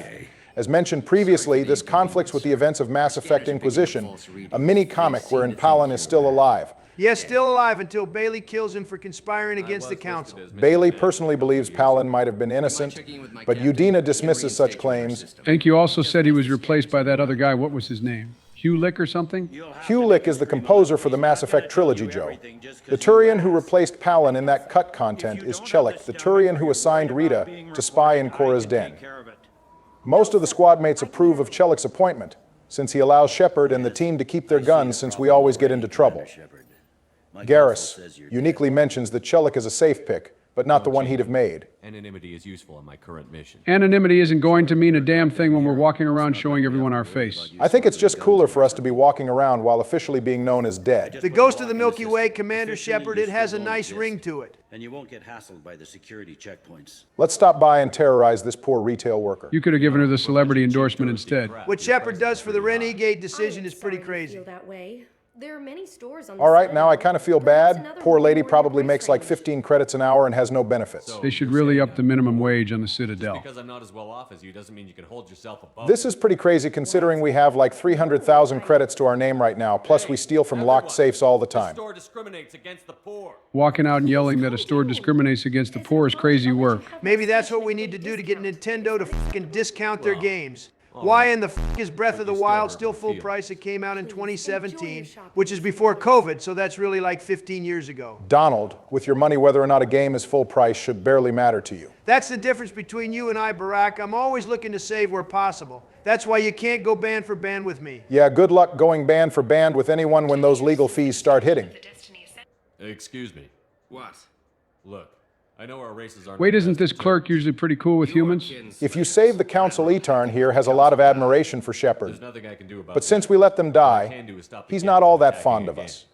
By extension, he won't let us give his store an endorsement, but we will still get a discount. Goddamn you, Donald, see what your decision has done. Now we don't get to hear the super iconic voice line. Oh, calm down. There's like 2 more stores we can go to where we'll hear what Shepard's favorite place on the Citadel is. If word gets around.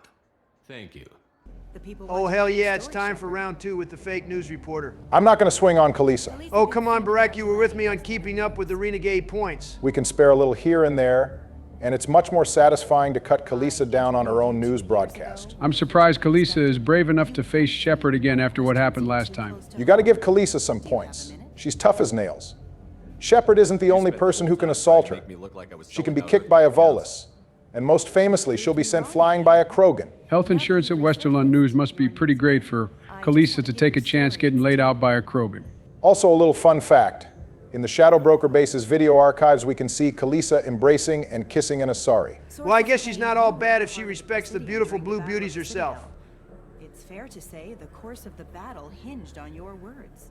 If true, you told Admiral Hackett to abandon the Destiny. Come on, she's practically begging for it. Not going to happen. Let me demonstrate how you properly deal with some pressure from the media. No out-of-line reactions to Khaleesi's disingenuous insinuations this time. Talk about boring. The majority of players punch her out anyway. Don't take the high road with me. Unfortunately, we aren't getting the best of these dialogues. If you save the Council and pick the Paragon option, Shepard would list off all of the cruisers the Alliance lost. Shenyang, Yenden, Jakarta, Cairo, Seoul, Cape Town, Warsaw, and Madrid. No fucking way. Sleepy Joe actually remembering more than 2 things at a time. I gotta be dreaming. I don't even remember all 8 of the ships. The hell is going on, Joe? It's really not that difficult. Of course, all the mourner-in-chief over here can remember properly is when a bunch of people die. Well, color me impressed, Joe. I underestimated you. Check vid. We get it? Great. Bull rushed on my own show. Quick, we have to save the poor Quarian. If I had a nickel for every Quarian on their pilgrimage we needed to help on the Citadel, I'd have 2 nickels, which I know isn't a lot, but it's weird it happened twice. This little assignment here is called Citadel, Crime in Progress. The original working title for the mission was You Know What They're Like, likely a reference to the clearly racist assumptions of the Volosyn officer here.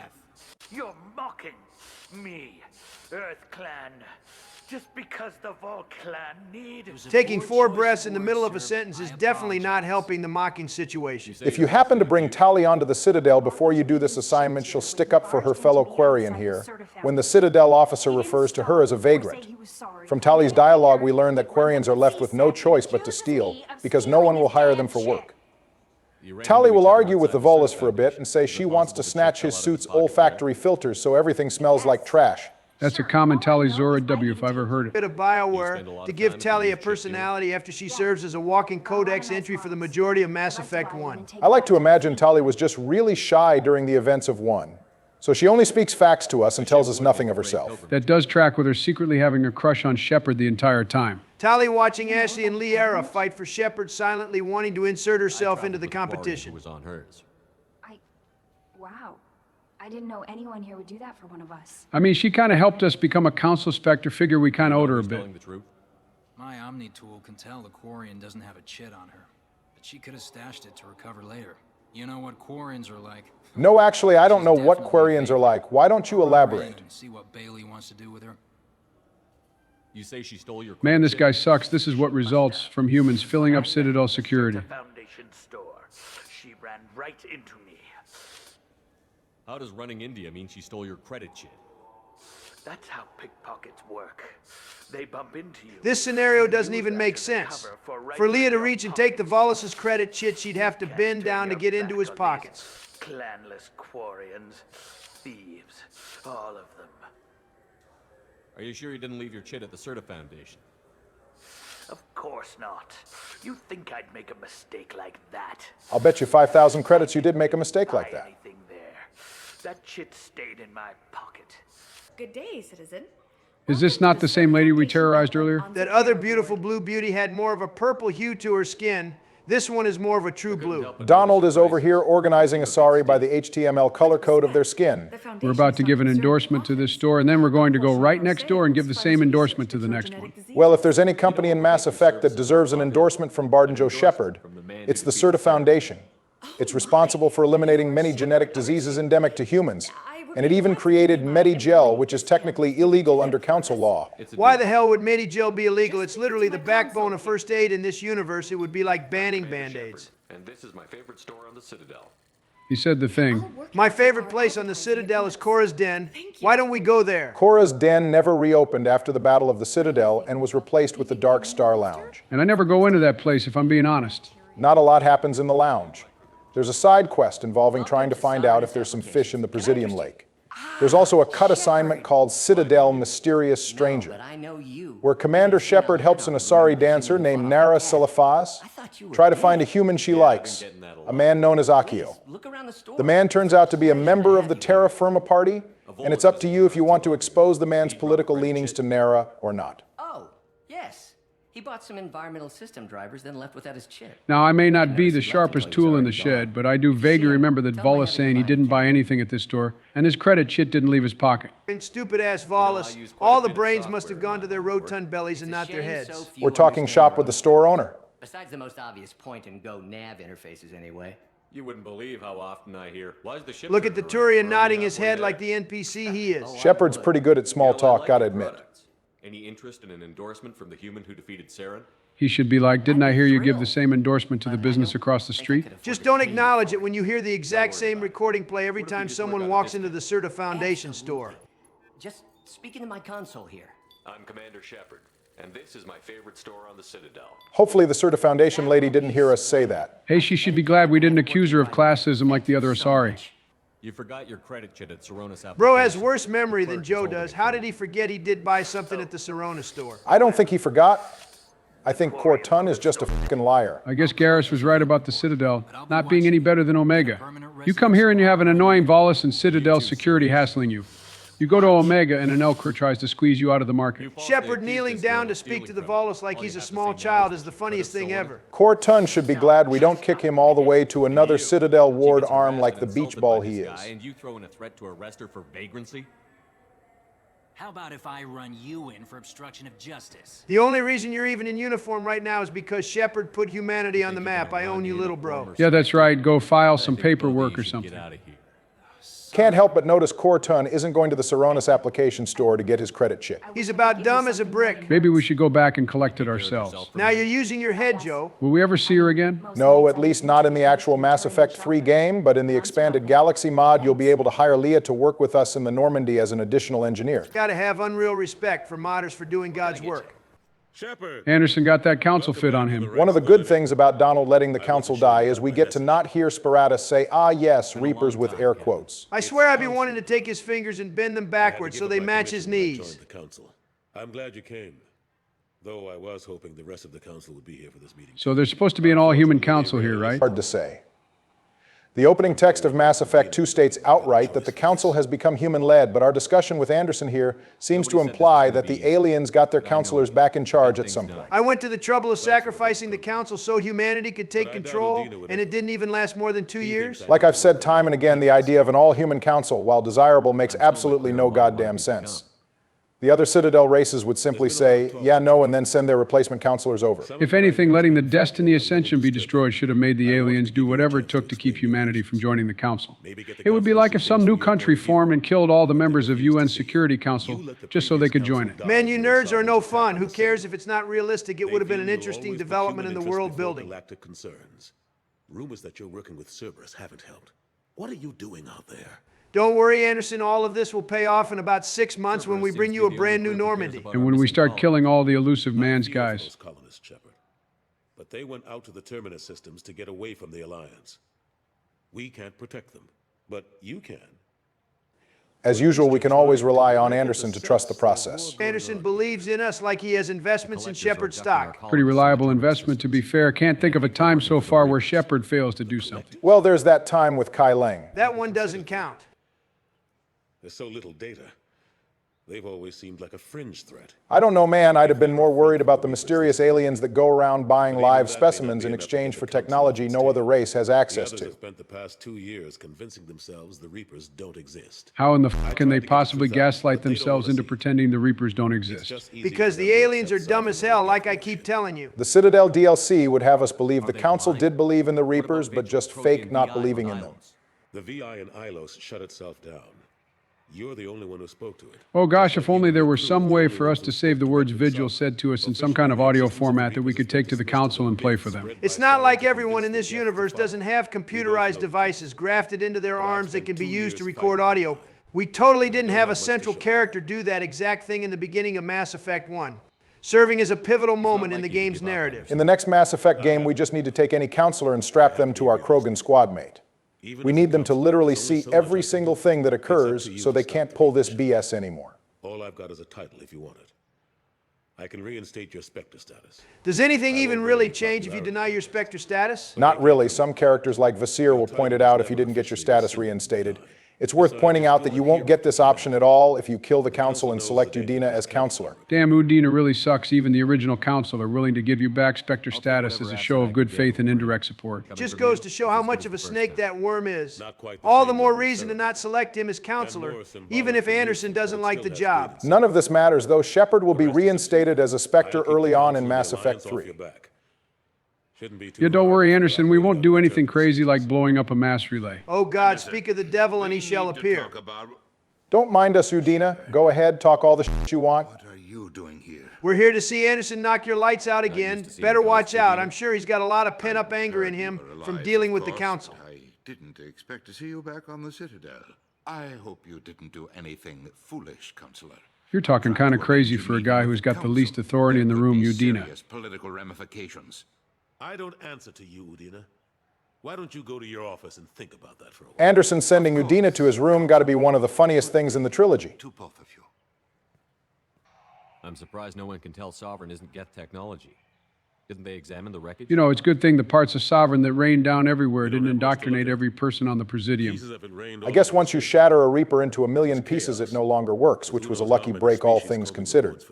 Not gonna lie, showing us the rest of the Presidium and not letting us explore it kind of hurts my soul a little bit. I'm with you there, Donald. What a massive downgrade the Citadel is now. I'd love to pay a visit to the consort to see if she has any other side quests for us, especially since she provides us with the greatest reward at the end of it all. Oh, that's why you want to explore the Presidium. Barry, you were the one that showed us that we can get laid here. Don't try to walk the high road now.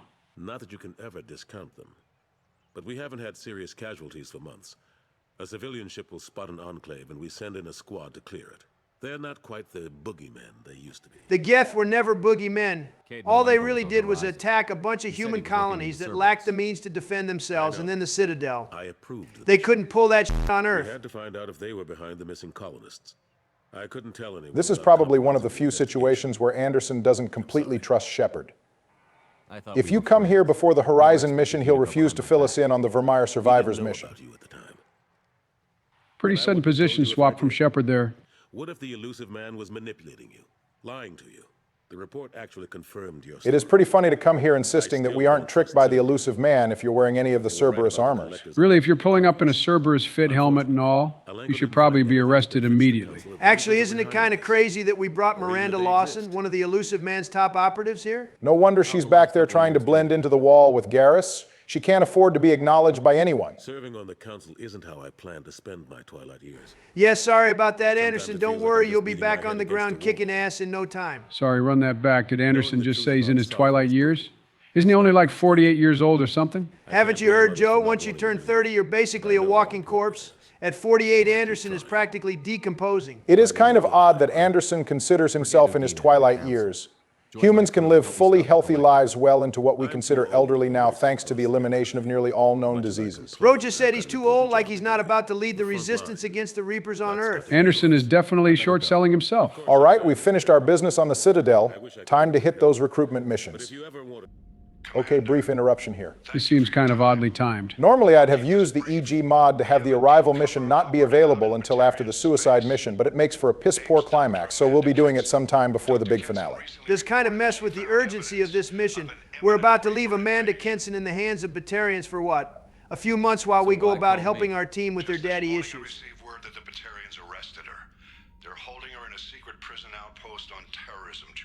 Funny how both DLC missions involving Batarians have terrorism using a massive asteroid as a theme. Hopefully the Batarians aren't as hard on Kenson as I was on Balak. I have a hell of a squad with me. I'm sure they'd help out. Kenson is my friend. If the Batarians see a squad of armed soldiers... They really won't see us. Hell, we could probably send Thane and Kasumi in there to handle things.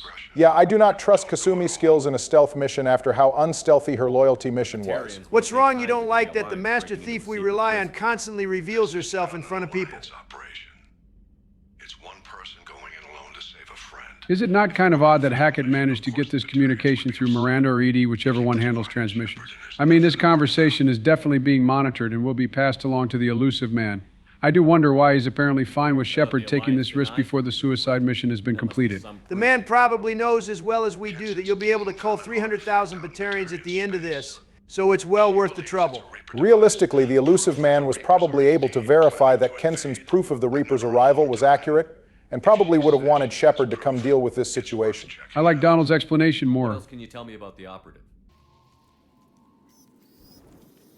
Oh look, it's the average summer day in Texas. The bugs are about damn near the same size too. Motherfuckers always be like, I love the summer, and it feels like this when you're outside. Haystrom has a surface temperature of 44 degrees Celsius. What was that, Barack? What the f*** is a Celsius? Sorry, excuse me, that's 111.2 degree Fahrenheit. Jesus Christ, is that the concrete back there smoking? Who would ever live on this hellscape? People who live in Arizona scoff at this. Haystrom was at one time a Quarian colony. It was established to observe the phenomena on its star, Dolan.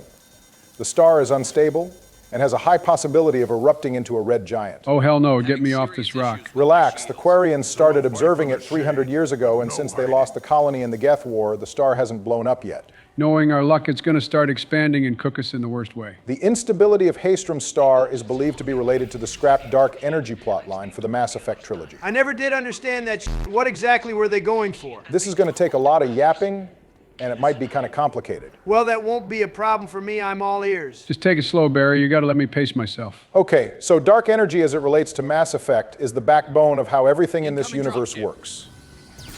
It is manipulated using Element Zero, and when subjected to powerful electrical currents, Element Zero will release dark energy that can be harnessed to create mass effect fields, which effectively raise or lower the relative mass of objects.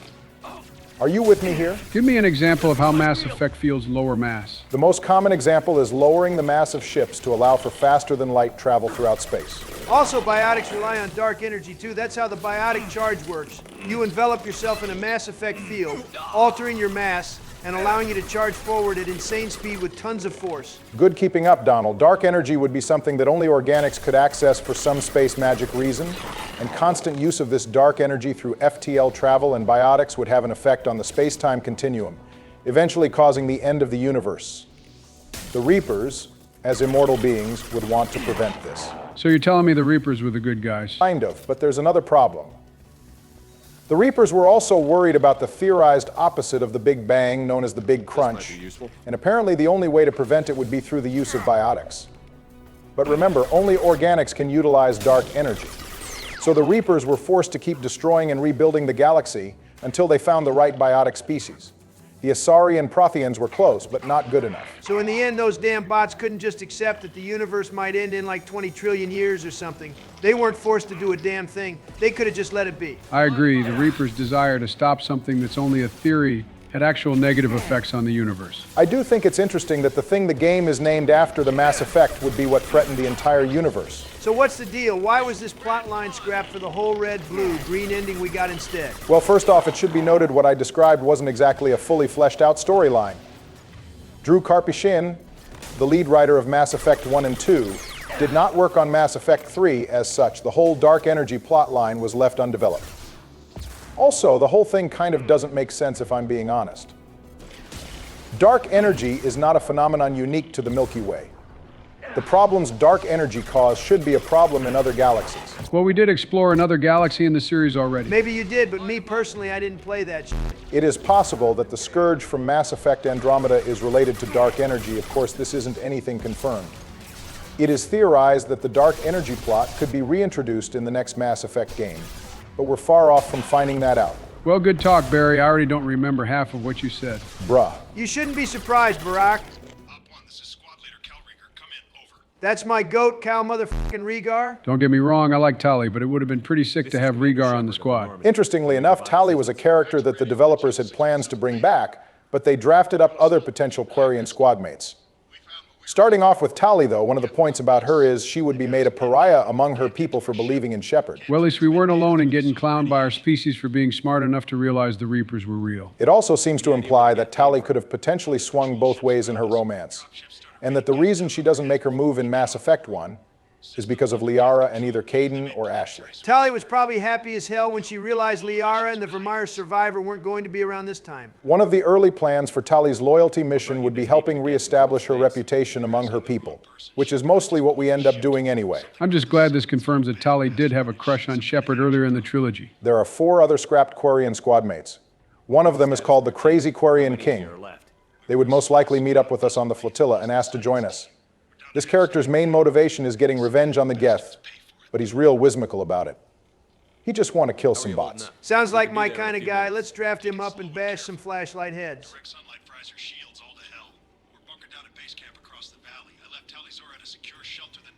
You think we should probably stop talking and go over there and help those guys?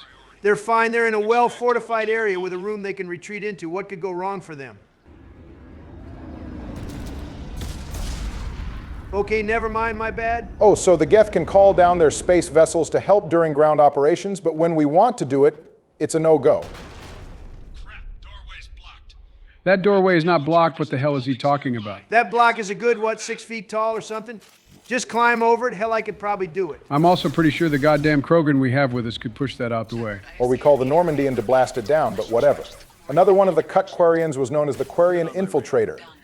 A rogue type known for getting himself in trouble, Shepard would encounter this Quarian on Omega in the middle of a gunfight between the local authorities and some mercenaries. What is with Quarians and going to one of the dirtiest and most dangerous places in the galaxy? The Infiltrator's story is that he's looking for answers regarding the Geth, hoping to prove to his people it's safe to return to Rannoch. He somehow wound up with a bounty on his head, hence the fight with the Mercs and Omega authorities. Lastly, this character's romance would have been dependent on your morality. If you're too evil, he'll call things off. In that case, we might as well collect his bounty ourselves. Lastly is a character called the Fugitive Rebel, who could have been a human, Salarian or Aquarian. They would be a former revolutionary leader. Minimal information on this one. It probably didn't get too far. Barry, it's kind of crazy how you just did nothing but deliver information while playing the game. I'm just goated like that, you know how it is. Relax, bud. It's just Tally's recruitment mission, not Horizon or the Collector vessel. You're just mad you died 4 times, Donald. No, I'm mad you're getting a snooze mission with the Geth while I had to fight the Collectors. Donald, you were the one who said he'd take the Horizon mission. No one made you. Shut up, Joe. 5 deaths in 1 episode, Biden. Kind of weird how all our deaths just doubled in each of the first 3 episodes we played. That was not deliberate at all. Understood. Good to see Geth Primes are still complete menaces to society. The Geth Primes aren't anything to sweat over. Bro, there is nothing more satisfying than when your squad mate syncs up and hits the nastiest combo on an enemy unit. All the proof I need to know Garrus is the #1 teammate. Shepard and Garrus out here jumping enemies like Yuji and Toto. Okay, let's not get crazy now. Comparing the Turian to my best old friend is an insane take. I'm seeing a death in your near future, Barack. Please, just who the hell do you think I am? A man who's about 1 mistake away from getting roasted like Hangi. Nope, not today. Unfortunately, Garrus wasn't so lucky. And there goes Grunt. You really used the squad as meat shields. Not my fault, they just stood there and got lit on fire. If there is a God, you will get absolutely cooked for letting my son die like that. Well, I won't be dying to a flamethrower, that's for damn sure. You guys were pretty rough on this mission in the tier list video, but you gotta admit the layout is pretty sick. At least we also get access to the high ground instead of the enemies having a monopoly on it. Dossier Tali, at least gameplay-wise, is one of the better recruitment missions. It's just too bad it lacks any real dialogue, and since the plot line it hints at was never expanded upon, its world building is very minimal. Don't care it has Tali and Rhaegar in it. It's a W mission, and you're still wild for letting that fake Reaper clone of Bernie Sanders trick you into underrating the mission. That's a throwback and a half, Joe. I'm surprised you even retained any memories from that after I used the Crucible. The fake Bernie Sanders might have been a Reaper clone, but I still stand by the judgment of Dossier Tali. Tally, it's Shepard. It is pretty crazy how both times we meet up with Tali, it's in the middle of her needing saving. No doubt factors into her crush on us. The handsome and charming Barton Joe Shepard swooping in to save the young Quarian lady from certain danger. I don't know, man. It kind of looked like Tali had herself covered when we meet her in Mass Effect 1. That's part of Tali's charm. She's fully capable of taking care of herself, but she still likes being saved, which checks out given her interest in soap operas. Good contrast with Liara, who is also young among her race, but is a lot less capable. And the console is damaged. Can you get it open on your end? Let me see. Yes, I can do it. Here. Should be unlocked now. Oh God, I hate these damn things. They're pretty annoying even if you can easily clap them with overload. At least we only encounter these things on Haestrom, and then we never see them again for the rest of the trilogy. Makes me wonder what they're even doing in the game. They don't appear too often in Mass Effect 1 either. If I didn't know better, I'd say they're here exclusively to annoy the shit out of me. And you really don't like the Geth recon drones? Setting aside the fact that they dare to harm Richard Leroy Jenkins, they're just irritating gnats. They can't really kill you unless you're reckless, just damn distractions from the actual threat, which is the Geth Prime. Finally, we can take care of the Prime in peace. I think more drones just spawned. Garrus, get the hell out of the way. The bird almost boxed you out of cover and got you killed. So much for being the best teammate. Thank God that's over. Now we'll never have to see the recon drones again. What the hell is that? I believe that would be a Geth Colossus. Well, that's not good at all. Of all the times to not have the Mako. Well, no goddamn wonder Tali's team got clapped up. The Geth were not playing around this time. This is why I follow you, Shepard. Big things. I'm glad you're enjoying your field trip, Grunt. Over here!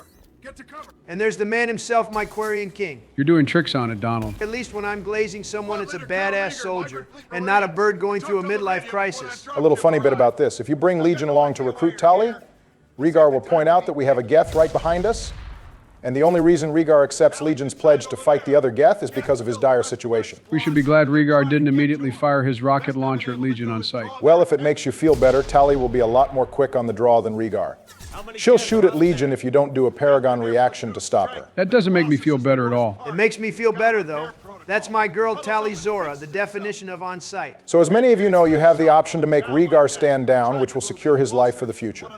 Or you can let him help you deal with the Colossus, but this will put his life at risk. I don't know that I've ever had Rhaegar die. For once I can say the same, I don't even understand what flags his death. There's various claims from people saying he dies if you take too long to kill the Colossus, to people saying he dies if you end up getting a game over. The game over one doesn't even make sense. The checkpoint is during the conversation with Rhaegar. If you did die, you could just use the Paragon dialogue to make him stand down. It's more likely that Rhaegar has some kind of hidden health bar that depletes the more and more he's shot by either random Geth or the Colossus.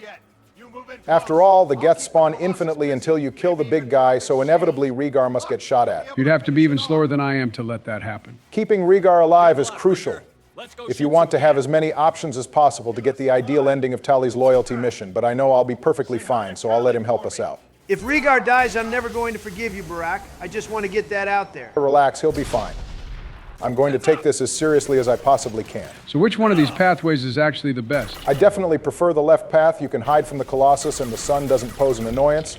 Sure, you'll have to deal with more Geth troopers, but they're relatively easy to deal with. Please, a real goddamn soldier would charge straight down the middle and spear Dick the Colossus with overwhelming firepower. It's always the goddamn charge ability with you. What Donald said is a perfectly viable strategy, if a bit risky and suicidal.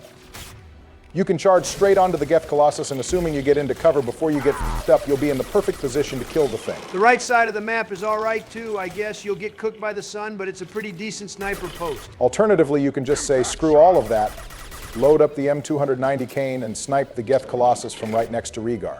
I don't know about launching a goddamn nuclear weapon in the direction of our beloved Quarian squad mate. I know we often call the cane a nuke, but it doesn't actually fire a nuclear warhead, just a traditional high explosive round that is applied to a 25-gram slug, which is fired at 5 kilometers a second. What in the f*** is a kilometer? God damn it, I am not going to convert the metric system to freedom units every time I have to break down information in Mass Effect. I'm going to let the non-United States-based viewers have this one. You know, the fact that we measure everything in metric units of measurement seems to imply the United States probably loses this one. Well, you'll never catch me using meters to measure the height of things. Oh, f***, I don't like the looks of this.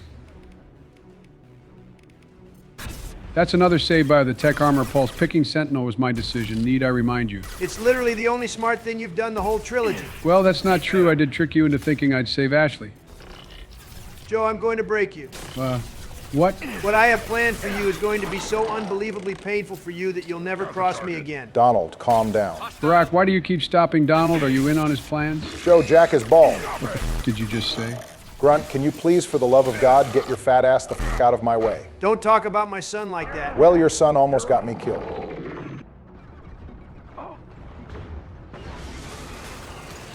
Wait, did Rhaegar just die? No, he always screams when the Colossus goes down. Or maybe he did die and we just don't know it yet.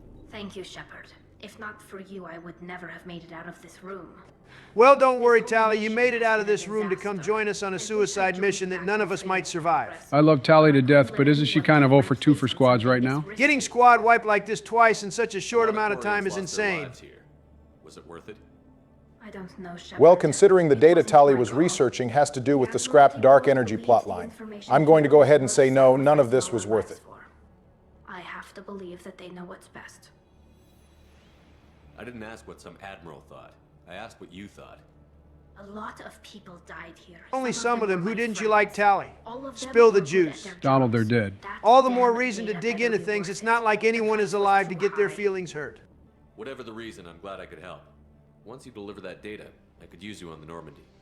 We got a brand new ship for you to explore, Tali. Don't worry, this one doesn't belong to the Alliance, so I don't mind if you steal more information for your people this time. I don't think she needed our permission, Barry. If Tali sees it, she's taking notes on it. Watch the rest of my team die.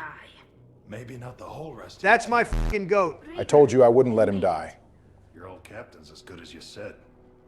Damn Colossus never stood a chance. How the mighty gift Colossus has fallen. We don't even need the tank anymore. The Normandy can get you out of here, Rieger.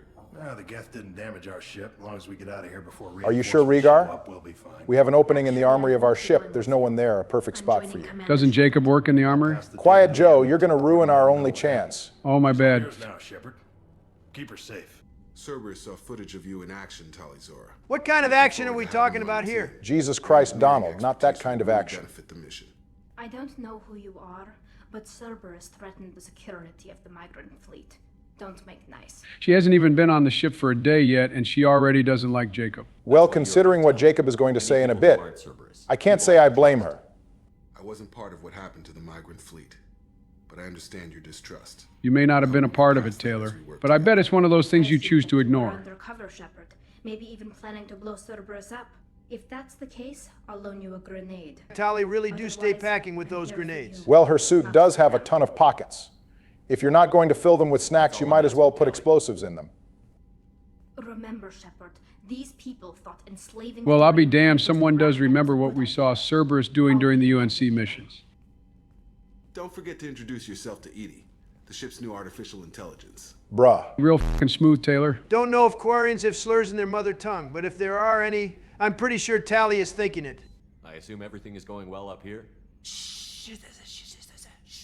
Joker? The hell is wrong with him now? When it's listening. I am always listening, Mr. Moreau. I didn't even think of that. Joker's girlfriend can hear everything that happens on the ship. Bro is never going to get away with anything. Forget letting your girl go through your phone. Joker's girl can just access the entirety of the extra net in literal seconds. Bro is cooked. I've got green across the board. The forward tanks... Ah, my favorite crewmates, what shenanigans are they up to now? I'm talking about the one that's covered and protected, not bouncing in the breeze. I don't know. Kenneth and I are two of a kind, it seems. Very official. It always makes me stand at attention. You're such a dog. I'm about to be a dog when we see Samara in a bit. Shepard, what can I do for you?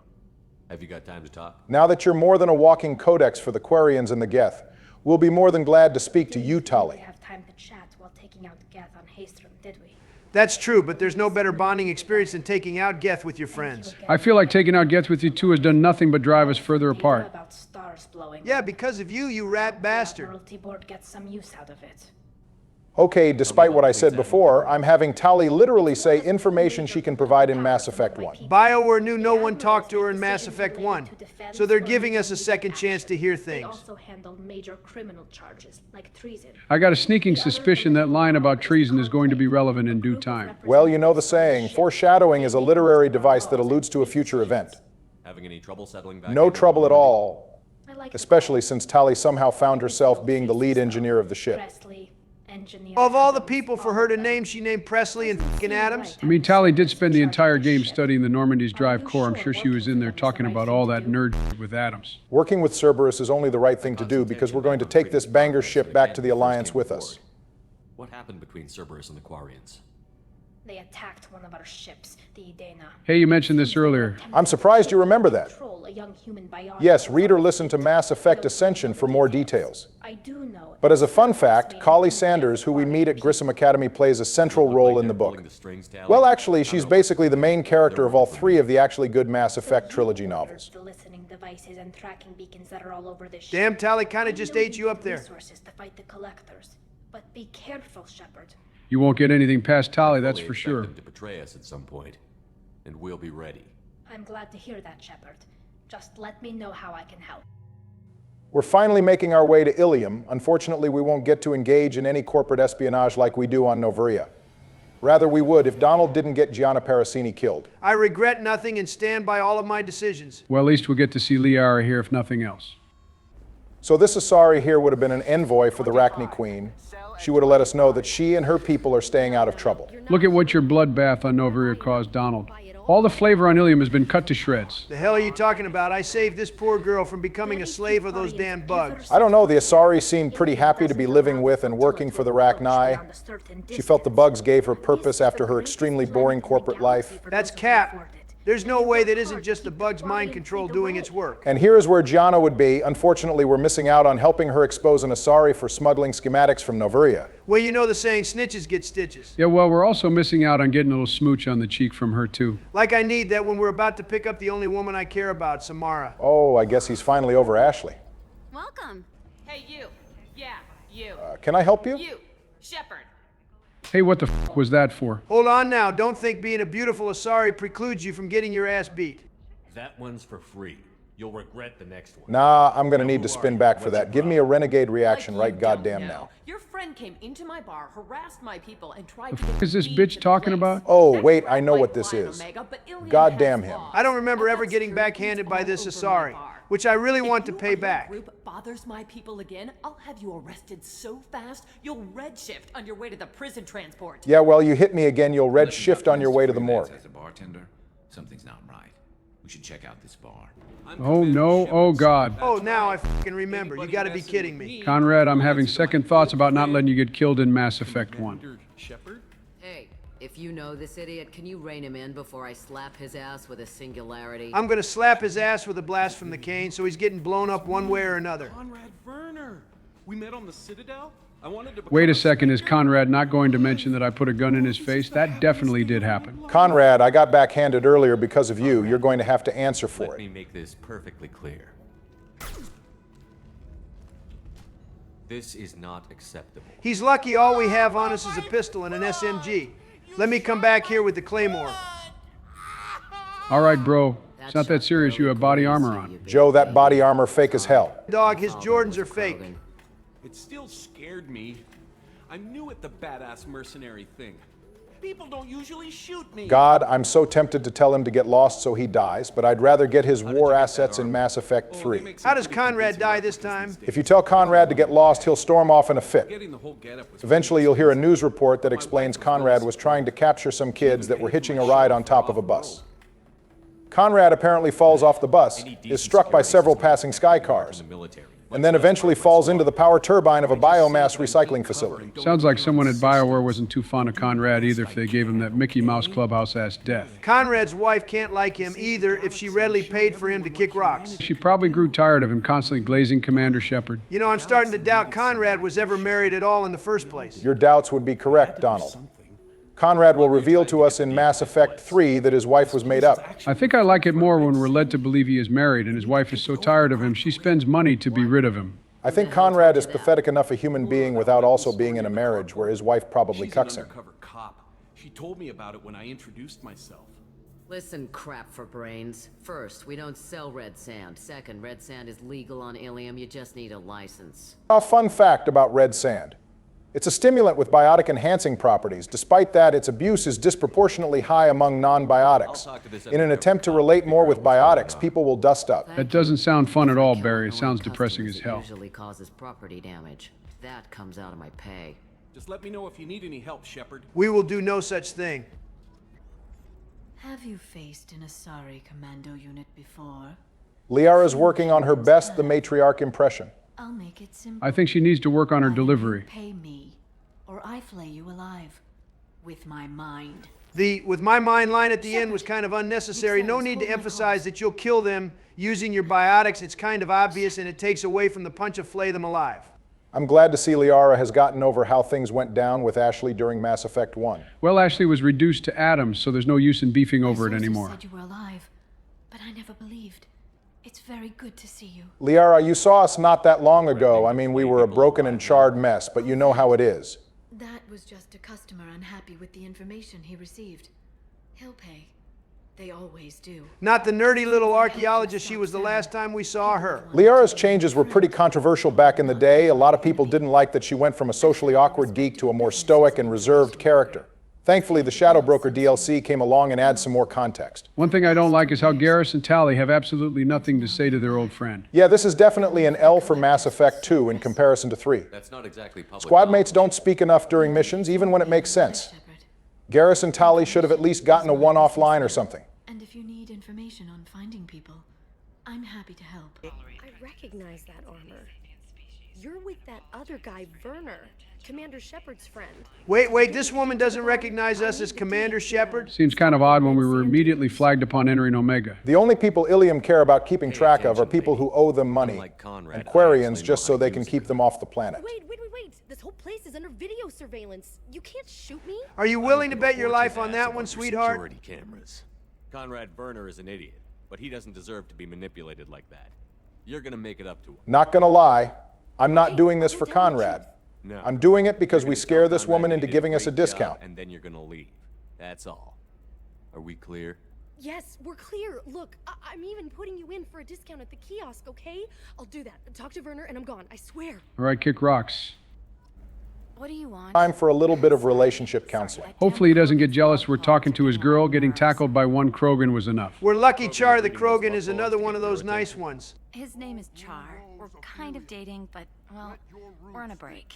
And he's trying to show me how sensitive he is by, well, wooing me. It's really bad. It might be really cringe, but you're still here listening to him.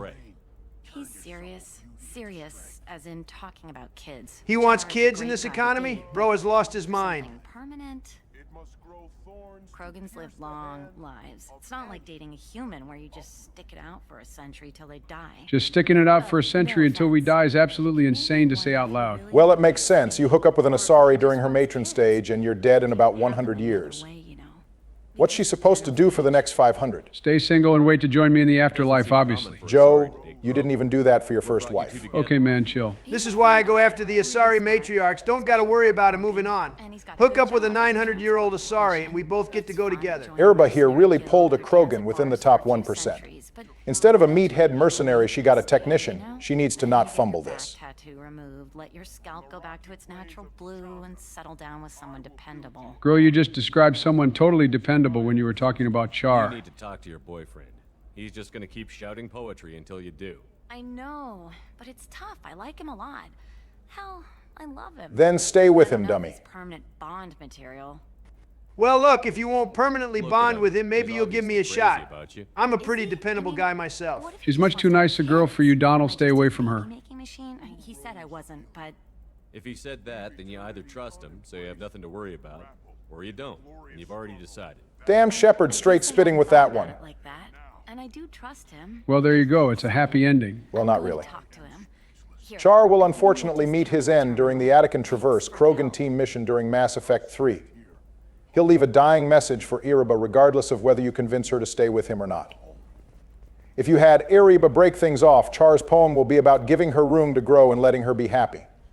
If you had Ereba take him back, Char's message will imply that the two of them have already had a child. Damn, even I feel bad about that one. Well, if it helps, we're about to meet up with an old friend from Pharos. Shepard, Shiala, you doing something different with your makeup? That's a very unfortunate shade of green she is. It couldn't be something a bit more brilliant. Just a really dull color. Thorian creature as a slave, and you killed it. Please, Shiala, don't remind me.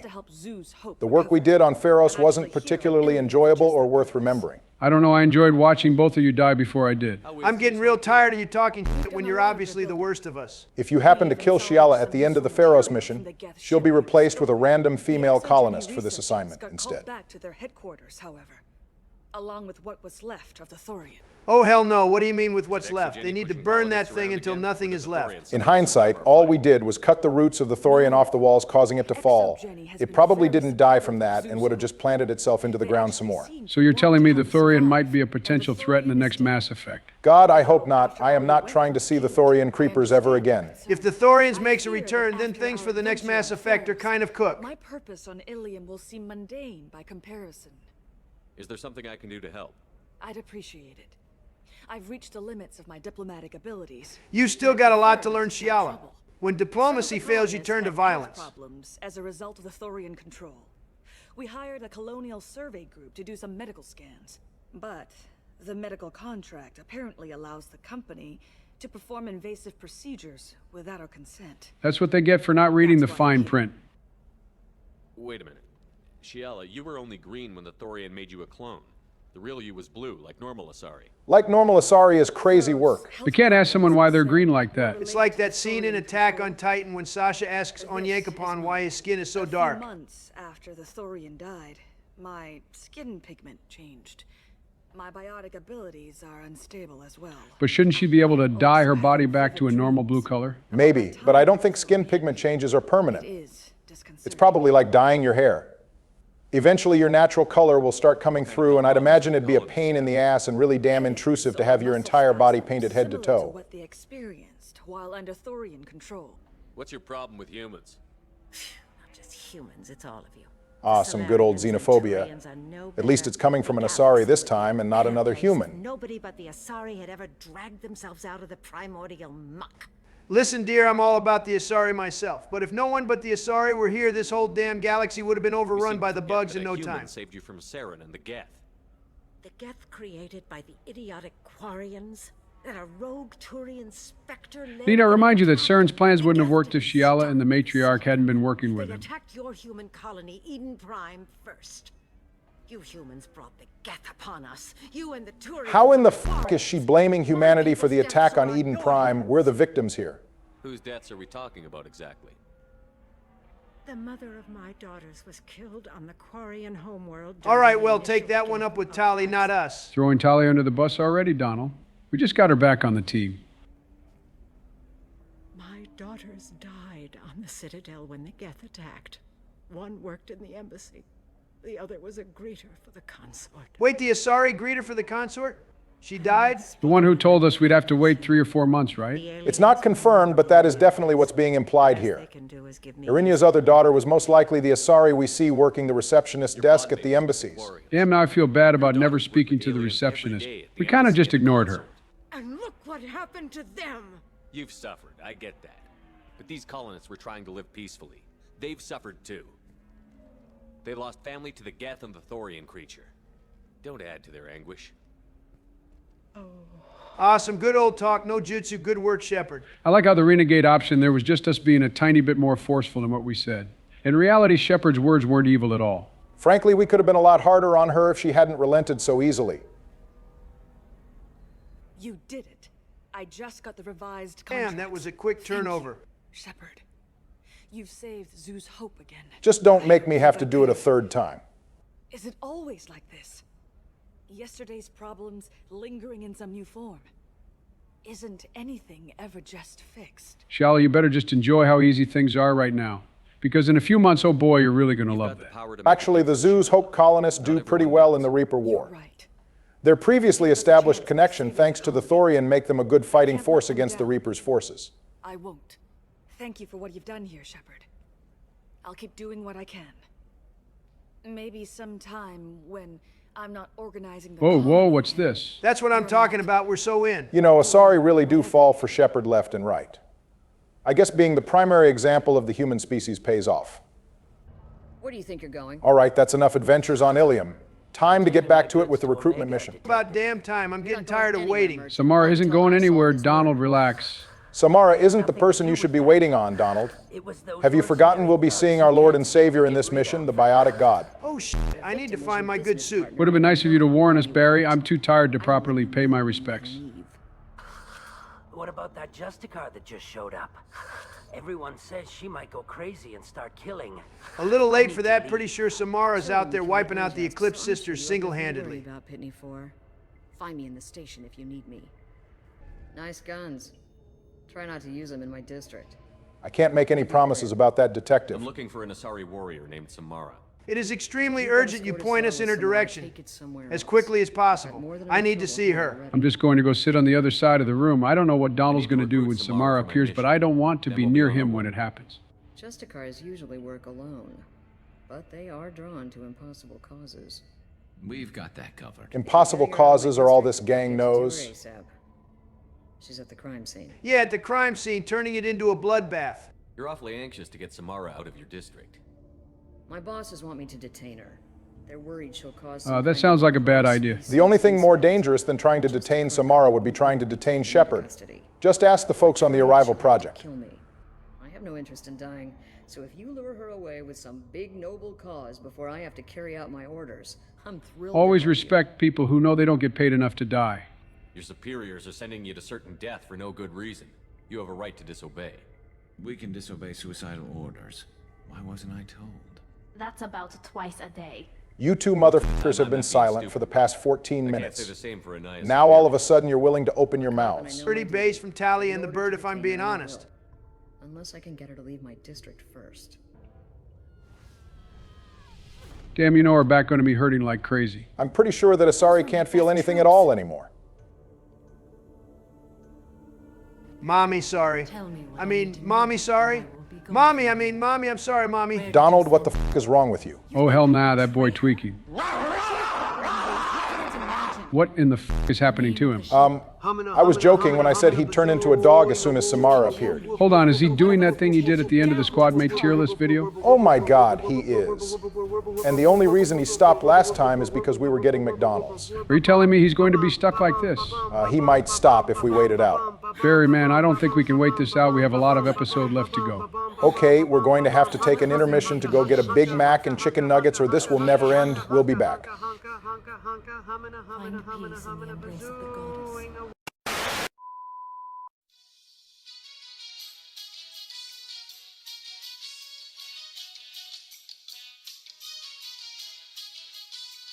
My name is Samara. All right, things have seemed to settle down now. How'd you guys know I was hungry? I don't even remember asking for anything. You were laying it on pretty thick that you were absolutely famished, Donald. Well, thanks for the grub. Let's carry on with the recruitment mission. I'm not trying to beef with Samara after watching her clap up a whole Eclipse platoon. I know gameplay-wise, these Eclipse sisters aren't supposed to be anything special. But in terms of the lore, they're all Asari commando-level fighters. Samara taking them out so easily is impressive. I seek an incredibly dangerous fugitive. I cornered her here, but the Eclipse sisters smuggled her off-world. I must. She got that girl twisted up like a stick of licorice. At least she went out getting Samara to step on her for free. It should have been me, not her. It's not fair. Donald, you need to seek God. The only thing I need to seek is the bottom of Samara's boots. Your orders, detective. Fortunately, I will not have to resist. It's time for us to bully the second beach ball of the day. Hello, Earth Clan. If you're interested in weapons, I have a fine selection. Unfortunately, I am not open for business right now. Why would he tell us he has a fine selection of weapons if his store isn't open for business? I know nothing about any mercenaries, Earth Clan. I'm merely... Having to aim your gun downward like that to threaten a Volus is so goddamn funny.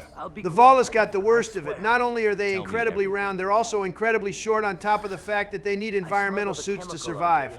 And those suits cause them to sound like they're wheezing. At least Aquarians get to be tall, shapely, and can speak clearly. How the hell are the Volus even an economic powerhouse given their build? The Volus, to their credit, were the third species to post an embassy at the Citadel, and they authored the act that made the credit the standard currency in galactic trade. Despite the role in the Milky Way's economy, the Volus are very weak militarily and are a client state of the Turian hierarchy. The Volus might have the money, but they lack the military and technological might to make a push for council status. No wonder the Volus ambassador doesn't like us. We came in here and accomplished everything they've been trying to do in a millennia in only 2.5 decades. Sounds like a skill issue to me. For once, skill issue actually applies. The Volus made themselves subservient to the Turians, while humans made a strong push for territory and made huge improvements in technology and military. And because we kind of pushed the Turians back during first contact, we earned the respect and the fear of the council races. Casual W for humanity. What can I say? Eclipse sister commits a murder to earn her uniform. They are all dangerous. Mind over matter. Goddamn, we just walked in and they're already trying to get us baked. The Minigen X3 gas will either increase the damage of your biotic powers or the range, but of course it'll do damage to your shields and health. There's some cut dialogue from the squad mates where they comment if they're under the effects of the gas. It seems this stuff stings quite a bit. It's a good thing none of us develops an addiction to the stuff as a result of this mission. Couldn't be me, though. Let me gain biotic powers from a little bit of dust I'm popping off. Keep Donald away from the red sand. While we've got the chance, there's a cut character to talk about here. In the cut characters template, there is a cut Asari character known as the Asari Spectre. There isn't a lot of information on her, but she would have been 400 years old. And this Spectre would have been hunting down an imposter commander Shepard on Omega. All that does is make me want Televasir to join our squad. An imposter Shepard? Are we talking about the clone? Or likely, it's Conrad Werner pretending to be Shepard. Checks out, Conrad is better at pretending to be Shepard than the clone is. Wait, stop! I didn't fire my weapon once. I pretended to because the other... Because I pretended to shoot the best lie she could come up with? Doesn't matter, as Pitney foretold us. I'm not one Eclipse sisters get their uniform by committing a murder. Elnora here is in uniform, so she's definitely not good. She also clearly just tried to draw on us. And you lost. Screw that bastard and screw you.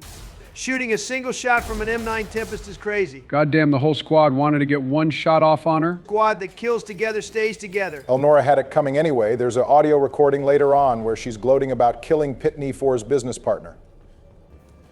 Man, look at that majestic-ass sunset. And here's a gunship just in time to ruin the view. BioWare really said, making more unique boss fights, let's just start using the gunship for the Archangel mission. If only we brought Kasumi with us so she could jump up there and blow it up or something. Barack, why are you not using the heavy weapon? I don't need to waste heavy weapon ammo on something like this. Bro, this is taking forever. What the hell happened there? I double-tapped the leave cover button in a panic after getting hit by that rocket. Too bad you were having a pretty good episode. All right, we go again. You know what, man? F it, let's get this over with. Thank Christ. I don't even know why you're trying to conserve the heavy weapon ammo. Well, I want to make sure we have enough so we can easily deal with the Reaper IFF mission and the human Reaper larva. Barack, I know you like planning ahead, but why don't we focus on today's trials and worry about tomorrow's when we get there? Fine, that's valid. Kneel before the biotic god himself. Looks like we caught him at a good time. He didn't blow us up for getting in his way. I am a biotic god. Goddamn, look at the aura he's emitting. He's the real deal. Actually, you know what? Never mind. We've run this joke into the ground. The Volus here isn't an all-powerful biotic god who could fold the universe with just a thought. He's just a businessman who was pumped full of biotic-enhancing drugs. Goddamn, Donald. You really ripped the Band-Aid off the viewer's knees there. You might as well have said Santa Claus isn't real. I would never say that because Santa Claus is real. To be honest, I didn't have any jokes for the biotic god anyway, so let's just talk about the man himself, Niftucal. As Donald said, Niftu is a member of Pitney 4's business group. He's demonstrating biotic power for no reason other than the fact that the Eclipse mercenaries pumped him full of Minogen X3 or potentially red sand. I guess that's why his biotic attack on the mercs is so tiny. You can stop Niftu from going any forward by pushing him over. He'll get up and realize how tired he is and leave the area. You can then encounter him next to Pitney, where he'll thank you for getting him out of danger. Oh shit, I didn't realize he actually comes to his senses later on. Now I feel bad about sending him out to fight for the memes. If you do send him out, he'll fire off an extremely weak biotic warp on Wasaya, and then she'll retaliate with her own and send Niftu into some boxes. I'm guessing he died since we don't see him again, but it's possible he was only knocked out. Nah, he died. Bro was already so high. He was floating to the pearly gates. A warp would have just hastened the journey. Alternatively, you can just ignore Niftu and go straight to the final fight. If you do this, Niftu will still not appear at the spaceport. Presumably, he wanders off in his drunken stupors and is never seen again. I suppose he has to come down from his high sooner or later, though. Shepard, this guy couldn't tie his bootlaces, much less fight. So how are we going to handle him? We're going to let him go. Obviously, we're pretty well locked into the renegade path and can't afford too many screw-ups going forward. Then why did you just pick the wrong dialogue option? My bad, misclick. I'll just ignore the Paragon interrupt. Are you mad? I'm unstoppable. Feasting on her biotic-rich blood will be the last step of my ascension to godhood. All right, have fun ascending to godhood, Niftu. An ill wind blows upon Wasaya, captain of the Eclipse Sisters. After me!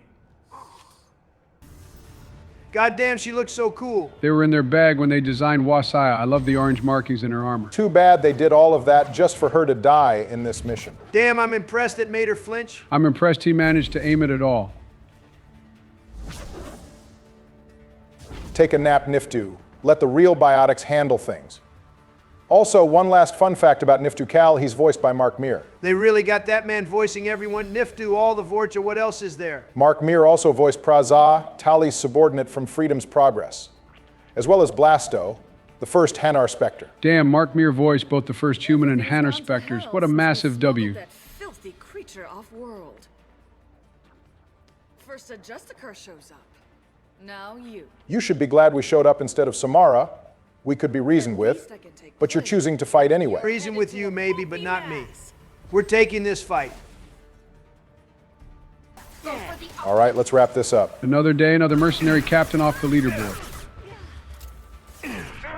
Oh, shit. No way the NPC just boxed you in like that. Now, you see, me personally, I would have been on the Vanguard class here, and a good old-fashioned charge would have prevented that from happening. Or maybe charge wouldn't work like it tends to do in Mass Effect 2, and you would have died anyway. They're all mine.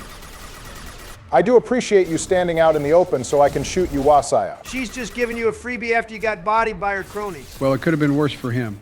At least Barry didn't die to some vomit from the Thorian creeper this time. Man, she really does like that corner. It must be where she feels secure. I'm pretty sure almost dying is scaring her. She was popping off talking about turning us into a pulpy mass, and now look at her. Running away and hiding in a corner. The Terminus mercenaries aren't anything to worry about. All right, now that Wasaya has left her corner, now's a good time to bring the big guns out. Bro waits until there's like 4 people left, and the big boss herself is near dead, to finally bring out his strongest weapon.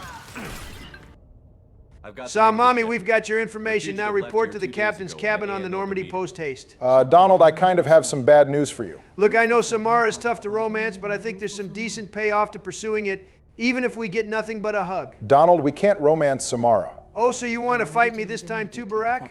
I'll get Miranda killed, I swear to God. Bro's gonna make us have the worst Citadel DLC party imaginable, just so he can romance a character who rejects us in the game. Donald, listen to me.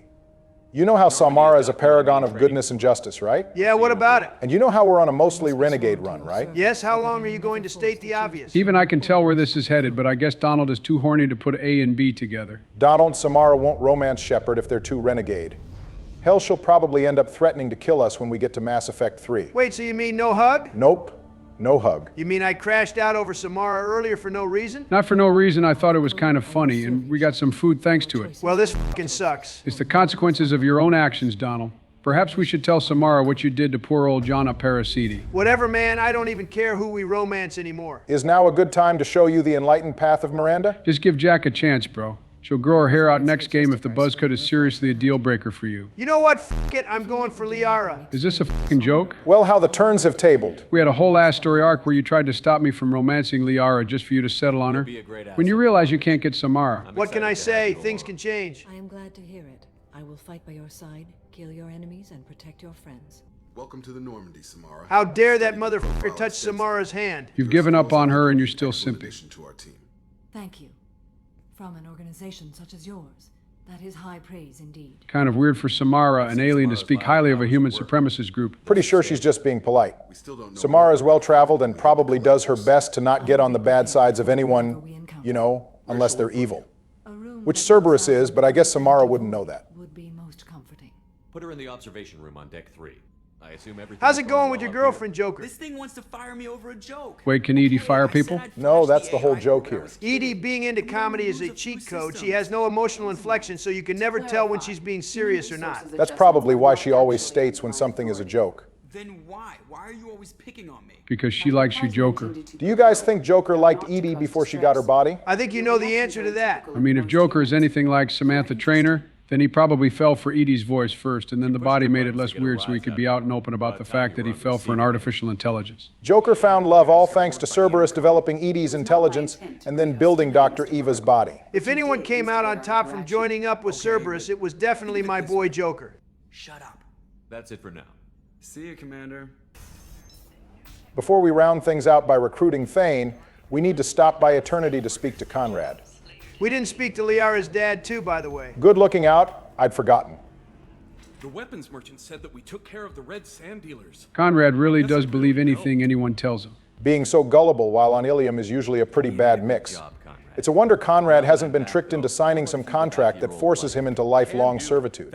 To be honest, getting tricked by that weapons merchant Asari was the best case scenario for him. Try to stay out of trouble, Werner. We might not be so nice next time. Thanks for taking care As Donald stated earlier, Atheta here is Liara's father. What the hell determines which one is the mother and which one is the father? The mother Asari is the one who gets pregnant, or pops the baby Asari out, as Atheta explains in Mass Effect 3. And the father is the one who passes along their genetic information during the joining. You know, doesn't she end up looking really different in Mass Effect 3? Yeah, for some reason Atheta takes on a darker shade of blue, and her facial structure changes quite a bit. For some reason, BioWare didn't unify her appearance throughout both 2 and 3 like they did with Kelly Dad Chambers. was a Krogan who fought in the Rachni Wars. My mother fought in the Krogan rebellions. Damn, the family get-together for Atheta must have been crazy. You got Dad's side of the family popping off about the rebellion and Mom's side trying to play it cool. It'd be like having two parents who fought in the Civil War or something. Whatever the alien equivalent of Thanksgiving is must have been crazy. Damn, Theta and Liara, by extension, wouldn't even be alive if it weren't for the genophage. I'm sure that's true for a lot of Asari. I'd imagine Krogan, who never had children, sought out Asari partners. I guess the genophage had some perks after all. What happened when he found out? I was about 100, shaking my ass in some sleazy bar. They got me on the link. Told me that they were gonna have it out. I guess her parents decided to skip the Thanksgiving dinner argument and jumped straight to an old-fashioned family brawl. Easy, since neither one did. Rest in peace. Well, it could be worse. How could having your mom and dad settle an old war dispute ending in death be any worse? Why is a matriarch in a bar serving drinks? It's better than what most other matriarchs are doing. I mean, yeah, your ex was out there getting indoctrinated while the rest of them ignore the Reaper threat. All that sorry wisdom got the Destiny Ascension blown to hell, and now okay, well, to be fair, that one is kind of on me, but I don't think we need to tell her that. What was coming, and they didn't want to hear it. What didn't they want to hear? That art and philosophy and political prowess wasn't gonna cut it. We can't go a single Asari lifetime without some big war breaking out. I mean, you all lived to be 1,000 years old. How could you expect a war to not break out at some point? Theta is speaking facts, but unfortunately, this isn't something the Asari are going to understand. Their insanely long lifespans keep them from feeling the tension of growing conflict in the galaxy. Thanks for telling me about that. It's why they always throw other species like the humans and Turians at a problem. Just looking around. Right. Don't eat the nuts in the red bowls. They're for Turians and Quarians. You'll get cramps. Serena? Sweet time to finally recruit my boy Thane. Shepard. Liara Tassoni said you might have information on Thane Krios. I was hoping we could just forget about the Frogman, but I guess I can't dream. All right. I forgot you don't like Thane either. Isn't it because Melania likes him or something? We haven't talked about this in a while. Good, let's keep it that way. I don't want to talk about it. Don't worry. As far as I can tell, none of our wives are really watching these videos. Just tell me what you know about him. I ran security for Nasana Dantius. Then I found out she was having people killed to cover up her dirty secrets. Well, we're familiar with that ourselves. Nasana had us kill her sister. I might have been good enough to stop Thane from taking her down. Serena, I don't know who the hell you think you are, just tell me where but you were definitely not stopping Thane from killing Nasana. I gotta respect the energy she's putting out, though. You gotta be a real smoke demon to have that much confidence in yourself. Do all of our missions on this planet take place during sunset? The sun's appearance has to do with the fact that most of the buildings in this part of Ilium are skyscrapers. There's a second tower. The planet is a blistering 65 degrees Celsius. Convert it yourselves, so the only ground level settlements are at the polar latitudes. So you're telling me the solution to global warming is to build taller skyscrapers? Got it. I suppose that is one way we could deal with things. Good, now I can make sure my next Trump Tower is insanely tall for no reason. You know, they say people who make giant things are compensating for something. I don't know who they is, but they sound like they're full of shit. Shift workers clear out of Tower 2. Goddamn, they got this mission loading up like it's a movie. Why does the Frogs recruitment mission seem like it got mad budget and development time? Dossier the Assassin was featured at 2009's E3 as a demo for Mass Effect 2, which explains why it seems like it's done so well. Damn man, I miss E3. These Nintendo Directs and State of Plays just don't scratch that itch. Looking back on it, it's kind of crazy how prominent Thane was in the lead up to Mass Effect 2's release and how little screen time he has compared to the other squad mates. There they are.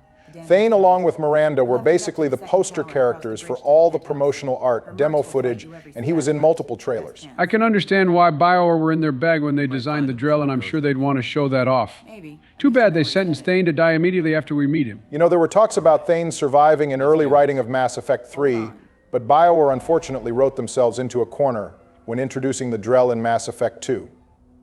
Keprel syndrome is explained to be basically incurable in the Codex, as it's totally resistant to Hanner antibiotics and other treatments like organ transplants. The only way they could have gotten around Thane living was with a hasty retcon, or by justifying it using Reaper technology. Thank God they gave that up. Don't need him around. You mean to tell me we were robbed of having Thane with us for longer? In some ways, it was probably a good decision. Another reminder of how the Reaper War can take anyone, no matter how good Shepard is. Yeah, except the Frog didn't lose to a Reaper. He lost to Kai goddamn Lang. Well, losing to Kai Lang isn't half as embarrassing as getting killed by a Loki mech. I know these Solarians are unarmed, but come on. If Loki mechs and some dogs are all Nasana has for her first line of defense, then it's no wonder Frog Boy manages to get her. Since Thane was a new alien species brought to the universe, there isn't any alternative cut character to him.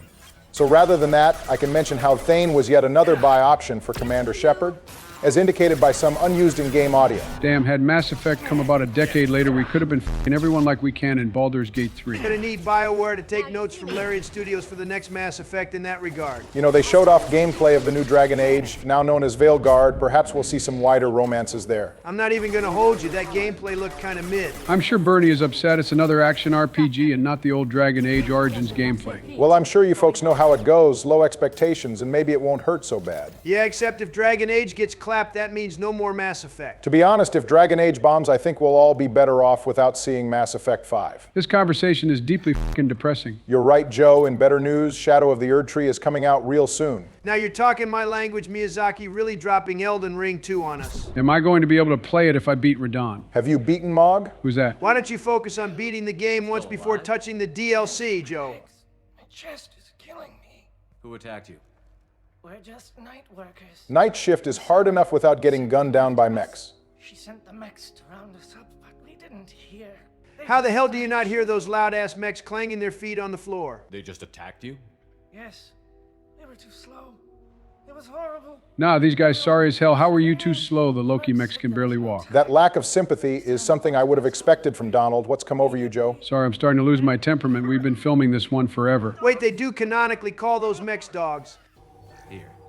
That should ease the pain. Barack, what the hell are you doing? People who work graveyard are already dead on the inside. No need for them to die on the outside, too. Take your time. What are the odds that elevator's gonna be empty when it gets here? 2 out of 10, probably. If Nasana were smart, she'd have stuck a bomb in the elevator. Cracking out the big guns. You'll see why in a second. Oh, cool, it's a Krogan. So I see our business here on Ilium is just cutting down the Eclipse mercenary organization. Well, to be fair, Samara did do her fair share of clapping the Eclipse before we got here. Though I guess you can say the same of Garrus before we got to Omega. The Council was so terrified of sending the Normandy into the Terminus system last game, but here we are. Shepard and a few of his friends clearing every major fighting force. Why the hell is the Master Thief over there standing out in the open and getting lit up? I think she heard you because she slid right back down to ground level. Being lit on fire has a real good humbling effect on you. Oh hell yeah, easily the best renegade moment of all time is coming. You better not disappoint me. All the ways you can deal with this guy are pretty cold. I wonder which one I should pick. I'm not gonna lie, it's not like we need this guy's information or anything. Let gravity do what it does best. That's my boy, Joe. We should deprive you of sleep more often. I wouldn't be wasting my time talking to you. You're not one of Nasana's mercs. Who are you? A whole lot of yapping for a guy who's about to get Lion King'd. Or coach. Your choice. Look, pal. Even if I knew where he was, I wouldn't tell you. Yeah, you're done, bro. Not the answer I was looking for. Bro really decided defending Nasana was more important than his life. Man, someone is about to have a bad day when that guy lands on them or on their sky car. How about goodbye? So what have we learned here? That pushing people off the upper levels of skyscrapers is really fucking funny. Remind me not to visit Trump Tower. The lesson is that if a scary guy with red skin is you up against a window, you better just tell him what he wants or you're going to end up a stain on someone's windshield or on the sidewalk. Great answer, Joe. Also, if that merc plummeted all the way to the surface of Ilium, he's probably getting grilled by the sun. Great, we can go scrape him up and serve him to Grunt for lunch. Jesus Christ, Donald. Are you guys all right in here? Get back! You better put that pea shooter away, son. That's really not a good idea. I don't want to hurt you, but I will. Well, what happened to your sympathy to night shift workers, Barack? My sympathy only goes as far as them not pointing a gun in my face. Hold on now. Why are we drawing on the other Salarians? This is kind of crazy. We're basically walking into an active shooter event and drawing guns on the victims. Are you the ones who shot the merc? No, but I wish we had, since we apparently can't shoot anything else in this room. But I can't take credit for him. Then who did? So doesn't this imply that Thane was ahead of us? How did we beat him to Nasana? Thane was going through the air vents, a much more roundabout path than the straight-shot Shepard takes across the bridge. Talon picked up the merc's gun, but we were too afraid to leave. All right, one last push to our reunion with Nasana. What the f***? The hell are you two doing back there? I'm just going to ignore whatever Samara and Kasumi were up to and move on. I'm afraid your men aren't able to respond, Nasana. You know she had to shit herself when she heard Shepard's voice. Forget the explosives! He's already past us! If he's already passed us, how do we catch up? I don't know, man. He's an assassin. He's a master of stealth. Finally, something know-it-all Obama can't explain. Well, if Thane is ahead of us, it would have been nice of him to kill some of these guys. Thane is busy trying to win the race to Nasana. He's worried we're going to take the target out first. Oh, God damn it. And that's the third death of the episode, and I'm back in the lead, baby. What the hell happened there, Barry? That stupid fucking Eclipse Vanguard sent out his warp blast exactly after my tech armor broke and stopped me from going into cover. I swear to God, the AI in this game is smarter than we give it credit for. Sounds like excuses to me. You're starting to push double-digit deaths, Barack. I'm about to push you down a flight of stairs. Jesus Christ, I thought we were done with the loudspeakers when we killed Jedor. Nasana is doing a whole lot of yapping when she should be thinking of an escape route. She really boxed herself in. Literally just an emergency sky car at her penthouse window could have made everything we're doing right now pointless. Actually, doesn't Ilium have law enforcement? Why isn't anyone coming to save Nasana? I mean, Nasana Dantius isn't exactly a well-liked individual.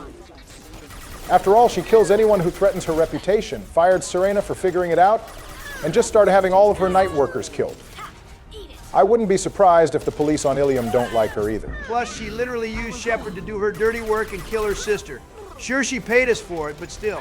I got too much self-respect to be used like a pawn. I'm sure absolutely no one spared any tears for Nasana. Hello, Nasana, long time no see. But you're dead. The tales of our death was greatly exaggerated. Now you're here. We just cleared like 100 guys, and she thinks these 3 are enough to protect her. I just missed you. Screw you, Shepard. Charming as ever. I do enjoy getting to give Nasana the run around here and pretending as if we're the ones here to kill her. Best believe if we actually wanted Nasana dead, she'd have a hole in her head already. The fact that she's still cognizant is proof within itself that we're not the assassin. You really think I'm here to kill you? Do you have another reason for destroying my tower? Entertainment, we were kind of bored. I'm just looking for someone. You expect me to believe that? Is it credits? Is that what you want? Whoa, hold on. Now she's talking my language. Shh, we're not the assassin, but I'm never turning down a free bag. Double whatever you're getting. I don't think we're going to be getting those credits. What? I heard something.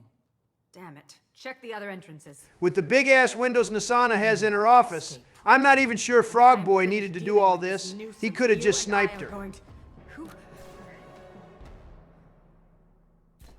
Thane, I love you, man, but couldn't you have waited like 5 more minutes for the credits to transfer? We were about to make bank.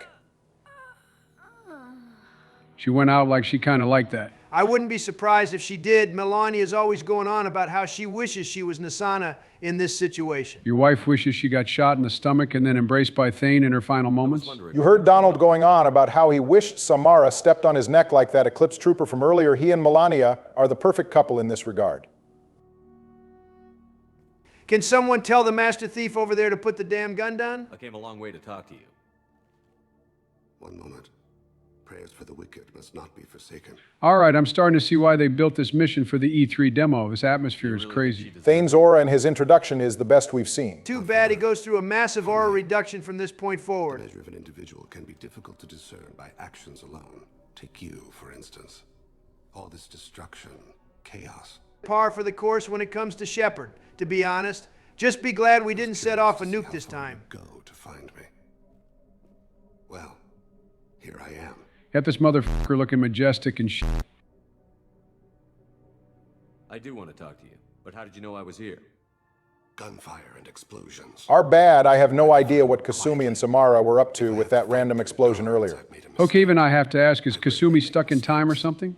Lower the weapon before Thane snaps your neck. Your distraction eventually proved valuable. Let's cut to the chase. I need you for a mission. Indeed. You're familiar with the Collectors? By reputation. For being an enigmatic race, sure seems like a lot of people in the Terminus system are familiar with the Collectors. Well, the Collectors tend to deal with people throughout the Terminus where things are lawless. I see. We're going after them. Attacking the Collectors would require passing through the Omega-4 relay. No ship has ever returned from doing so. No one has ever killed a Reaper either, They tell but me we it's did a that. suicide mission. I intend to prove them wrong. Goddamn, turn the fucking sun down.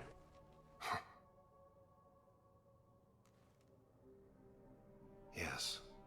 A suicide mission will do nicely. In any other circumstance, that sentence would be a red flag.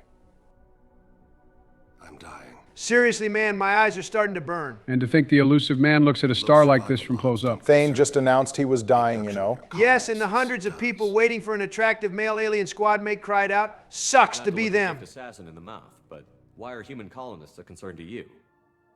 They're innocent, yes? Like all victims of the Collectors. I've heard impressive stories, Krios. Sounds like you'll be an asset to the team. That is, if you're comfortable having an assassin. Oh boy, here we fucking go. Definitely more comfortable having Thane watch my back than you, Jacob. Uh-huh. Don't know about you, but I'm loyal to more than my next paycheck. Buddy, you literally work for a terrorist organization that you openly admitted has a checkered past. I'm not trying to hear it from you. What's your concern? I don't like mercenaries. An assassin is just a precise mercenary. We have multiple trained killers on this ship right now. And you're raising a fuss about Thane? I don't even like the frog that much, and even I'm on his side here. Jacob sucks. What else is new? The area near the life support plant on the crew deck tends to be slightly more arid than the rest of the ship. Ah, an AI. My thanks. All right, that concludes today's journey. Next time, we begin loyalty missions, and Joe will get to take on the Collector vessel. Oh, God, have mercy on my soul. Go ahead and have a guess at how many times Joe is going to die next episode. Come on, man, I really don't want to do the Collector vessel. Joe, I've started recording. Stop complaining. You're doing the Collector vessel mission. The viewers had very little faith in you. 4 deaths, 5 or more deaths. I saw someone say 27 deaths. They really clocking you for being dog shit at the game. Why do I have to suffer for your enjoyment? Because it's really funny. Because it's what you deserve. Also, I guess we forgot to turn this side quest in. Getting fed by spoon from another grown man has to be a massive aura reduction. I did not like the way Rupert smiled when he fed us. It's based on an Asari recipe. Seems a little cannibalistic to me with their tentacle heads and all, but... Asari do not have tentacles. Their heads are semi-flexible, cartilage-based scalp crests. They do not flop around. Shut up, nerd. I don't care what you or Liar says, they're tentacles, and that's that. Whatever. It's time for us to pick up our first 2 loyalty missions. So not only do I have to do the Collector vessel, I have to do Miranda's mid-ass loyalty mission. It's not that bad. Besides, it's good character development for our Ice Queen. You think anything involving Miranda is good? I don't like Miranda's mission, but anything that lets me stare at her is a welcome. You remember what I told you about Father building a dynasty? Yes, Miranda, we know. You're genetically engineered, your daddy is a narcissist, and Henry Lawson might actually be Donald. For crying out loud, I am not Henry Lawson just because I set money aside for Cerberus. A likely story. You know what? I don't like the implication of Donald being Henry Lawson. Let's move on from that bit. Why? What's wrong with it? Nothing, Joe. It doesn't matter. If I were Henry, not saying I am, then that means Miranda is technically a female clone based on my DNA. And that means Barack has been simping for what is essentially a gender-bent version of myself. You know, I hadn't thought of that. I know my voice sounds calm right now, but I want you to know how angry I am with you for putting that image in my head. I don't know, Barry. I think a gender bend of Donald would be quite the catch. That's actually very nice of you. I might actually feel a little bad when you die a dozen times later on. I'd sooner stick my dick into an industrial fan than occupy the same space as a female Donald Trump. Wow, Barack, I guess we're really not boys. A real bro would totally hit me up if I were a woman. My boy, if the only way we're homies is if I'd sleep with a female version of you, then we're nothing more than acquaintances. Well, don't worry, I got you, Donald. Thanks, Joe. I guess we finally learned which Democrat is a real one. The 2 of you will be at each other's throats again in no time. What do you need me to do? Commander. Can't we just ignore Jacob and help a far better squad mate? I'll co-sign that one. Hell, I'd rather go talk to the bird. We've been over this. Jacob's loyalty mission is actually pretty good compared to some of the other ones. That doesn't mean we have to do it. Joe, if you skip Jacob's mission, you're going to be missing out on some vital experience for the trials you're sure to face later on. Well, I got pinged by a ghost the other night. Family. Oh boy, another family issue. Half the damn squad mates either come from a broken home or are responsible for a broken home. That went missing 10 years ago. I had not talked to him for 3 years prior. Is it too much to ask that someone in this game have a decent relationship with both their parents? Well, to our knowledge, Ashley and Caden had pretty good relationships with their fathers before they died. Okay, but does anyone have a father they love who isn't also past tense? Garrus and his father might have disagreed on right and wrong, but they clearly love each other. It's like that Metalocalypse scene where Nathan talks about how he fucking loves his dad. The coordinates aren't too far out of our way. I could at least verify the wreck. Do you need something? Bro is just staring at the window. Doesn't he have any hobbies besides catching bodies? Drell have perfect memories. Thane might look like he's staring at nothing when we see him, but he's probably losing himself in his memories. You don't have to worry about the rest of the crew. Well, good. No one has to worry about getting any weird frog diseases from him. The only disease we have to worry about is scale itch, and I'm willing to bet money Kelly is responsible for it getting on the Normandy. Hey, Donald, do you know how you keep calling Thane a frog? Well, Drell are classified as reptiles, so you should be calling him a lizard or something. Doesn't Elias Kellum call him a frog? Elias Kellum is hardly the foremost expert on aliens. Well, I'm going to keep calling him a frog because I think it's funny. What exactly is the problem? My people are native to an arid world. Most of us now live on Kaje, the Hanar homeworld. We don't really talk enough about how screwed the Drell are as a species. They don't have their own planet, and the one they live on isn't compatible with their biology. They might have it worse than the Quarians. There is a domed city on Kaji called Cinedaria that the Drell can live on without succumbing to Kepral syndrome. Unfortunately, however, the place is a crime-infested slum, according to a Drell known as Annex Therian, who comes from the Mass Effect Annihilation novel. I don't believe my body will still draw breath by the time it bears fruit. Then don't live on Kaje, or use breathers. Or wear exosuits like the Quarians. With the Hanar. We rely on each other. I'm sorry, but what exactly was Thane meaning here? The Hanar use the Drell as assassins, and most likely aren't too fond of the idea of them leaving Kaji. And I guess Thane is trying to say they don't want to wear breathers or exosuits because it puts a barrier of separation between his people and the Hanar. So they'd rather risk a slow death? Wild stuff. Thank you for your concern. Shepard. Oh, Mommy. Oh, God. Donald, don't you start that again. We're not ordering food to placate you this time. Relax, now that I know Samara is an impossibility, I can control myself. You know, if Samara is off the table, you could always go for Morinth. Wait, you're on to something, Barak. Morinth looks the same and can do a perfect Samara impersonation. Yeah, and if you sleep with her, we'll fucking die. I can think of a long list of way worse ways to go out. I don't know. I've seen the scene where Shepard romances Morinth, and it definitely doesn't look like having your nervous system seized by an Ardat Yakshi is all that enjoyable. You're just boring, that's all? Pure fiction, of course. I'm sure the Justicar cartoons didn't show all the murder they like to engage in. So few Justicars exist that most have never met one. As far as we know, there are only 4 individuals who are either Justicars or are former Justicars. Samara, of course, and there's also the Asari known as Fora, who was responsible for delivering Ardat Yakshi to the Lysis Monastery. The 2 former Justicars are a lady known as Tristana, who was a member of a mercenary band Zaid ran with, and the Asari duelist from Mass Effect Andromeda's multiplayer was also called a former Justicar. A deeply personal matter. What role do you think Justicars have in Asari society? I would say that the closest human equivalent is a knight errant. Crazy Samara knows so much human lore. Damn, I just realized when Samara was born, humanity was in the Middle Ages or something. Samara is nearly 1,000 years old. Even if we lowball it and say she's only 900 right now, that still puts her year of birth in the 13th century. Europe hadn't even gone through the Black Death Plague yet. One of the coolest things about Mass Effect is how much of the galaxy's events take place when we haven't even finished exploring our own planet. Facts. For example, Morinth herself is older than the United States. The Asari find the Citadel in 580 BCE, which is before Pompeii was founded.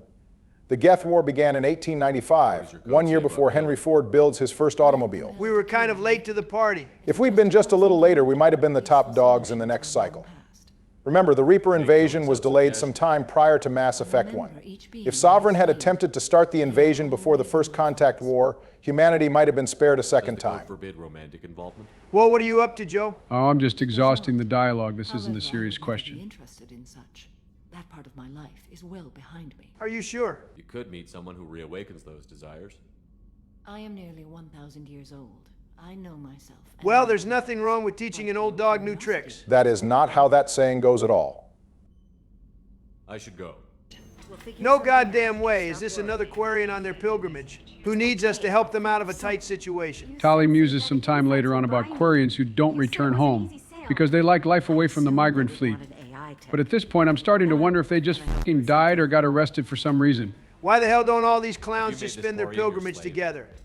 The kid from Omega and the girl from the Citadel could have joined up with this one here. It is what it is. Let's just help this one out. And her servitude contract is completely legal on Ilium. If you actually want to help the Quarian, convince the Synthetic Insights representative... Another sorry telling us to speak to a Synthetic Insights rep? Ilium really is the terminus version of Noveria, it seems. I could let her go and everyone would be happy. A gallant offer with 3 problems. First, her technical skill merits a contract of several 100,000 credits. I mean, we can get several 100,000 credits pretty easily. Let me just open the Trilogy save editor. Don't you dare. We steal most of the damn money we make in this game anyway. Besides, don't pretend you're not going to just give us the necessary materials for all the upgrades for the suicide mission. Yes, but I'm going to do that at the end of the game. I'm not going to do it halfway through the game, so we're overpowered too early. I wish you would for my sake. I'm good with numbers, and I thought I had a way to make unlimited money. I lost everything.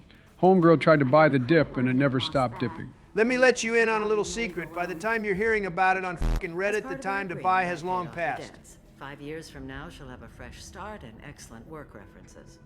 The Asari gets a bad reputation for trying to dance around the idea of enslaving this girl, but she does seem genuine in her claims to do right by this Quarian. It definitely doesn't help that the damn subtitles didn't even give her a name, just slave broker. Describe the burden of proof would be on me. No system is perfect, but safeguards are set up to protect all parties. Ah, so it's ethical slavery, got it? If slavery is legal, then why are you trying to sell the Quarian? I don't keep service contracts myself. I'm a contract broker. I assumed Synthetic Insights would jump at the chance for a skilled AI tech. But why in the f would anyone want public record of hiring an AI tech when AI research is illegal in the Milky Way? Actually, Synthetic Insights is one of the few corporations that are licensed by the Council to develop artificial intelligence. So when the Council do it, it's fine, but when the Quarians do, it's uncool. To be fair, none of the Council races lost their planets and colonies to any AI they've created. So what happened? It's also worth pointing out that humanity almost got heavily sanctioned for being caught developing AI in Mass Effect Revelations. Thankfully, former human ambassador Anita Goyle managed to talk the Council down. So slavery is legal on Ilium? Indentured servitude. The hell is the difference? One sounds less messed up than the other. I guess if we really want to get into the weeds here, indentured servants were technically only made to work for the duration of their contract, or until their debts were paid, while slaves were slaves for life. Neither were paid with money, but indentured servants were treated better. Still, both are generally subjected to harsh conditions. Well, I don't care how ethical one is, I'm getting this Quarian out of this situation. All right, but this is the last time we help a Quarian on their pilgrimage. These kids need to learn how to not get themselves into trouble. I know a slaver who'd like to sell you the service. Shepard maintaining that the Asari is still a slaver is pretty funny. Synthetic Insights has no interest in purchasing slave labor. Would you considering hiring me as your personal slave then? Jesus Christ, Donald. He's been holding back, but Bro is finally becoming completely unhinged about the Asari again. The attack on the Citadel didn't engender much love for artificial intelligence. What's it going to be, Joe? Hey, this Synthetic Insights rep doesn't deserve the smoke. The slaver, on the other hand, does. As long as you pick a renegade outcome, I don't care. I'd appreciate that. They say that they can't take the Quarian. I'm sorry. Please, this is not your fault. This is what she deserves for thinking she could cheat the stock market. Oh, please, you probably do it all the time. And you don't? None of us have our hands clean on this matter, relax. No, I'm a good slaver. Garbage was just an act. I am still exploring options. The only option worth exploring is letting the girl go. You took a bet and you lost. I can't just call it all a loss. That plus the early emancipation fees, you have no idea how much money I It sucks to suck. Sometimes you take a gamble and lose money. The guilt tripping is crazy. I think she's being genuine here, but I like to imagine she's a really good actor in playing it up. The messed up part is you can't even see her face to see if she's bullshitting. You would endanger your health? I can't risk that. Well, she sounds genuinely sincere about this. Well, what's the lesson here? Not to play the stock market. Trouble this time. Damn it. Eclipse mercenary gunships. It's a good thing they're not blasting us down right now. I'm thinking having Henry Lawson's daughter with us is keeping us safe. And once again, we've got a whole lot of mercenary activity going on here, and there's no law enforcement. I'm just going to guess local law enforcement and Ilium have an understanding to stay out of each other's way. They probably don't want to go into all-out war with one of Omega's big three merc groups. I don't see Shepard and company chickening out. You can't just compare some cops to Shepard and his team of the best experts in the galaxy. These Eclipse motherfuckers don't know what they're in for. If Shepard doesn't scare them, then the psychotic biotic will. The psychotic biotic over there is probably going to drop dead the moment anyone breathes on her. I don't think this sky car belongs to us. Why did we just crash it into the ground? Bud, you look like one of the default Shepard templates. You definitely don't got this. Since you're not firing yet, I trust you know who I am. More to the point, doesn't this guy know who we are? At this point, there's no way the Eclipse organization hasn't clued into Shepard obliterating their troops and leaders bit by bit. This doesn't involve you. I suggest you take your men and go. Think you've got it all lined up, huh? Yes, stand still. I'll line my gun up with your billboard-ass forehead. Damn, what's come over you, Joe? Where's this smoke coming from? If I have to play the collector vessel mission, then I'm going to use this opportunity to lock in. I will prove both you bastards and all the viewers wrong on this day. You haven't locked in about anything since 2008 at best. I don't know, looking into Joe's eyes, I can see he's a bit different today. Maybe he'll get things done. I didn't even take any medicine today. I'm natty. Yeah, that's Cap. Let's do a drug test right now. Donald, I'm not going to piss into a cup every time I have to interact with you. This whole time we've been talking, my men have been lining up shots. If this guy were smart, he would have just opened fire instead of warning us. This is a mandatory renegade action here, Joe. You don't got to tell me twice. I just noticed Shepard broke that guy's neck. Am I crazy or is Jack not firing her gun? I mean, it checks out. We brought Jack to help Miranda. No surprise she would fake participating. Holy shit, he remembered to turn the tech armor on at the start of the combat without being told. Thank God. If this were a repeat of episode 2, I think I'd just give up and leave. I told you guys I'm locked in. You're not dealing with the average president warrior anymore. Yeah, we'll see how long that lasts. You always fizzle out sooner or later. I don't know where we are with upgrades and levels. It'd be pretty hard for Joe to fuck up as badly as he did the last time he played. Maybe not on Miranda's loyalty mission. We could probably wheel Jimmy Carter in and he'd be able to play it too. Gotcha. But the collector vessel, nah, Joe is getting eaten up. You know what, Donald? How much you want to bet I cleared the collector vessel without dying? Joe, I love your confidence, man, but Donald could wring you dry without it even being a risk to his wallet. Quiet, Barack. He's a big boy. Let him fight his own battles, even if they're incredibly stupid. So how about it, a friendly wager between gentlemen, Donald? All right, I'm game. If you die even one time on the collector vessel mission, you have to pay all my legal fees going forward. Joe, I am seriously urging you to not do this. It's a deal. If I don't die at all, then you have to exit the competition for who we're going to romance. It'll be between Barry and I. Wait, that's seriously all you want? Yep, I'm very serious about romancing Jack, and I don't need you complicating things.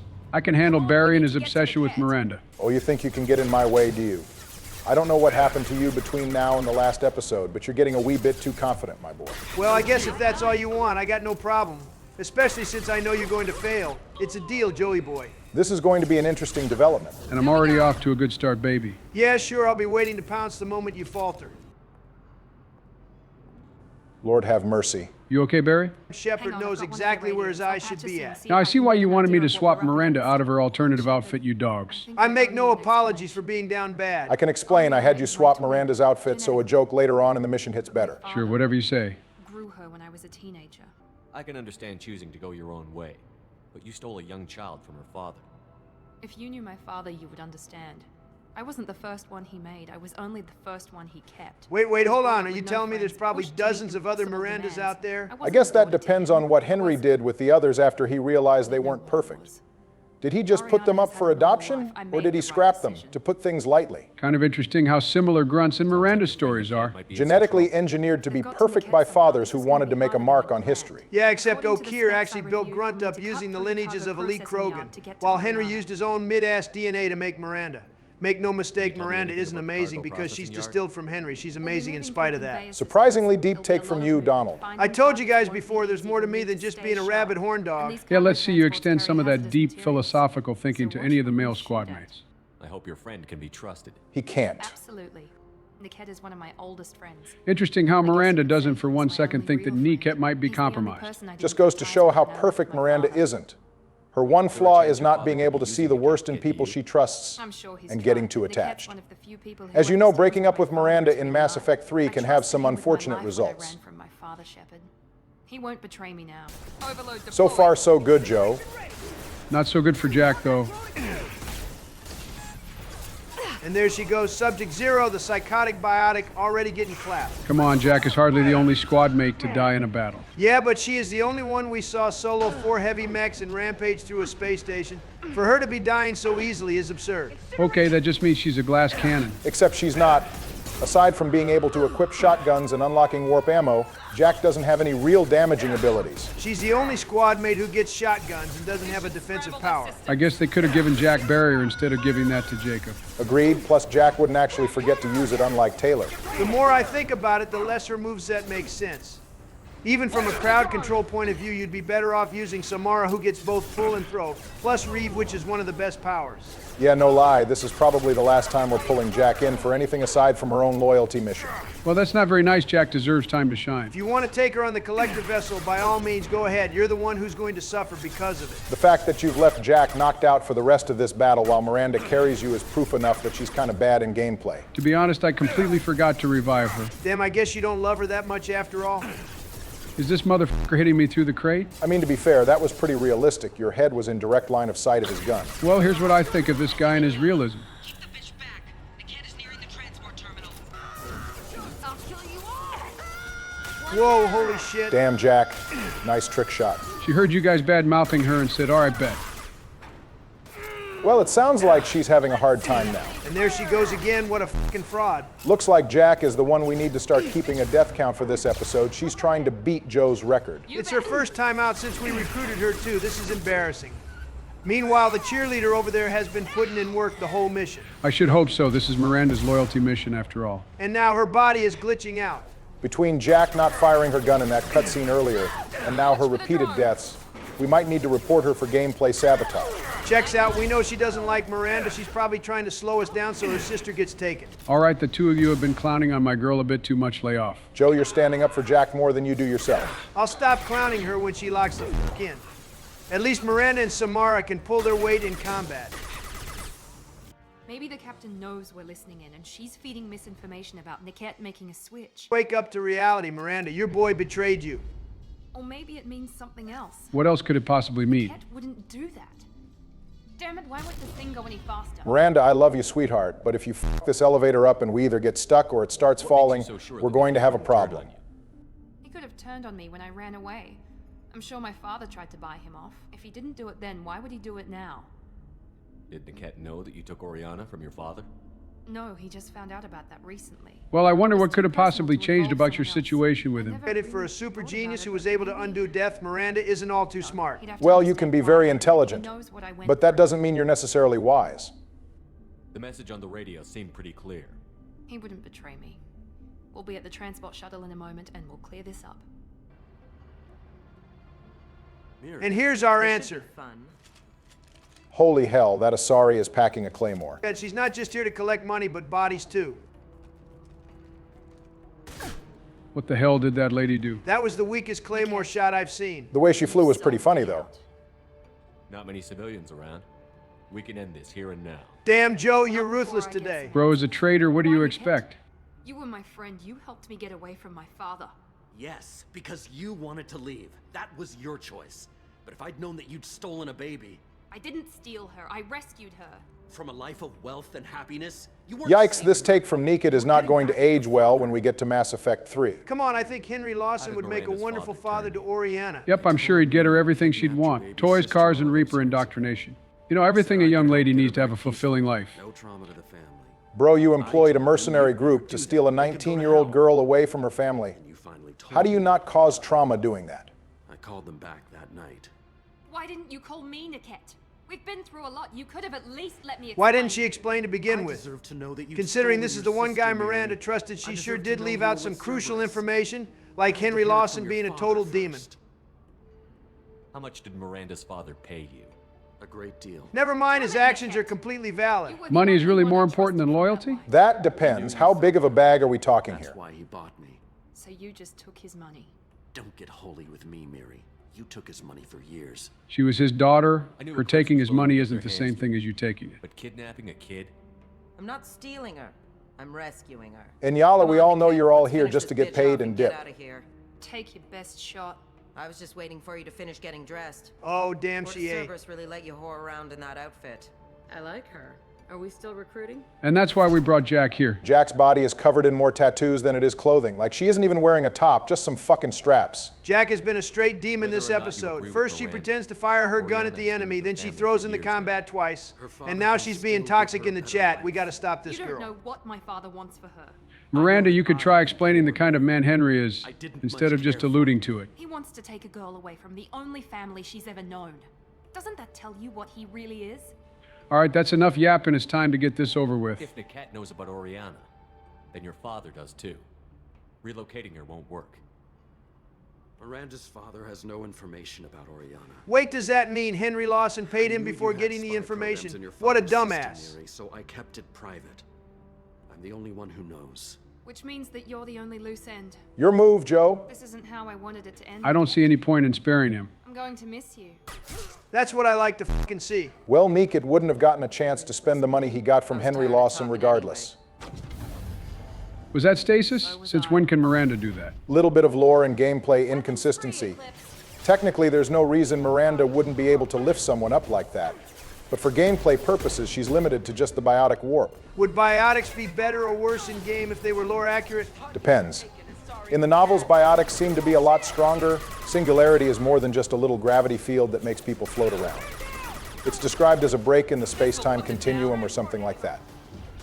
At the same time, though, biotics take some charge-up time, and the cooling-off period isn't short. If they were lore accurate, Jack would have soloed this room already.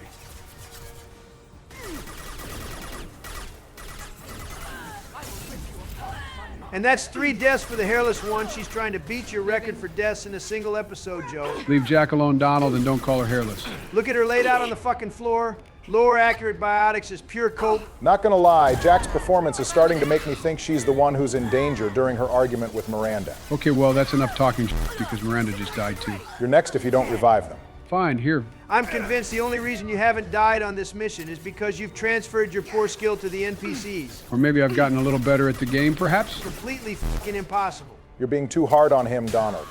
Joe has been performing well, or at least he isn't making the same mistakes he was in episode 2. He's activating tech armor and not letting himself be flanked by anything. The improvements he's made are coming strictly from all the upgrades and experience we got in our episodes. By that logic, the only one of us who has any excuse for struggling is Barry, since he played episode 1 without anything at all. Besides, research upgrades and experience points wouldn't make Joe's game sense improve. I don't know how he did it, but he's genuinely gotten better. I told you guys Mass Effect 2 was my game. Yeah, this is straight, Cap. Let me look at your pupils. I know you're zooted off something right now. The fact you think I'm doping is all the proof I need to know I'm doing good. Yeah, I guess drugs really don't do anything for you, given how tired you were during the debate. Even half asleep, I still clapped your fat ass for the entire country to see. The only thing that's clapped is your mental acuity, old man. You are literally as old as I am. Neither of you should be bragging about that debate. Most embarrassing shit I've seen in all my days. Yeah, f*** you, Barry. Easy to talk shit when you're not in the race. The only reason I didn't run for a 3rd time is because I legally can't, and because Michelle would probably leave me. Talk about excuses. Donald, I would happily debate you for fun, just to prove a point. Donald, I wouldn't. I don't think either of us wants that smoke. I think the combat is over. Good job, Joe. No shot he actually completed a full mission without dying. I told you I've improved. Spent some time in the hyperbolic time chamber. Well, whatever. It's just Miranda's loyalty mission. The collector vessel will get you. You sound a little nervous there, Donald. Hold on a second. I might be wrong. But I'm almost certain Miranda is supposed to have some dialogue here and the battle music is supposed to stop.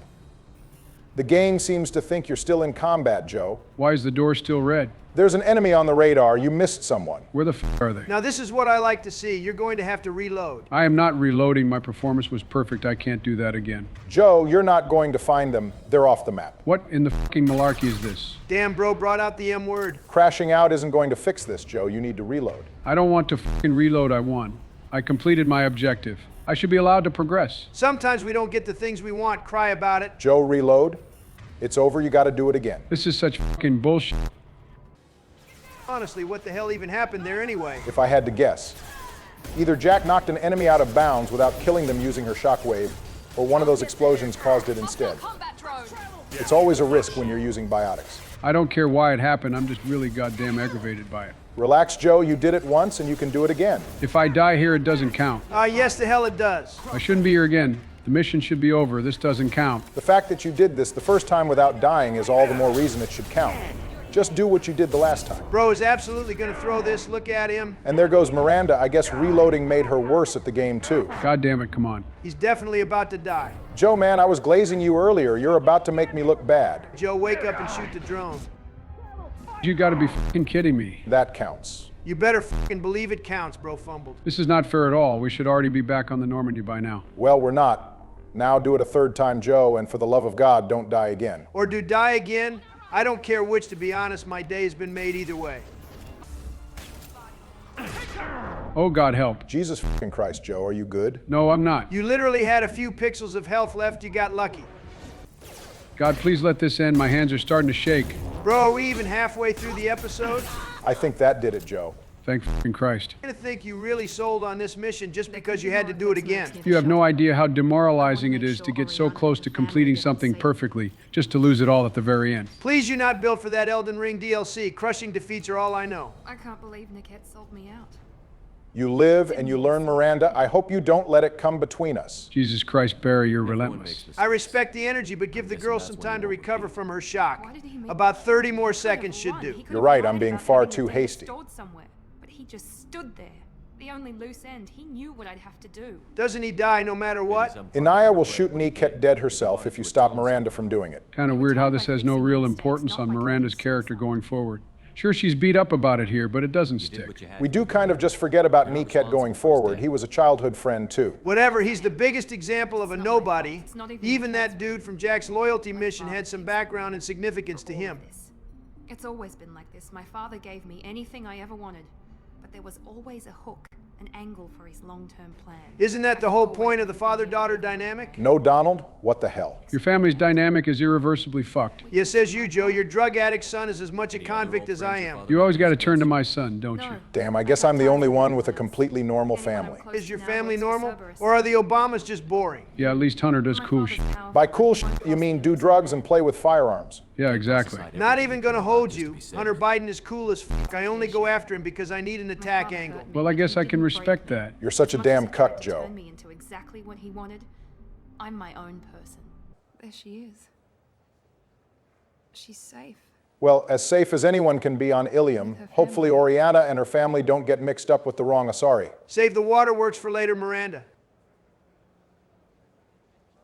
Is there any reason to not tell Miranda to go talk to her sister? Aside from the Paragon and Renegade points, Miranda will be slightly less happy if she doesn't talk to Oriana, but she'll more or less still be satisfied with the results of the mission. You just lost your childhood friend Miranda. You might as well go meet up with your sister. Crazy day for Oriana's family, gotta admit. They get moved by Eclipse mercenaries, then they're rescued from that situation. And now this random woman is pulling up to tell them they're sisters with their 19-year-old girl. Go on. We'll wait here. Oh, damn, I forgot Jack was here for this. I'm surprised she didn't tell Miranda to stop being a pussy or something. So Miranda's genetically identical twin sister doesn't look anything like her. I don't really understand why they didn't just copy-paste Miranda's model and put her in different clothes. Maybe change the hair color a little, I guess? Well, you know how it goes. If there's a problem with the game, there's a mod that exists to fix it. Her mom looks the exact same, but with a darker skin tone. Whoa, tread lightly there, Joe. Oh, fuck you, I was making an observation. Thank God, no more factories or warehouses. It's time for us to touch some damn grass. Just make sure you only touch the grass and not eat it. Last thing we need is for you to lose any more of your sharpness, Joe. I don't think the man has anything left to lose. Joe might make the plants dumber by being around them. If anyone's going to eat the plants, it's your hungry hippos looking ass. Now that's what I like to hear, Joe. Calm down, it was only a decent jab. Along with this anymore. We've done horrible things to the crew. The conditions they're in, they don't understand what we're doing to them. Distract them for 2 seconds and they forget what you did before the bruises show. It's got to stop. I'm talking to the others as soon as... Well, that was unsettling. Given what we know, that was likely one of the officers of the Gernsback realizing that forcing the crew to eat toxic food and taking advantage of them was, in fact, a bad thing to do. Sometimes you gotta test the waters to know right from wrong. Test the water is some wicked work, Donald. What was her name? Sarah? Suzanne? My God, I can't remember her face. Wow, this is hitting kind of close to home for me. Yeah, except when you forget it's not because you ate some bad plants. The worst part is not being able to choose what I forget, because I sure as hell would have erased you from my memory so I could remember what I ate this morning. I love you too, dog. Good to see you boys getting along.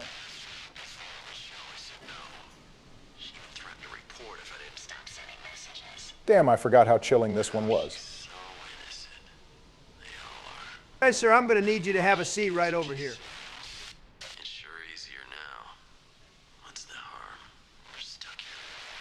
All these motherfuckers need to go under the jail. I promise you Ronald Taylor isn't going to jail. I got something else in mind for him. From the look of it, this beacon's been here a while. Jacob's loyalty mission has quite a few odd inconsistencies within it. Of course it does, even when this clown has a mission with a halfway decent plot, he manages to still get it wrong. As I was trying to say. The most notable of these inconsistencies is the fact that the Gernsback crashed in 2175. And as some of you may know, thermal clips were a creation of the Geth, and organic arms manufacturers didn't adopt them until after the events of Mass Effect 1, sometime between 2183 and the events of Mass Effect 2. The survivors here should not have access to them. As much as I like Mass Effect 2, even I gotta admit that the retcon around firearms and ammunition is pretty lame. It is odd that canonically battlefields all over the galaxy are littered with them, plus it's a fall hazard. Imagine being in a firefight and you fucking fall over because you stepped on a thermal clip. All right, that'd be pretty funny. Imagine you're on the suicide mission and your biotic specialist falls over during the long walk. That doesn't sound funny at all. The codex entry for 2175 Aight is also kind of odd. First, it states that the Gernsback was sent to the planet in 2173, which contradicts with everything that tells us the crash occurred 10 years ago in 2175. Also, it states that Ronald Taylor was the captain of the ship, when that's only true after the actual captain, a man named Fairchild, dies in the crash. Someone was asleep at the wheel. Last little inconsistency is the name of the Gernsback itself. The distress call gave the Gernsback the MSV prefix, but the hull of the ship says it's the SSV Gernsback. This is a problem because the Gernsback is identified as a civilian ship and SSV is reserved for military craft, such as the SSV Normandy or SSV Einstein. Civilian ships would include the MSV Fettel, which is the ship doctor. Salion was on in Mass Effect 1. So what you're telling me is Jacob's loyalty mission is a giant mishmash of problems in the continuity, and we probably shouldn't have put it in C tier in the mission ranking video. I tried to tell you guys it was F tier, but would you listen? I think the mission's plot is still pretty good in spite of all the little issues. Unscheduled suborbital descent of the Hugo Gernsback. You came from Not yet, but I'm working on it. Good Lord, Donald. He delayed for so long, but he still has power. Why would anyone come to a planet that makes them behave like this? The crew of the Gernsback were on their way to survey the planet, as it was identified as having lush vegetation, fresh water, and breathable air. Unfortunately, no one realized the plants made you trip the fuck out. Kind of odd no one came looking for the ship, distress beacon or not. Someone had to notice they were missing. We kind of already know the Alliance wasn't really all too keen on entering the Terminus systems. Especially back in 2175, we were way too new to the galaxy and didn't have a lot of influence. Hey, watch out. I like how they just don't hit either of your squad mates with those shots. The kinetic barriers would have saved them anyway. Man, these guys don't even have body armor. This should be easy as hell. So far, so good. It's time for some bold action. Oh, this ought to be good. Have a nice trip. What the fuck is happening? I'm in cover. You're so dead. Man, come the fuck on. What is the cover for if people can just shoot through it? Just like with on Miranda's loyalty mission, your head was wide open to that guy. So much for this being an easy fight. Whatever amount of skill you had at the beginning of the episode has totally evaporated. We're back to our regular scheduled program. Joe, I warned you not to take that bet with Donald, but you just didn't listen. I don't know why you thought this was a good idea. He's running for president when his brain is melting into soup. He never has any good ideas. You guys need to leave me alone. I've definitely got this under control. If this is what your control looks like, then it's no wonder America is in the state it's in. I'm on it. Joe, I'm 90% sure you're being flanked. What the f is Jacob's useless ass doing over there? Why isn't he on this guy? This is a bad look. Nope.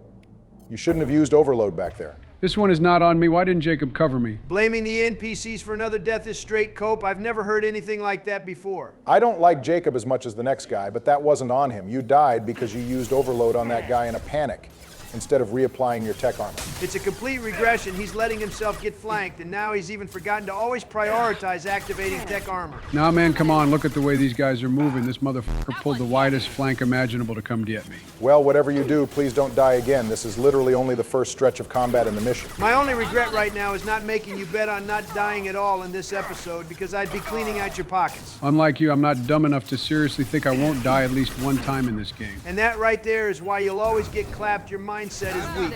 Even if you fail, you gotta believe it's possible. The fact that you're using squad mate abilities makes all three of your deaths right now look painfully annoying, Joe. I can't help it. Sometimes my mind lapses a little bit. Okay, at this point, I think you're using your dementia to make us feel bad for clowning you. Is it working? Nope. Never gonna stop, little bro. They're clearly docile, but in the same uniform remnants as those who attacked us. Good Lord, have they been wearing the same clothing for the past 10 years? I'd admit these people look pretty good for living in a Lord of the Flies type situation. This is a really fucked up rendition of Lord of the Flies. Isn't that book kind of messed up by default? Yes, but it's about kids governing themselves and not about a space pervert. One of these people must know what my father has to do with this. You have his face. Whoa, what the hell do you mean his face? Okay, Barack, stop taking everything as an attack. Forced us to eat, to decay. You are cursed with his face. The worst thing a girl can say is no my ass. I actually feel kind of bad for Jacob here. I have his face. My father forced the crew to eat toxic food. What the hell? So I'm guessing the presence of toxic food that makes you dumber than Patrick Star kind of kills any chance of colonizing this planet. I mean, there's still fresh water here, decent atmosphere and temperature. It'd be a waste not to colonize it. Just don't eat the plants. Somebody had to push them to make that. For being made of a bunch of scrap metal made by people who have worse mental capacity than Joe, it's not bad. It's better than that Turian artwork we saw on Kasumi's loyalty mission. We should string Ronald Taylor up on it and shoot it into space. Man, you really do not like Ronald Taylor. I hate the way that he walks, the way that he talks, and I hate the way that he dresses. Who in the f played that song for you? I know it wasn't me. I just heard those lyrics somewhere, and I've just been using them as motivation to beat Donald. Damn, I didn't realize the beef between us was like that. I'm just in the race to avoid any charges. It's nothing personal. Donald, I'm way too sober to believe that. You have his face. You know, it's crazy that they keep saying Jacob has Ronald's face, when that definitely isn't true at all. They made specific face models for Jacob and Miranda, and then added in characters meant to be related to them, but didn't factor their appearance in. I'm just going to assume Jacob takes after his mother, which is a good thing because it's bad enough Ronald is his dad without looking just like him. It's a crew logbook. Some of them thought the beacon repair was taking too long. They were afraid they'd run out of supplies and lose their minds to the decay. Which they didn't, considering they had leftover food supplies that just went bad. Officers, so they wouldn't be affected. Everybody else had to eat the toxic food and hope for treatment later. Okay, to be fair, that is a pretty practical decision. A few mutinied over the decision.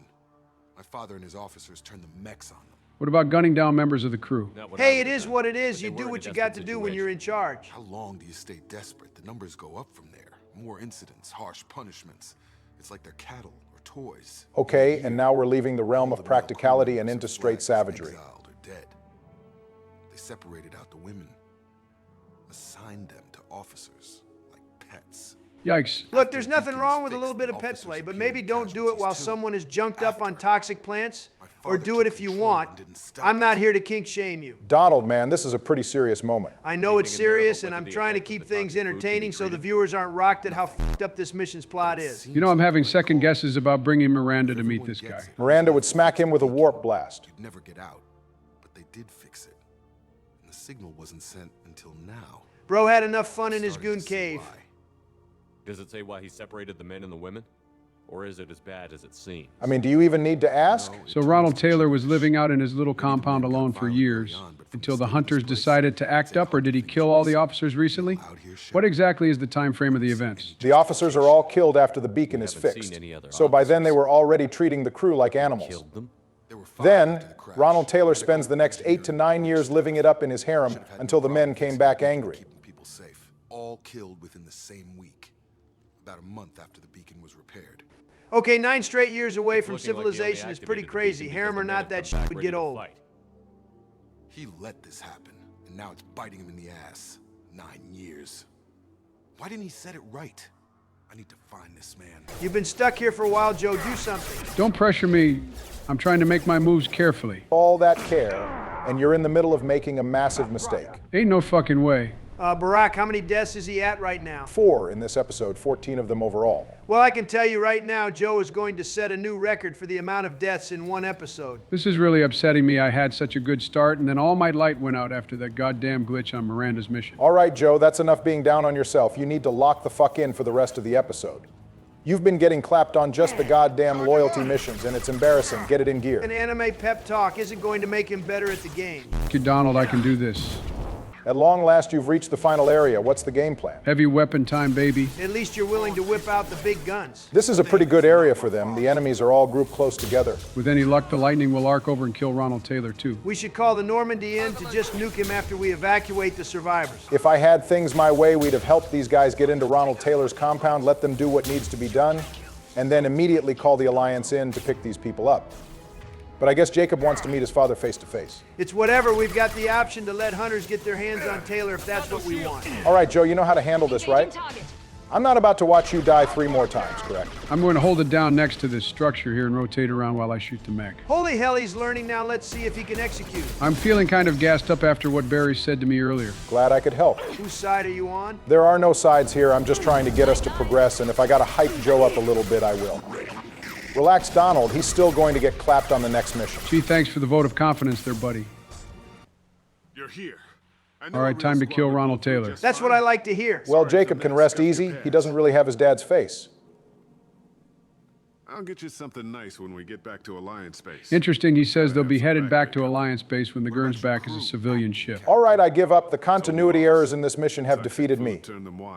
I don't know if this is supposed to be a civilian operation or an Alliance one. Waiting for a chance to signal has been hell. Ronald Taylor would have a good career in politics the way he lies as naturally as he breathes. People talk back like that? Normally, I'd never let Jacob talk freely like this, but just this once, he's valid. Doesn't matter. You're running a very questionable setup here, Captain. I do think it's pretty funny that he thinks we're here and didn't gather any information regarding what occurred. Ronald Taylor about dumb as hell. He forgot that there was a good period of time when the crew would have still been eating the regular food and keeping record of everything that happened. Not to mention that a couple of the officers left audio proof of what happened here. No wonder no one respected him as captain. We know what you did to your crew. Why let this go 10 years? Who the hell are you? Don't talk to my crewmate like that. We standing up for Jacob right now? As long as his rat-ass father is on screen, absolutely. My Jacob?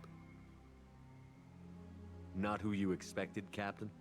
I was hoping not to have to explain this to him. He was probably hoping to not see him again at all. You have to understand, this isn't me.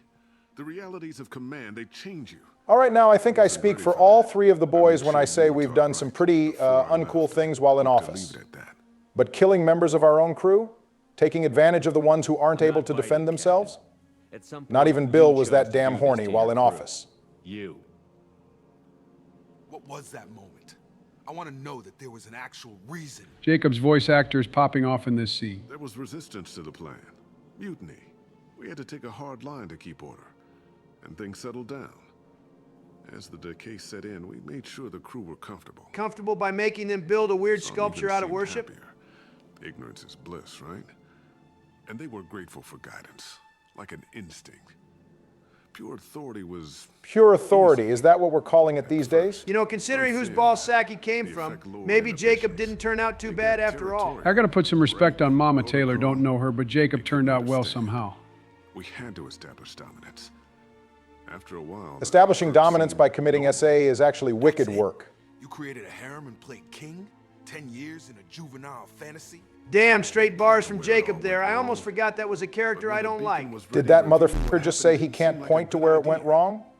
Do you need glasses? Can you actually not see it? Ronald Taylor is more deluded than I am. After a decade of this shit, he legitimately cannot see what he's done here is completely insane, and that he's completely cooked. What exactly happens to this guy in the other outcomes anyway? I usually let the hunters get him. So on Ronald Taylor's fate, there is dialogue in the files of Mass Effect 3 that went unused that provides some variations of what happened. If we let Ronald get arrested, Jacob will tell us he's rotting in an Alliance prison in Vancouver, constantly asking to see Jacob, and Jacob not hearing him out. Hold on, isn't Vancouver where the beginning of Mass Effect 3 begins? Yep, the city where all the Reapers start dropping down all over the place, so I think it's safe to assume Ronald didn't last too long in Mass Effect 3. If you leave him marooned, a book about what the hunters do to him is written, and becomes a bestseller and becomes a movie, Jacob comments that it was gruesome, but not hard to watch. They give Jacob a cold line in Mass Effect 3 and didn't put it in the game? If you force Ronald Taylor to kill himself, Jacob will admit to returning to the planet a few months later to give his father a proper burial. What the kind of weak shit is that? Let him get eaten by the wildlife or something. That's better than Ronald deserves. To be totally fair, Jacob says he only did it because it's what his mother would have wanted. Oh, fine, I guess that's valid. I'll just think Jacob did it for Mama Taylor and not her trash-ass husband. This planet has some strange cycles to it. Can't say this wouldn't be a hell of a vacation. You know, except for the whole making my friends into pets part of the equation. You're damn right he doesn't. All right, Jacob, if you do that, I'll never talk to you again. But he's not even worth pulling the trigger. So close you were almost really based. I don't know who you are, because you're not any father I remember. He'd already be dead if a renegade react showed up. I'm pretty sure we can spare the ammo. Yeah, you're right. But I'm not taking the shot. Making Ronald do it himself is way colder than either Jacob or Shepard doing the deed. I still think we should have killed him ourselves. He was a different man. A good man. Half charged. You've seen the crazy ones. This won't stop them. It sounds like a personal problem. Dad. Pick your poison, Ronald.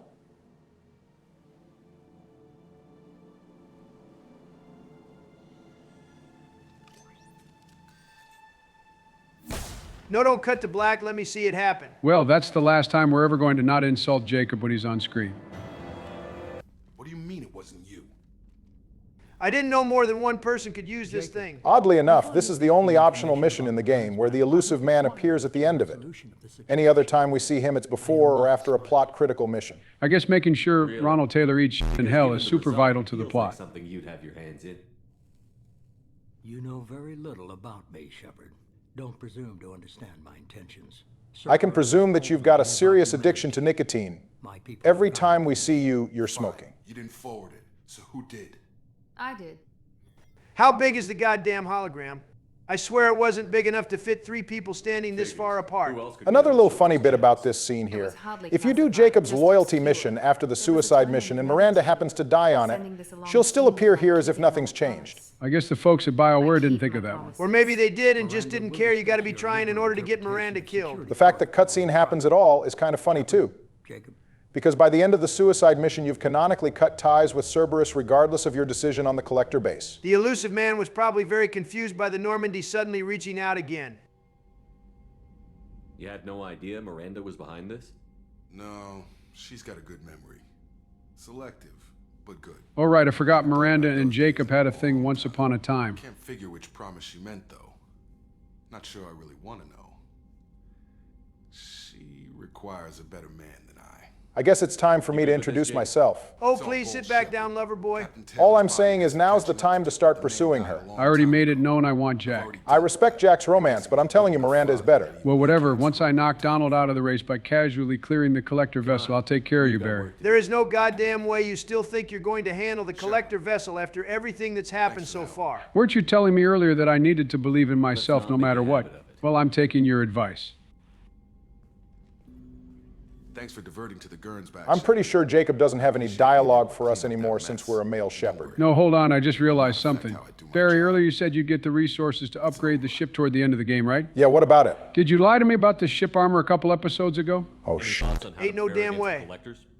Like I said, if we don't upgrade the hull... I fucking knew something was fishy. You motherfuckers were trying to get Jack killed. Oh darn, my plan to get back at you has failed. I expected such a devious ploy from Donald, but you were in on it, Barry. I'm hurt. Well, I guess Joe got the better of us, Donald. I didn't expect him to figure it out. Gotta admit, you surprised me, Joe. Don't underestimate how savvy I am.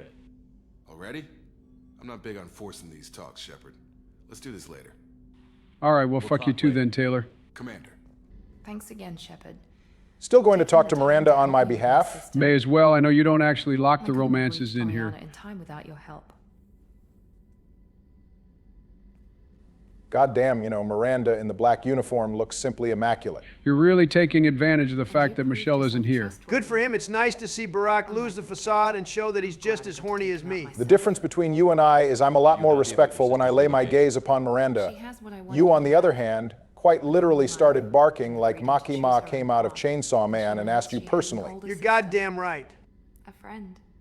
All right, I'm ready for this fucking mission. Let's do it. Telling yourself you're ready is a good trick, but God knows you aren't going to be able to make your dreams a reality. You will eat those words, Donald. Just wait. I wonder if the elusive man is smoking the same cigarette we saw after Jacob's mission, or did he finish that one and immediately pull out another? He did say it was no risk to his health, so why not? An addiction is an addiction, even if it doesn't have any immediate negative consequences. Even I wasn't dumb enough to believe a random Turian vessel was able to disable that big-ass collector ship that killed the first Normandy. The Normandy couldn't even outrun it, much less damage it. The SR-2 is a more advanced ship and still needs a Reaper-based gun to do real damage. Reports indicate the hull's intact, but all systems seem to be offline. They could be making repairs as we speak. I'm not saying it won't be dangerous, but we can't let an opportunity like this slip by. The collectors use these on Horizon. It looks hot as hell inside that thing. I imagined it'd be a really moist heat, like a humid summer day in the South. You just made it sound even worse to be abducted by the collectors. It's no wonder Kelly Chambers loses her damn mind being trapped in the ship. I get claustrophobic just thinking about being trapped in the collector pods, like those videos of people who cave dive for some really odd reason. Talking about some I'm doing it for the experience, well, you can experience drowning in Subnautica with the added bonus of not actually dying. Well, here's the alternative to getting locked in the musty-ass pods. You get crumbled up into a human trash ball. Leave a pile of bodies lying around. Test subjects. Dane's mask is kind of cool. I wish we could make him wear it whenever we want. They're dead. Nothing we can do. Keep moving. Edie, I'm uploading the data from this terminal.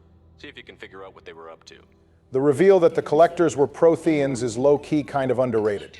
With how disconnected like 80% of the game is from the trilogy's overall plot, this was a pretty big reveal. Too bad the collectors don't survive beyond Mass Effect 2. It was also kind of disappointing to realize that the collector ship we're on is actually the only ship they have. Once again, this is an area where the modders came clutch.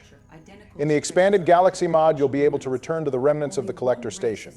the structure. I also recall there being a short little text-based assignment where you run into some leftover collectors that regain their senses, and you're tasked with either killing them or recruiting them. Are we going to play 3 with the expanded galaxy mod or not? I've been seeing some buzz for it in the comments. I'll probably make it happen. The expanded galaxy mod adds a lot into the game, even if it's mostly cosmetic, and I think it could be fun to introduce it to people who haven't played it, especially console-only players. Wait, aren't we going to get another weapon here? Yes, we're going to get advanced weapon training after this cutscene. Thank God we can get our hands on a real fucking gun again, shotguns, baby. Hold on there, buddy. I'm the one choosing. I decide if we're doing shotguns or not. Don't mess with me, Joe. We started on shotguns. We should end on them. Maybe I'll just pick sniper rifles to spite you. I don't really care what we pick. Personally, I can make anything work, but Joe picking sniper rifles, given what you have coming up next, would be really stupid. Okay, well then what should I pick? Shotguns, probably. Assault rifles are good. We'll get access to the Molock, but the Sentinel's tankiness pairs well with the close-range nature of shotgun. Plus, we'll be able to use the Geth plasma shotgun, which is easily one of the best weapons in the game. Okay, I guess I'll pick shotguns. That's what I like to hear. My only regret is that we can't get the Claymore, the truly peak gun. Yeah, it's too bad that the Widow, Revenant, and Claymore are precluded from half the classes in the game. I'll give Mass Effect 1 and 3 that much. They let you use any gun on any class. I don't care what's available. I'm locking the Claymore as soon as I can, and only that. Gonna have the most fire Vanguard run ever. I don't know why you're talking like a Vanguard run is guaranteed. You have 14 deaths, 4 of which were earned in this episode, and you're about to wander into one of the toughest sections in the entire trilogy. The bet is done. I can tell you with 100% certainty that we're not playing Sentinel. I gotta agree with Donald on this one. This is basically the last skill check for a while. It's smooth sailing from here until we get to the Dead Reaper mission. Well, we'll just see about that. The same ship dogging me for 2 years? Way beyond coincidence. All right, you two give me some space. I'm locked in. We could give you the entire universe of space and you still wouldn't be able to clear this. Well, if there's any bright side to this, Joe did pick 2 of the best squad mates for this situation. I'd say it's impossible to fuck up. But I know better than to believe that after the past 2 missions' events. Is he not going to talk back? Joe, you awake in there? I think we should just leave him alone for now. This is probably going to take him a while. How's Shadow of the Erd Tree treating you, Donald? Spoiler alert for Shadow of the Erd Tree, by the way. That bitch Rilana is harder than Milania, I swear to God. Yeah, I went back to the Haleg Tree to fight her, and Malenia is light work compared to some of these DLC bosses. Rilana, Mesmer, and the Promised Consort are some motherfuckers. Wait, did you already beat the Promised Consort? Hell no, Miyazaki was on crack when he made that motherfucker. I'm pretty sure I can do it. I just need to go collect the rest of my tree fragments. I've been trying to fight Bale for the past couple days. That dude has the most aura in Elden Ring. Class of Dusax has been dethroned for the best dragon fight in Elden Ring. Are you using the Dragon Hunter katana? That and Egon make the fight pretty easy. I might just give in to the gimmick and use the weapon art, and I've been fighting him solo. I know how you are about summons and shit, but I think you should make allowances for Egon. Bro is cold as hell and has some of the best lines in the game. I guess I'll bring him in next time, but I gotta say, FromSoft must have seen all the people making fights free with the summons, because the bosses are on your ass the instant you go through the fog door. That, and the enemy AI doesn't even look at the summon half the time they're being attacked. I swear Bale was charging up an attack for Egon, and then he switched it up mid-swing and started chomping on me. Never mind the fact that Egon's summoning stone is inside the boss arena, so you have to avoid Bale breathing fire or just straight body slamming you before you can bring Egon into the fight.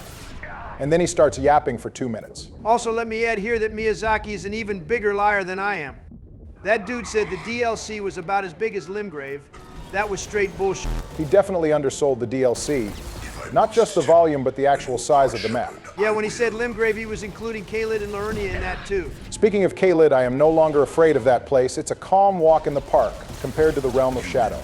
Also, I cannot fucking believe that after 2 straight years that Dude Mog beat the PDF file allegations. Mog being the victim was not on my bingo card for 2024. I owe the man an apology. I've been slandering him. Oh, I stopped paying attention. How many times has Joe died so far? I've died 0 times. Stop lying, Joe. How many times did you die? Donald, I was keeping my eye on the gameplay while we talked. Joe hasn't died yet. Also, Thane has disappeared for some reason. I haven't been able to use his abilities. 84%? No fucking way. What is happening here?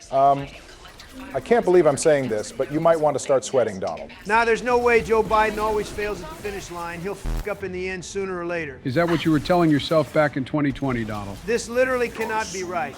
He had one solid moment at the start of the episode, got mental boomed by a glitch, and that had him f***ed up for the following mission. This doesn't make any sense. He had to have taken something while we weren't looking. Sounds like you're coping, Donald. Nah, this actually makes complete sense. The regular collector units aren't that big a deal. It's Harbinger that's the problem. But since Joe brought Kasumi, he can make Harbinger totally impotent with flashbang grenade. What is making this really impressive is that Thane apparently dropped off the map somewhere and Joe isn't suffering from his absence. It's almost over. Okay, it's time for you to sell. This Scion is going to kill you. I will be flabbergasted if Joe somehow f***s this up. Man, you guys oversold this. It's not over yet. You'll fumble. I know you will. Donald, you're starting to sound kind of desperate here. He knows that once I pass this, I'm pretty much clear. The rest of the mission is far easier, right? It is easier, but don't let your guard down. I'd hate to see you fail after this surprising performance. If there is a God, he will strike you down this very moment. It's not going to happen, Donald. This is it. Joe got through this section of the collector vessel without dying. This is a literal nightmare. Going silent.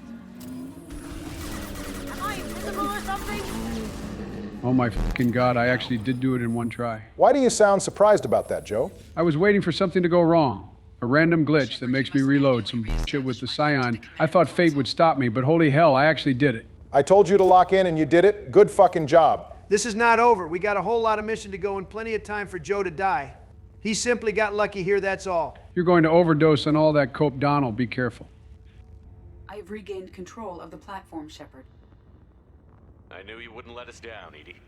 I always work at optimal capacity. Thank God for Edie's processing power. Time for us to find out your boy, the elusive man, sent us into a trap, Donald. He was valid. It was all in the name of getting us the identify friend foe. If Miranda were present for this mission, she'll naturally deny that the elusive man betrayed us, stating that there must be an explanation for why he sent us into the lion's den.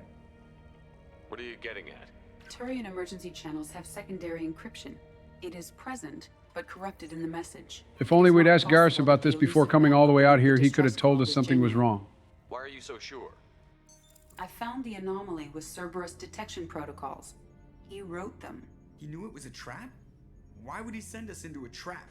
You gotta understand, it's all a part of the Keikaku. Translator note, Keikaku means plan. Should've known better than to trust Cerberus. That's my girl, Kasumi. Got another problem. The collector ship is powering up. You need to get out of there before their weapons come online. I'm not losing another Normandy. Hey, Joker Man, I let it slide the first time, but if you prioritize the ship over Bard and Joe Shepard a second time, we're going to have a problem. It does low-key sound like Joker cares more about the Normandy. All right, eyes on me. Let me show you that the last round of events weren't a fluke. I will be waiting patiently for you to die. You know what, Donald? I'm glad you suggested shotguns after all. This is literally free as hell. I told you, the Geth Plasma Shoddy is a great weapon. I don't even think we need the Locust anymore. The shotgun isn't carrying him, it's that goddamn kleptomaniac over there and her shiny little flashbang. Damn straight, I always knew Kasumi was #1. It's like the opposite of Jack. In lore, Kasumi isn't even really a fighter, just a thief, but in gameplay, she has one of the most useful abilities in the game.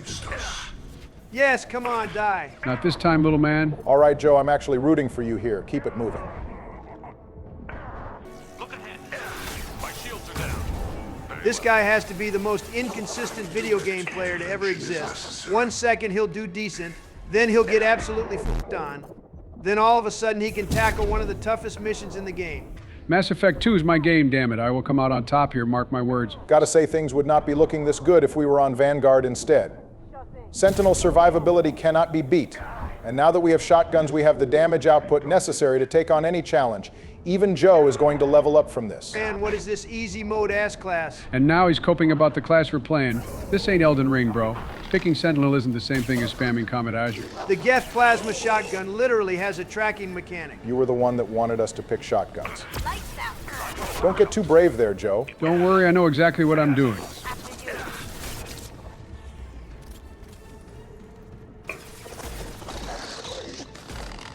Stop fucking teasing me. I just want you to get a taste of victory before I snatch it away from you. Go ahead, keep that up. It'll come back to bite you. The only one having something come back to bite them is you for taking the bet on me not dying this mission. Say goodbye to romancing Liara. This newfound confidence of yours needs to be squashed like your brain is on literally any other day of the week. You had to be at your sharpest at this moment? Not gonna lie. I haven't seen Joe perform like this since 2010.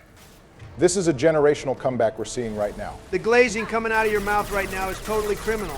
You need to be stopped. Hey man, I give people the props they deserve when they earn them. Joe had me totally disappointed earlier, but he's showing out when it counts most. Even you have to admit this is good work being done. I don't have to admit anything of the sort until this guy passes a drug test, because no goddamn way is he not junked up on something right now. The classic, you know, Donald, I think you're projecting a little bit. Maybe you're the one on drugs. That's between me and my doctor.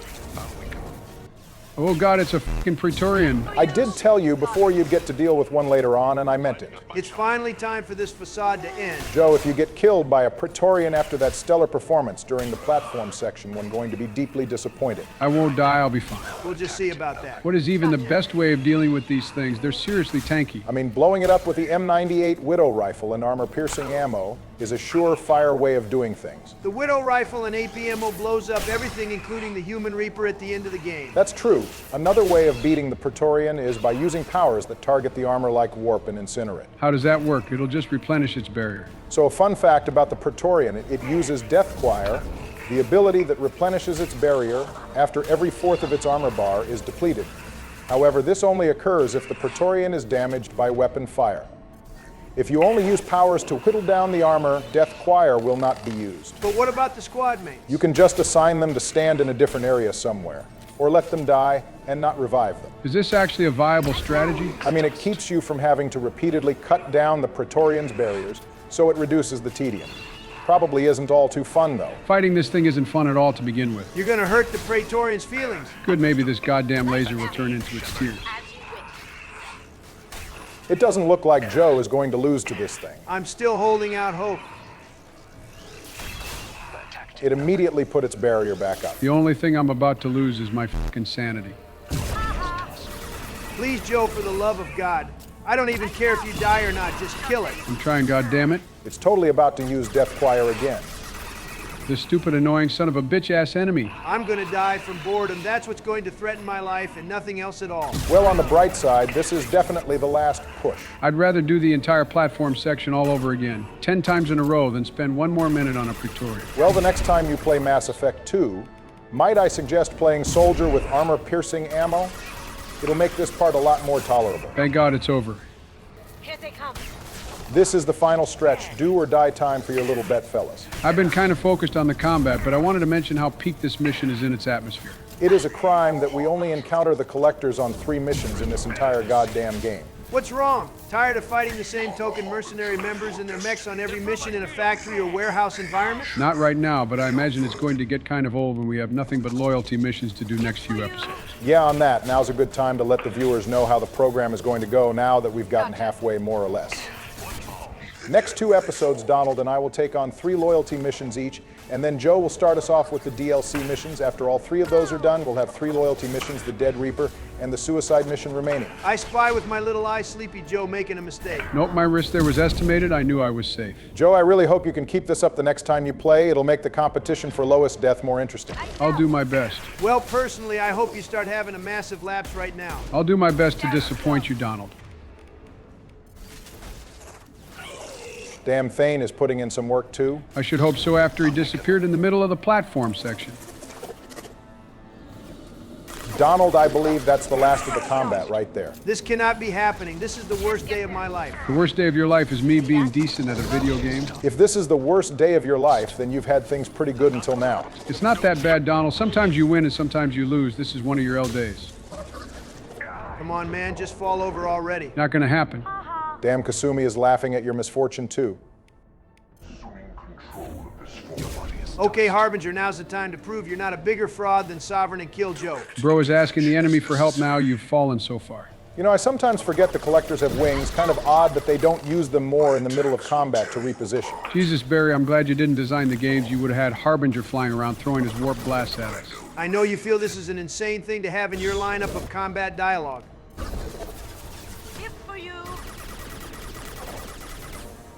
The collector over there in the back is hacking. He got the same hacks that Garrus had in episode 3. You did hack, you get the high ground, but you're totally exposed. Save Shepard's body if possible. As you wish.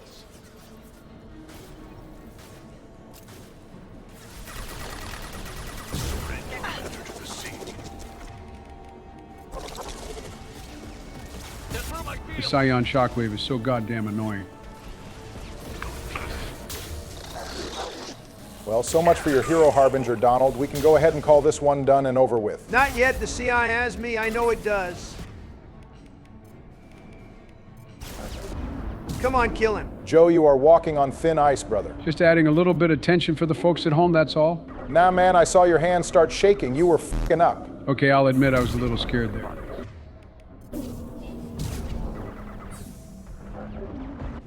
Bro through the wall? Go step out and run the ones with the Scion. Don't listen to him, Joe. Just stay patient.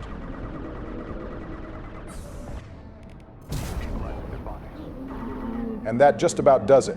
No, not yet. I remember there being a horde of husks. They'll box Joe in. Okay, this is actually starting to sound kind of sad. Betting on the husks on any mission that isn't the Dead Reaper is completely delusional. Just wait, I'm telling you there will be a historic fumbling here. It's only a matter of time.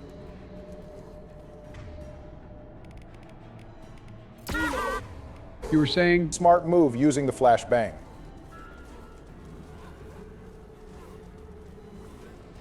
Well, it's over. Good f***ing job, Joe. Holy shit. Well, Donald, a deal's a deal. You heard the man. Everybody onto the Normandy. Move! Donald, are you good? I think he broke. Can't say I blame him. He just witnessed the planets align. Even I'm surprised by this turn of events. Strap in, people! I'm gonna make him work for it this time. Call coming in from the Elusive Man, Commander. I figure you've got a few words for him, too. Time to give the Elusive Man a piece of our mind for sending us into a trap. The decision to do that never really made any sense to me. Narratively, I suppose it's meant to be our first hint that the Elusive Man isn't trustworthy, as if him being the leader of Cerberus didn't already clearly indicate that. But it kind of falls flat because there wasn't really any reason he couldn't just tell us the deal. We'd have gone on the collector ship anyway. I like the symbolism there with the sun in the background. There was more focus on the red parts to show the Elusive Man was being pretty renegade. Well, don't worry, we'll spin back for this when we take the Normandy, a top Cerberus officer, and start killing all of the Elusive Man's guys. I know the stakes, but we're supposed to be on the same side, and I can't trust you. To be fair, we haven't trusted him from the moment we joined. All this did was strengthen our case against him. And you and every other human may as well be dead. It was a trap, but I was confident in your abilities. And don't forget Edie. The collectors couldn't have anticipated her. All I'm gonna say is, if we were like 2 minutes late, we would have been trapped on the ship. You say I'm important, but you sure try hard to get me killed. I needed the collectors to believe they had the upper hand. Telling you could have tipped them off in any number of ways. Okay, go on then. How exactly could telling us have tipped him off? The Elusive Man legit didn't have a reason and said, just trust me, bro, it had to be this way. Job. Information. If I can't trust your intel, you're useless to me. It's never that simple. The only reason we're still here is because you have info the Alliance and the Council don't. Sounds pretty simple to me. And with you. This is no time for petty grudges. Things are about to get a lot tougher. You're getting to sit in your weird little chair smoking cigarettes and sipping on bourbon. We're the ones doing the hard work. Damn, it's nice getting to talk shit about the Elusive Man without a certain someone making excuses for him. I don't think I've ever seen the guy be this quiet for this long. Donald, bro, you can speak. You know, it's not a big deal, so Joe cleared the collector mission. It is what it is. Why didn't you say anything about finding their IFF? As I said, Edie just confirmed it. I am very aggravated right now. Hey, there he is. I mean, we have options. If it's any consolation for you, Donald, it's not like Joe had a good episode. Dude still died 4 times. You're in the lead. At least until next episode. I wouldn't have died at all if that glitch didn't throw me off my game. You did good, Joe, and I'm proud of you because of it, but come on, you could have handled that better. The fact that he died 4 times, 2 of which were on the first combat of Jacob's loyalty mission, is the only thing keeping me from going completely insane. I know he's still as bad as ever. He just had a good little moment. The flight path of the intended target, a 37-million-year-old derelict Reaper. We found it damaged and trapped in the gravity of a brown dwarf. Okay, now that we have all this information and the location of the Reaper IFF, why don't we send that information over to the Alliance and have them help us on this mission? It's a decent idea, Joe, if not for the fact that the Normandy SR-2 is basically the only ship in the galaxy that could get through the Omega-4 relay. Remember, even with the IFF, we had to have the best armor, shielding, and gun to get through without losing large portions of our crew. I saw what Sovereign did to the Citadel fleet. Hard to imagine anything could stop something that powerful. It's kind of crazy that there's just some unknown species that took down a Reaper. Mammals made their first appearance over 225 million years ago. So either the Reaper is way older than the Elusive Man implies, or he's exaggerating for theatrics. I only believe you because I doubt you'd repeat yourself so soon. Pretty funny line. He may not have intended it to be a trap, but the Dead Reaper mission sure as hell feels like a trap with how terrible it is as an assignment. On that we can definitely agree. I don't know why you two are complaining about it. I'm the one who has to play it. Need that IFF. I'll forward the coordinates to Joker. In the meantime, I suggest you tell your crew I didn't risk their lives unnecessarily. It will make things easier going forward. Edie, tell the crew to assemble. We've got a lot to talk about. Of course, Shepard. So the elusive man didn't sell us out.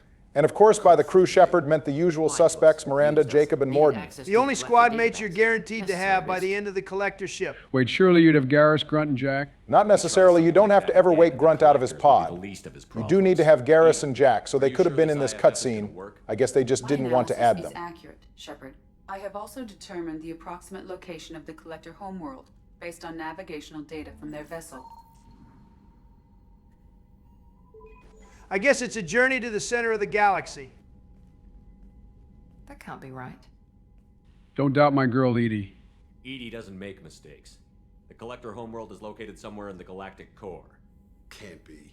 The core is just black holes and exploding suns. For once, Jacob is right. The center of the galaxy houses a supermassive black hole called Sagittarius A, and hundreds of thousands of stars surround it. Sounds like a nice place for a summer vacation. With how hot it's been recently, it sure as hell feels like there are thousands of suns surrounding us right now. I guess if a Dead Reaper can survive near a brown dwarf for eons, it's not too crazy that the collectors live at the galactic core. Who's to say they can't build a space station surrounded by black holes? No wonder nobody's ever returned from a trip through the Omega-4 mass relay. That must have been a surprise for all those poor vessels. You go through a relay and boom straight into a black hole or a bunch of suns. Standard relay transit protocols would not allow safe transport. Drift of several thousand kilometers is common and would be fatal in the galactic core. The Reaper IFF must trigger the relay to use more advanced encrypted protocols. I mean, we can go get the IFF now. Some people might die, though. Just because we can follow the collectors through the relay doesn't mean we can take them out. I don't want to go after them until I know we're ready. Sooner or later, we need that IFF. I say, why wait? And here's one reason why some people don't like Jacob. He literally gives you the wrong advice. Here he tells us we shouldn't wait, but if we go right now, we're either going to go in with a crew that is mostly unloyal, or we're going to have to sacrifice everyone besides Dr. Chakwas. So basically, don't listen to this moron. Whatever you decide, we're with you. Jacob only wants to go now because we solved his family problems. He doesn't care about the rest of the crew.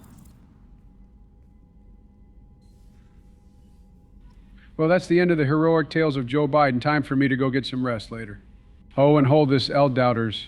Barack, what in the fuck was that? Relax, our plans are completely unchanged. But now I have to exit the romance competition. Yes, and that sucks for you, but I was never helping you there anyway. I was only helping you get revenge on Joe, and you can do that without pursuing Liara. I guess that's true. I'll put it in play next time. Welcome back to another episode of President's I'm fucking alive, baby. Let's fucking go. Oh, God, here we go. Let him have his moment, Joe. My aura's off the fucking charts. You're cooked, Joe. Bet you thought you had an easy win until that wicked photo of me with Secret Service and the American flag surfaced. Gotta admit, that picture is elite. Donald, I was legitimately worried about you. Wait, really? Yeah, of course. Having the fewest deaths in the Mass Effect trilogy isn't going to mean as much if you aren't here to see it. You bitch, you actually had me for a second. Here I thought we were about to see some reconciliation from you two. We'll reconcile when I've finally gotten my rightful romance with Jack. Well, on that note, why don't we get on with the episode proper? We're on to our marathon of loyalty missions. Let's see, who do I want to do today? I definitely want to be the one to reunite with Rex. We're definitely going to Chichanka. You should go ahead and do both Grunt's and Morden's missions. What about your third mission, Donald? I wonder what third mission I should do. Oh, I know. Why don't I do the little loyalty mission called Jack Subject Zero? Wait, hold on now. This will of course mean Donald will be the one to settle our first squad mate argument. Why are you doing Jack's mission? You don't even like her. Oh, I don't know, Joe. Maybe I want to broaden my horizons a little. Perhaps I finally want to sit down and learn what about Jack appeals to you so much. Bullshit, I'm not demented enough to believe that. Donald, you lost the bet last episode. You better not try to sabotage my chance at romancing Jack. Hey, Joe, that hurts worse than my ear does right now. Why, I would never go back on a deal with my fellow president. What kind of man do you take me for? Yeah, right. I'm not buying the venomous words leaving your mouth right now. Don't worry, Joe. And it seems I was wrong. I'm sure everyone will get what they want in the end. And what exactly does everyone want right now? Entertainment. If Cerberus recruited us earlier, we might end up like Paul Grayson. Donald, what the hell is the dialogue choice you just made? What? Imagine how much more efficient things would have been if we had been with Cerberus and not the Council during the events of Mass Effect 1. There is some validity there, I suppose. The elusive man wouldn't have grounded us when it came time to go into the Terminus systems to chase after Saren. Yeah, but he would have wanted Sovereign intact for research. On children like Jack. A mistake, no question. Not mine. But it was the mistake of your boss. We discovered the extent of the experiments. The Telton facility was less corrected and more destroyed when Jack went on her rampage and killed everyone except for one other kid. Spoilers, Barack. Can we get to the mission first? You're right, my bad. Even husks to make your own army. Don't forget they killed an Alliance Admiral. Keep Kahoku in your minds. Ain't no one worried about that NPC. I am when we start killing all of the elusive man's guys. I'm doing it for Kahoku. Expendable shock troops for high-risk scenarios. How is that not the same thing? Basically, Cerberus wanted to use the husks and Thorian creepers in the same way the Blood Pack used Vorcha. If we had a dozen Rachni soldiers on our side, there would be a whole lot of friendly fire coming from me specifically. I'm pretty sure the situation at Peak 15 proved Rachni aren't exactly controllable. We did Cerberus a favor stopping them from using them. The Special Tasks Group, working with people as smart as he was. Well, Miranda, the only other Cerberus operatives we've seen you work with are Jacob and Wilson, neither of which are particularly intelligent. And they've given you even more.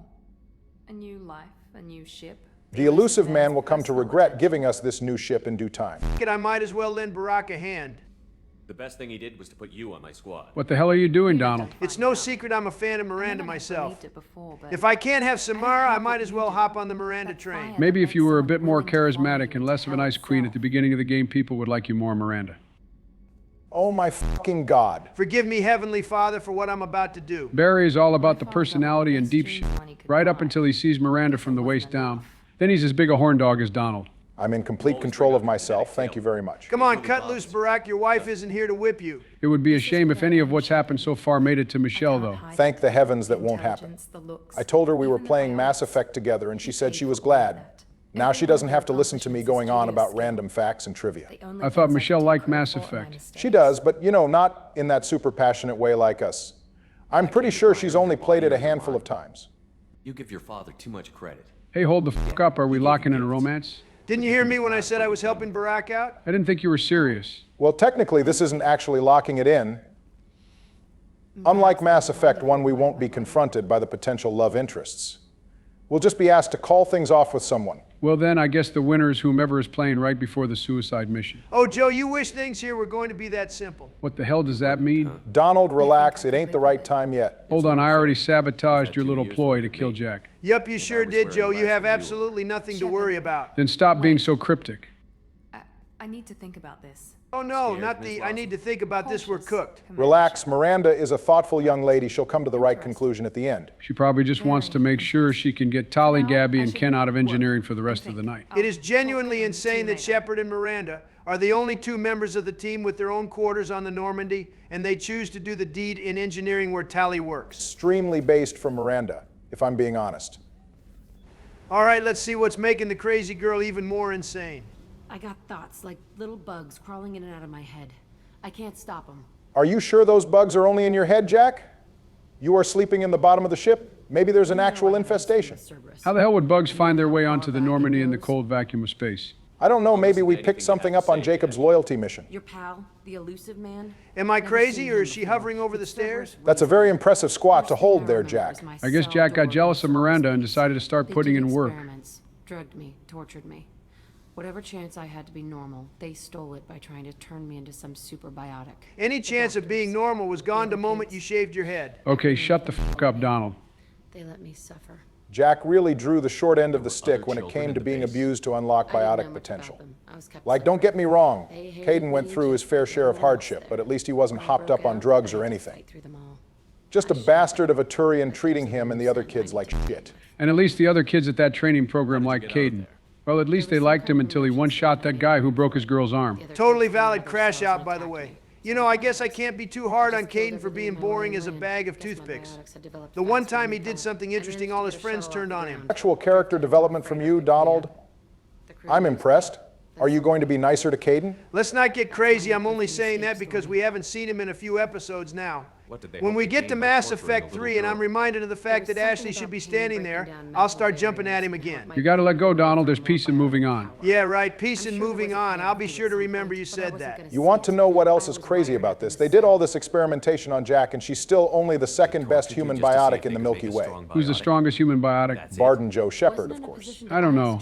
I feel like Jack has his beat in raw power. Yeah, raw power doesn't count for a thing when she's reckless as hell and squishier than Tally. Plus, I haven't seen Jack pull off a biotic charge, a reeve, or a flare. That's what I like to hear. It does kind of feel like Jack should have a far more aggressive set of powers. Pull and shockwave don't match her vibes. But I wasn't dumb. God damn, she's really holding that squat like her life depends on it. Well, it's no surprise Jack has a lot of stamina given her biotic powers. Turns out, That's probably why her frame is so lean. turn a scared kid into an all-powerful bitch. I got chills from that one. It was a decent one-liner, I'll give her that one. If her outfit weren't so odd, I might be willing to say she has aura. Donald, Jesus Christ, stop picking the pro-Cerberus dialogue options. I know you know what their true colors are. I'm surprised Jack didn't try to f us up for saying that. The champ finally let her squad go. That was impressive. And she's walking like her legs don't burn like hell. Fucking bomb, and I want to watch from orbit when it goes. Jack, I'm already committed to Miranda, but goddamn, you sure know how to speak my language. The only thing that gets Barry hornier than Miranda is a well-timed earth-shattering kaboom. I'm literally already drooling at the prospect of pushing the big red button during the Arrival DLC. Get in line, pal. The Batarians are mine. You've lived with this your whole life. Why do this now? Like I said, I found the coordinates in your files. You can't expect me to just sit on information like that. Ironically enough, Jack doesn't have to be loyal to survive throughout Mass Effect 3. So it does seem as though she'd be perfectly fine sitting on this information. I choose to believe she just blows up the Telton facility during the time skip on her own if you don't help her. It's time to check in on my baby boy. I heard he's going through some things. Going from Jack to Grunt is a seriously risky game to play. My son wouldn't hurt a fly. Shepard. I feel wrong. Tense. I just want to kill something. Are you sure about that one, Donald? Okay, maybe we should have equipped some body armor before coming in here. Best case scenario, Grunt tackles us again. Worst case scenario, he tries to eat us. Thank f***ing God we didn't put Grunt on Deck 3 in either of the observation rooms. At least he took it out on the glass and not us. We need to get the boy into American football to work out this aggression. I do think it's funny that the Krogan rite of passage is just them going on a rampage in the wilds of Tuchanka, killing anything that moves, and apparently helps them chill out. I mean, their tendency towards violence must require some kind of outlet. I guess that's one reason Krogan go out and become mercenaries. They feel the need to spread destruction. It's also why they blew themselves back into the Stone Age with nuclear warfare. And then here come the fucking Solarians giving them spaceships. That totally wouldn't go wrong. They had to stop the Rachni somehow. So where the fuck was the genophage for the Rachni? Oh, we'll make one for the Krogan. But the space bugs that no one wants around, nah. We'll fight them the conventional way. Pretty sure a genophage for the Rachni wouldn't work anyway. They're tenacious bastards after all. You're right, I'm pretty sure the Krogan probably just started eating them. What is with you and the Krogan eating other sapient life forms? Joe, that's literally canon. Remember what Rex said about Solarian livers. He's right, Joe. It is a straight-up fact that the Krogan have eaten members of the other races. I wouldn't be surprised if more than a few humans have been eaten by now. Well, who knew living in the Mass Effect universe meant you'd also be an attack on Titan? It all makes sense. You got otherworldly creatures that eat you, and there's a massive extinction event. Shepard, important news. No, you're busy. All right, this is our last loyalty mission pre-game discussion before we hit the field. Donald's rolling one of the most crucial missions in the games. It's the mission where we get to see Morden cope about the genophage. It's hardly cope. Everything Morden says about the validity of the genophage is valid. Why don't you boys save the arguments until we actually get to the mission? Scientists, all different types. Blood Pack mercenaries captured former team member. Malin, last seen on Tuchanka, might torture him. Honestly, it's a wonder Morden has any hope that Malin is alive. It'd be one thing if they were regular Krogan, but the Blood Pack, I would have given up the moment I got the news. Now, I know which one of you to not call if I end up getting captured by terrorists or something. Tuchanka and see if we can find your team member. I forgot how much I hate this place. Bringing Miranda on Jack's loyalty mission is deeply hilarious. Well, we made Jack help Miranda. It's only fair we make Miranda do the same. I'm sure Miranda won't try to deflect around the obvious nuttery that has occurred here. You guys want to hear a funny story that greatly underlines how incompetent the Batarians are? Barry, I'd simply love to hear that. It'd make my day. I'm fully erect just thinking about it. Okay then.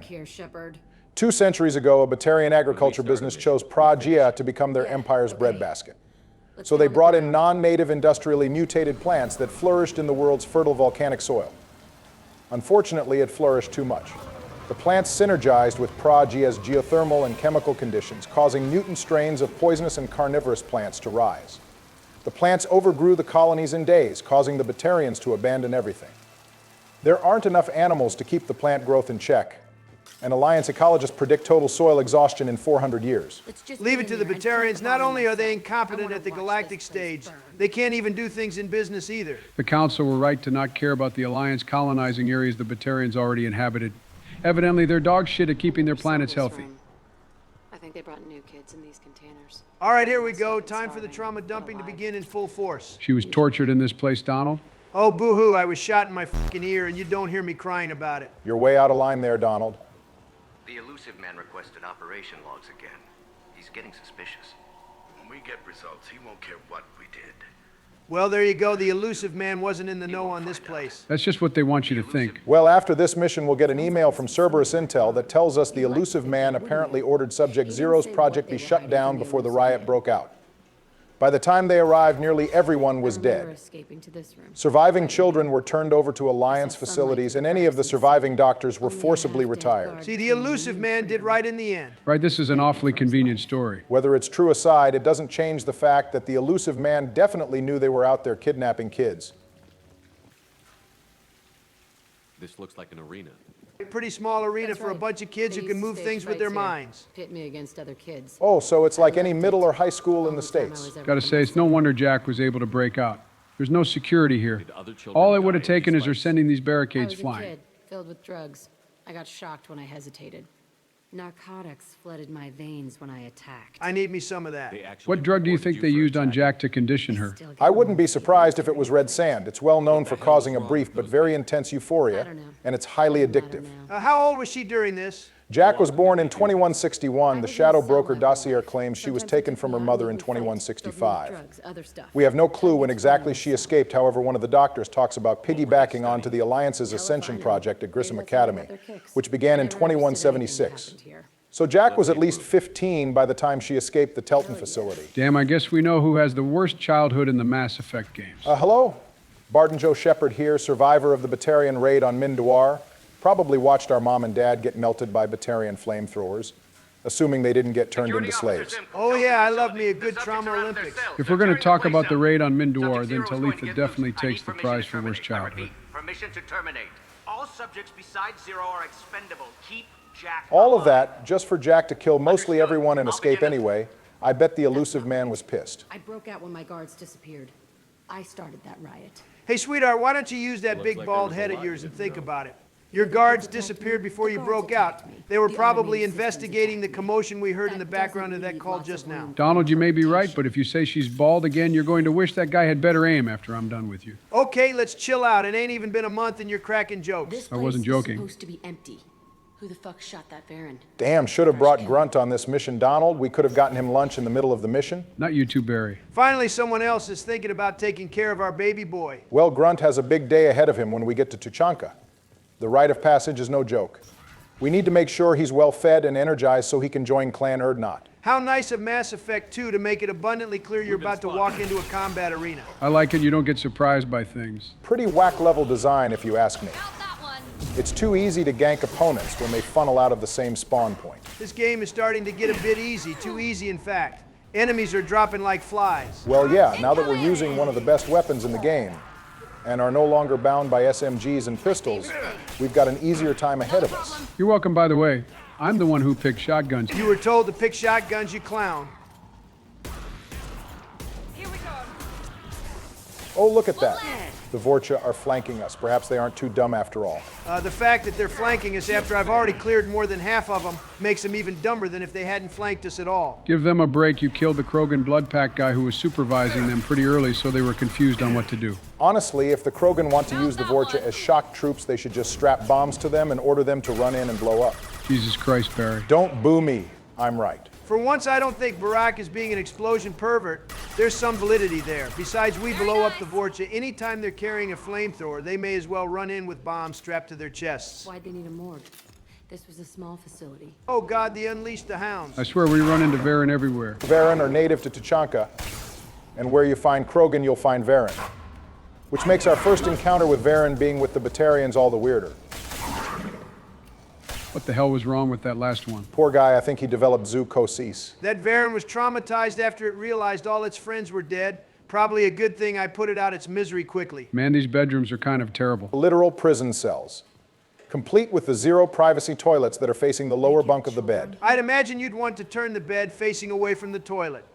It's a two-way mirror? So they deliberately set it up so Jack could see the other kids, knowing full well they couldn't see her? I'm guessing they wanted to see how Jack would react when she saw the other kids. The latest iteration of Pergnim went poorly. Subjects 1, 4, and 6 died. Damn, you can tell the elusive man wasn't involved in this because he wouldn't be this damn wasteful. I don't know what Pergnim is, but I'm guessing it was nothing good. Of surviving subjects, but no biotically beneficial reactions occurred. Now, why in the hell would lowering the core temperature of people have biotically beneficial reactions? It doesn't even make sense. Lore-wise, biotics are a bodily function. All you did was shut them down. They were really just mixing together random bullshit, like when you get into your mom's cleaning supplies and start mixing shit, and then things start smelling funny. How'd that day turn out for you, Donald? To be honest, I don't really remember anything from the time. Don't mix cleaning supplies, kids. This whole place was built to turn you into what you are. You don't get it, Shepard. I survived this place because I was tougher than the rest. It's all right, Jack. The other kids were used as guinea pigs to keep you from dying. Move on. Harder. It's fine that you're not really built different. Jack's lucky they tested that lowering core temperature bullshit on the other kids, because that would have clapped her if the Pergnim didn't do it first. Jack would have tanked it. I have faith in her. Jack couldn't tank a firefight during Miranda's loyalty mission without dying 3 times. She was definitely not surviving having her temperature lowered. It's all fallen to pieces. So this guy is about to say he wanted to piggyback onto the Ascension project before Jack shows up and throttles him. And that got me thinking. I'm wondering if Jillian Grayson was the backup plan for Jack. That's the Red Sand Addict's daughter, right? Paul Grayson's adoptive daughter, yes. She was sent to Grissom Academy in 2181 at 10 years old. So a few years after Jack broke out of the Telton facility, again, assuming she did it in 2176, it wouldn't have been an immediate response, but still one all the same. Total speculation, though, just to be clear. Well, if that is accurate at all, Jillian got lucky. Instead of torture and living in this dog shit facility, she got to go to a nice school with Kaylee Sanders and other kids who didn't hate her guts. Wasn't all sunshine and rainbows. A Cerberus spy named Jiro did infiltrate Grissom Academy and administered drugs to Jillian to strengthen her biotics, which had negative side effects on her mental disorder. That's enough yapping about young girls with biotics getting tortured. We got some mercenaries to kill. Fair enough. We spent basically the entire time on Ilium scratching names off the roster of Eclipse. Time for the Blood Pack to start losing people too. I can understand the Eclipse getting caught off guard, but you'd think the Blood Pack and Blue Suns would be on high alert the moment they heard about what happened to Eclipse on Ilium. You know, interesting thing about Karak is that he doesn't behave like most other Krogan opponents. He holds it down at the far end of the room until you take out his teammates, and then he'll start moving in on you. So what you're telling me is he's a giant bitch. Well, if he's a biotic, it kind of makes sense for him to hold back and use his powers from a distance. Holy fucking shit. No way in hell did you just dodge that. Why are you surprised we all saw me do this live? Are you telling me you heard the bullet coming? Damn straight, you think you can catch the 45th President of the United States of America lacking? I guess that explains how you wound up with the perfect set of circumstances to not die but to look as cool as possible. Bro has ultra instinct. Bro waited until all his boys were dead to start moving, just to call them all useless. Interestingly enough, Garm, the Blood Pack leader from Omega, doesn't have the same AI behavior as the other biotic Krogan we meet. He goes straight for Garrus during Dossier Archangel, and will immediately swap attention to Shepard once we get up to him. All right, well, he's trying to get in our face now. Let me show you what a tactical retreat looks like. The great Donald Trump running away from a fight? Never thought I'd see it. I'm only running away because Mass Effect 2 doesn't let me play in the aggressive playstyle I like. Just wait until we're Vanguard in Mass Effect 3. So sure, we're playing Vanguard. You don't know that you'll have fewer deaths than me. I don't know, you kind of got unlucky, Joe. You had to play Miranda's and Jacob's loyalty missions before we got access to our advanced weapon training. You not dying during the Collector vessel was impressive, but not a coincidence. We're finally in a position to be all-powerful again. Are you telling me there may be no more deaths? I won't say no more, but there might definitely be fewer. We have like 3 get-out-of-jail-free cards between the tech armor, the emergency shielding upgrade, and redundant field generator upgrade. The only person who's going to die with all these life-saving tools is you, Sleepy Joe. Who are you? Hello, Aresh. Good to see you. So I'm guessing this isn't going to end well for Aresh. If by that you mean I'm going to tell Jack to blow his brains out, then yeah, you're right.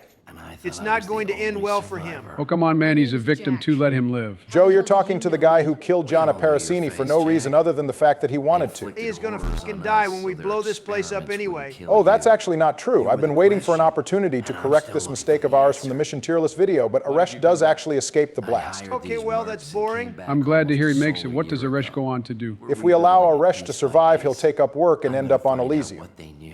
Eventually, in 2186, during the Reaper War, it'll be told to us that Aresh saved a shuttle of kids who were evacuating the colony, which was occupied by Reaper forces. Aresh dies in the process. Plus 10,000 aura. Minus 10,000 aura for dying. Also, apparently witnesses reported that Aresh killed several dozen Reaper creatures. I like to imagine he actually had pretty impressive biotics due to his time here at the Telton facility, and that's what allowed him to tear the Reapers a new one. We gotta let him live. He does a lot of good after his brief lapse in judgment here. Aresh is definitely another side character I wish we included in the old tier list video. Definitely at least B tier for his efforts. Bro stood 10 toes down on business by having his own version of the Skillian Blitz. If only we'd shown up to save him. Holy Glaze, dude is not Commander Shepard. I mean, yeah, he died. But you can't downplay what Aresh did there. All Shepard had to do was hold his ground against some Batarian pirates. Aresh holds the line against a horde of Reaper forces. We're talking cannibals, Marauder shields, maybe even a brute. Okay, fine, the guy made a heroic last stand and saved some kids. I'm still not letting him get out of here. I couldn't stop you on Novria. I'm not even going to bother trying now. I was just delivering the information as per usual. Play your episode the way you want. Well, then I'm going to try to stop him. Don't kill Aresh. Give me one good reason to not kill him. Sparing Aresh is vital to Jack's turning over a new leaf in Mass Effect 3. Oh, please, she'll end up at Grissom Academy regardless of her killing Aresh or not. That's all the more reason to spare him. At least that way Jack chilling out will make more sense. He's got a point there. Okay, but consider this. We need to make sure we hit the right percentage of renegade points to peacefully solve the argument between Jack and Miranda. Are you actually not planning on ruining things between Jack and I? I don't know, maybe or maybe not. Is it something you're willing to risk? No, not really. All right, then, that's what I thought. You're here to erase your past. Well, rest in peace, Aresh. One last bit of trivia on the guy that I can offer is that his last name is, and I'm probably going to mispronounce this, is Agdashlu, which is the last name of Admiral Shala Ran's voice actor. Well, when those kids die on Elysium in Mass Effect 3, it's on your head, Donald. This sucks to be them, not my problem. A bullet in the head solves everything. Well, that's an ironic dialogue option for you to select. A bullet in the head does not solve everything, especially not in relation to me. At least walk around Jack's room with her. Fine, I guess we can help her through nostalgic attachments before we light this place up. Well, I can understand why the rest of the kids hated Jack. I'd be mad as hell too if I had to sleep in the same room I shit in, which was occupied by another kid.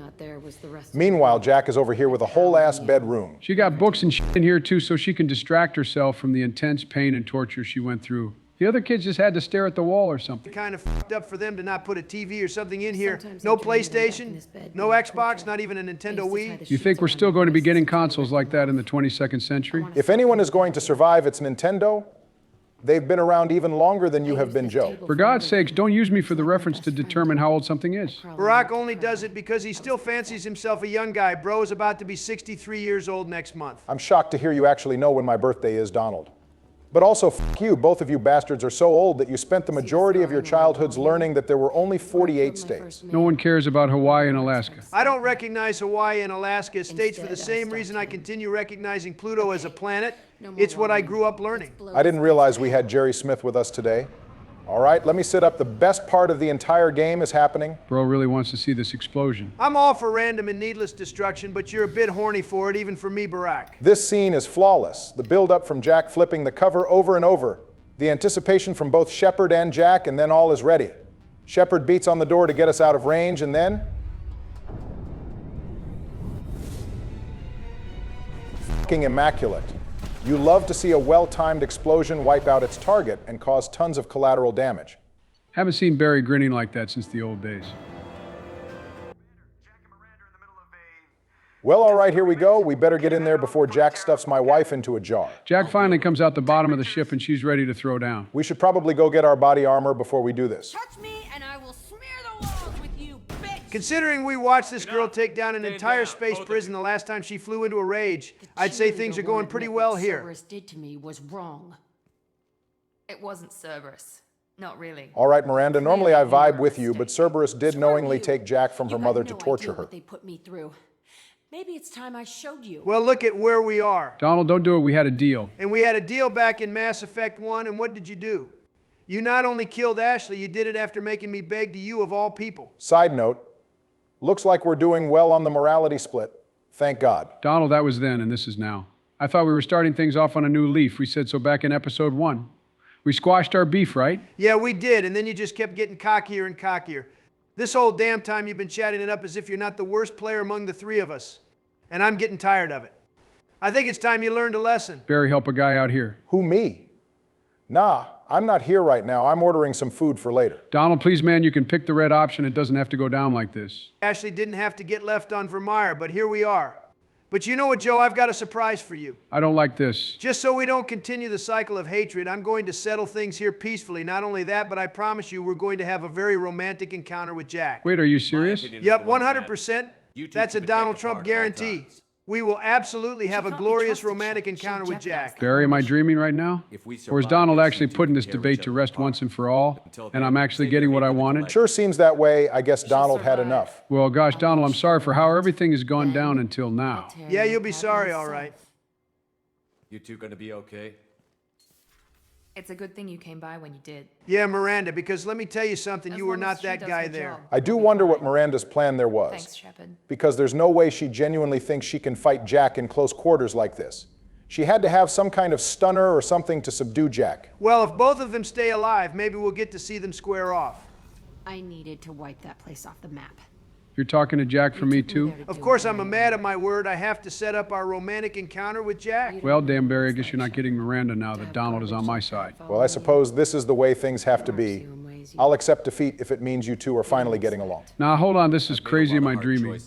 It's one thing if Donald turns over a new leaf, but I never expected you to drop things so easily, Barry. You deserve everything that's coming your way, Joe. After all, you've had a killer run on the insanity difficulty so far, despite your 14 deaths. Well, man, I don't know what to say. Thank you, both of you. Not a problem at all, Joe. I just can't wait to see the look on your face when we have our romantic encounter with Jack. I want it gone. I want it all gone. It's only in my head, and when I die, it dies. It's time to finally reunite with an old friend. I've been waiting all game for this, and I'm glad I'm the one getting to do it. You know, now that I think of it, this is the first homeworld of a species we're getting to land on. Good catch, Joe. We'll land on Surkesh, Rannoch, and Thessia in Mass Effect 3. Unfortunately, we don't get to land on Palaven. Good, the last thing I want to do is get some kind of reptile bird flu from the Turians. Someday we'll get off this rock and show those Turians who's boss. Ah, yes, I finally found my people. Damn right. Tear their scales off and let the Pyjaks feast on them while they're still alive. It's a good thing we didn't bring Darius here. Hold it. You must wait till the clan leader summons you. He is in talks. You know. Yeah, whatever, man. Get out the way. That's my boy. Rex is as tired of hearing all the political posturing as I am. Not go unopposed. You risk appearing weak at a critical time, Shepard. What's good, Rex? Good enough. Kind of weird no music is playing here. Come over here and dap us up, brother. Gotta admit that it's good to see Rex sitting on his throne. It's a throne made out of concrete, but a throne all the same. My friend. Now, how can anyone hate Rex when he greets us so warmly? Funny enough, reuniting with our Krogan squad mate was the most chill of the bunch. We meet up with Tali on a colony that just got abducted, Garrus, during a battle against the 3 mercenary groups on Omega, Kaidan after fending off a collector attack, and Liara while she's threatening to flay someone with her mind. Meanwhile, we meet up with Rex while he's just bored listening to Uvenk bitch about nothing important. It's a good thing I didn't kill Rex. Would have been terrible to have his brother here instead. As if killing Rex was ever seriously on the table. Oddly enough, if you meet with Reeve in Mass Effect 2, his head plate and eyes will be red like Rex's, but they'll be brown in Mass Effect 3. Dangerous. He better stop all that yapping. Good to see Rex handling business. I hope Grunt is taking notes. This is how things go on Tuchanka. Gotta make sure he fits in. What's wrong, Uvenk? Got a boo-boo on your little head? What brings you here? How's the Normandy? Oh, you know, it's on this ice planet, a little bit on one side of a field, and more of it on the other side. Well, you look good. Ah, the benefits of a redundant nervous system. Yeah, humans don't have that. Oh, it must have been painful then. Quite painful, actually, thank you. I hope we were fully unconscious before we started burning up in the atmosphere. Takes me back to the old days. The old days being like 2.5 years ago. Which for Rex is probably like 2 months or something. Good times. We don't often allow aliens to do business on Tuchanka, but you're an exception.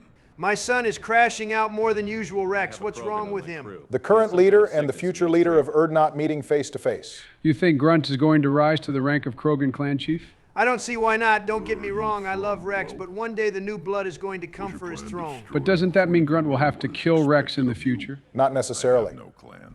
Grunt can force Rex into surrender in a challenge under the right of authority. I speculate that Rex's brother Reeve might have been leading Urdnot during Rex's time as a mercenary. Rex probably came back and knocked his brother off the throne and took over so he could begin his reforms. So what, does that mean Reeve probably stormed off in a fit, which is why we don't meet him in Mass Effect 2? Sounds like something he would do if he got sunned by Rex. He is dead. Of course. You're with Shepard. What's that supposed to mean, Rex? I wouldn't hurt a fly? Gianna Parasini, Administrator Analaeus, the Rack Nye Queen, the original 3 counselors, and most recently Aresh. Goddamn, I didn't realize Donald's rap sheet for optional NPC kills was that long. Okay, you two aren't so innocent yourselves. Yeah, except all I did was kill Charn from the Bring Down the Sky DLC, and Joe killed Rana from Vermeer. This is too far. 2 people who definitely either deserved to die or had to die by necessity. Only Analaeus was a bad dude, and even he didn't necessarily deserve to die. I also almost forgot about the Krogan known as Inamorta from the smuggling mission. You really went on a rampage during Episode 7 of Mass Effect 1. We're definitely counting Joe's murder of Ashley. Fine, that's still less than half the amount of NPC kills you've got. Speaking of killing things, I can't wait to put Uvik into a blender so Grunt can get a nice helping heap of protein. You're going to spoil that boy rotten, Donald? It's what Grunt deserves. He's a growing boy. All things considered, Grunt's rite of passage is pretty generous. Rex had to go out there alone and on foot while facing off with a Thresher Maw. I'm still not entirely sure how Rex managed to pull that off without getting eaten. I'm guessing his biotics played a massive part in his win. Could be. Rex's status as a biotic is a rarity among the Krogan these days.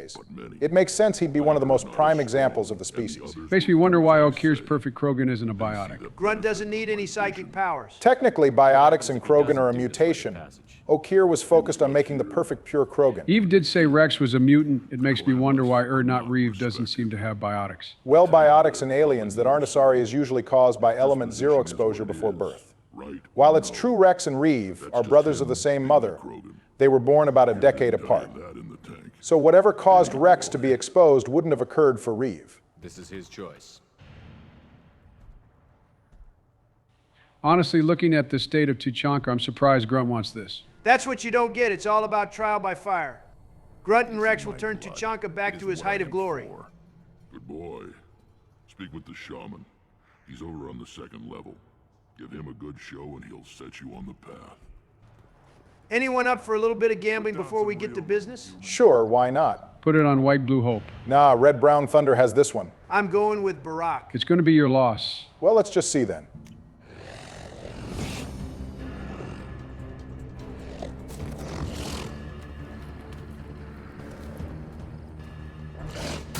Yo, let's fucking go. That's a sign of things to come for you, Joe. It's just a stupid Varen fighting contest. The easiest 250 credits I've gotten in my whole life. And we got Grunt lunch at the same time. That's what I call efficiency. Wait, do the Varen die when they fight in the pits? I don't know, probably. I know that if you send Urs down there and he loses, he just goes over to the nearby medical area until your next visit to Tuchanka. On that note, Donald, can we pay a quick visit to Urs before we head off? Sure, why not?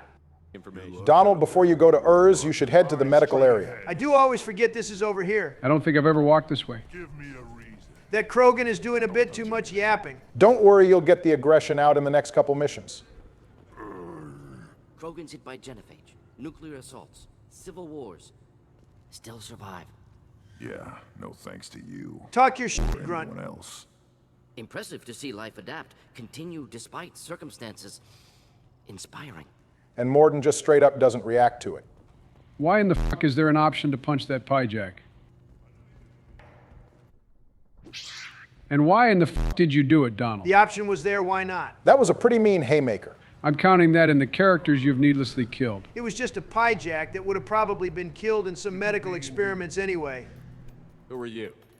See, look, he's literally working on one as we speak. In matters scientific for Clan Urdnot, and I don't have time to answer your inane questions. I don't know what inane means, but I won't stand for this level of disrespect. So I guess this is kind of destroying Morden's whole worldview about there not being any Krogans worthy of the title of doctor. Kind of. I earned the right to walk among It's only because of Rex that Fortak is working on things such as crop genetics and medical improvement. If Reeve were here instead, he'd still be doing what Krogan usually do and working on things that are meant to explode. I take it you're a scientist. I used to be a scientist. I designed weapons. Now my You know, O'Donnell may have been right. These Pyjaks were probably used as weapon testing subjects. And now they're being used in medicine research, which probably means a much slower death if whatever is being tested on them is unsafe. See, I did that one a favor by giving him the quick release from life. That was not what your intentions were when you Not swung on exactly that what I thing. would call effective academic peer review. What's going on, Urzi? As many of you know, if you complete the assignment called Tuchanka Killing Pyjaks, you'll be able to feed her his Pyjak meat. Eventually, he'll begin following us around the place, and we can use him to fight in the Varen pits, where Urz was previously known as champion. Have a look at what I've Oddly, you'll get 500 credits for entering him instead of the usual 250. You see, what's one Pyjak when we can potentially kill dozens of them in that minigame? You go beyond yourself. Uvik is still bitching and moaning about Grunt. Not are dominant. How do we know it will challenge him? He's unnatural. The beasts of the right could ignore him like a lump of plastic. He won't come over here and say that to Grunt's face. Doesn't even make sense. Why would the Tuchanka wildlife ignore Grunt? It's just a whelp like Uvenk saying literally anything to stop Grunt from taking the rite of passage. Very lifelike. Smells correct as well. What the hell would smelling wrong be? Like another alien species, I guess? I don't care what this idiot says. Grunt has the right to be here. One important aspect here is to read the room and be more forceful among the Krogan, even if you're on a Paragon run. You can't embarrass Grunt being a goody good two-shoes Paragon player among the Krogan. Lock in and show them that you're a badass. Are we not here to get Grunt to calm down and not enable him? Who told you that lie? It sure wasn't me. There is no fixing Grunt. He's a Krogan. He's going to behave this way no matter what. The purpose here is to direct his blood rage towards things that aren't windows on the Normandy. We have to focus and channel his energy onto something productive. It's a good thing the Reaper War starts in 6 months. Perfect thing for Grunt to let loose on. It is pretty funny that the shaman does not like Uvenk at all. Uvenk is whining too much, so I'm not surprised. This human does. Aliens don't know strength. My followers are true Krogan. Everything about Grunt is... Shut the fuck up, bitch. Damn it. We kind of sold that by rubbing the back of our neck. I'm not even going to hold you. That probably did more to us than it did to Uvenk. The way our head bounced around, it's a wonder Shepard managed to stay conscious. I always forget to wear a helmet before coming here, but whatever, we got our point across. Yeah, enjoy that little shoulder check you gave me, Uvenk. I'm going to return the favor with interest. Enough for me to like you. They're your problem now. This is Tuchanka's... You know, it didn't dawn on me that the Krogan live underground. They kind of don't have a choice. The surface temperature on Tuchanka is 72 degrees Celsius, not to mention the nuclear fallout from their wars millennia ago. Also, as you may be aware, the Krogan are prey species and have predators they need to hide from. I've been meaning to ask what the hell is going on with the Krogan star. Are they constantly under an eclipse? No, well actually yes. The star is being eclipsed by something, but it's not a moon or any other celestial body. That's actually the Shroud. I thought the Shroud was that giant tower Morden goes up in to disperse the genophage cure. Yes and no. This one is kind of buried deep in the Codex, so I'm not surprised you don't know. Long story short, the Krogan nuclear war eventually led to the permafrost in the poles of Tuchanka starting to melt, releasing methane into the atmosphere, causing a runaway heat cycle. This would have eventually led to certain mass extinction. So the Solarians created the Shroud, a permanent sun shield made up of trillions of tiny diffractory lenses placed at the L1 Lagrange point, the point in space where the lens's orbit would shade the planet from the sun. So where does the tower factor in here? The Shroud towers are basically giant coil guns that fired a payload of lenses into space. This was actually something the Krogan were quite happy with, since on one hand it saved the planet, and on the other hand because of the military applications the Shroud towers could have had. Unfortunately for the Krogan, all but one of the towers were destroyed in the push to demilitarize them. The remaining tower we used in Mass Effect 3 was often referred to as the Shroud, even though that technically isn't what it is. Ironic, the Krogan were happy to have those towers because they are what saved Tuchanka from total extinction, and they wanted to use them militarily. But they ended up being their downfall, since the Shroud towers were how the genophage was spread. It all came full circle in the end because that final Shroud tower is what dispersed the cure. Damn, this just makes me all the more certain that the genophage plotline is the best one across all 3 games. Shit is peak. You know, we're killing a lot of Varen here. What do you think happens to them? Do you seriously not know the answer to that already? Are we going to feed them to Grunt? Now you're using your head. I'm certain anything killed in the rite is probably taken back to be eaten. And if the Fish Dog Food Shack advertisements are anything to be believed, Varen are a pretty popular food source. What in the f*** is that? That would be an organic harvester.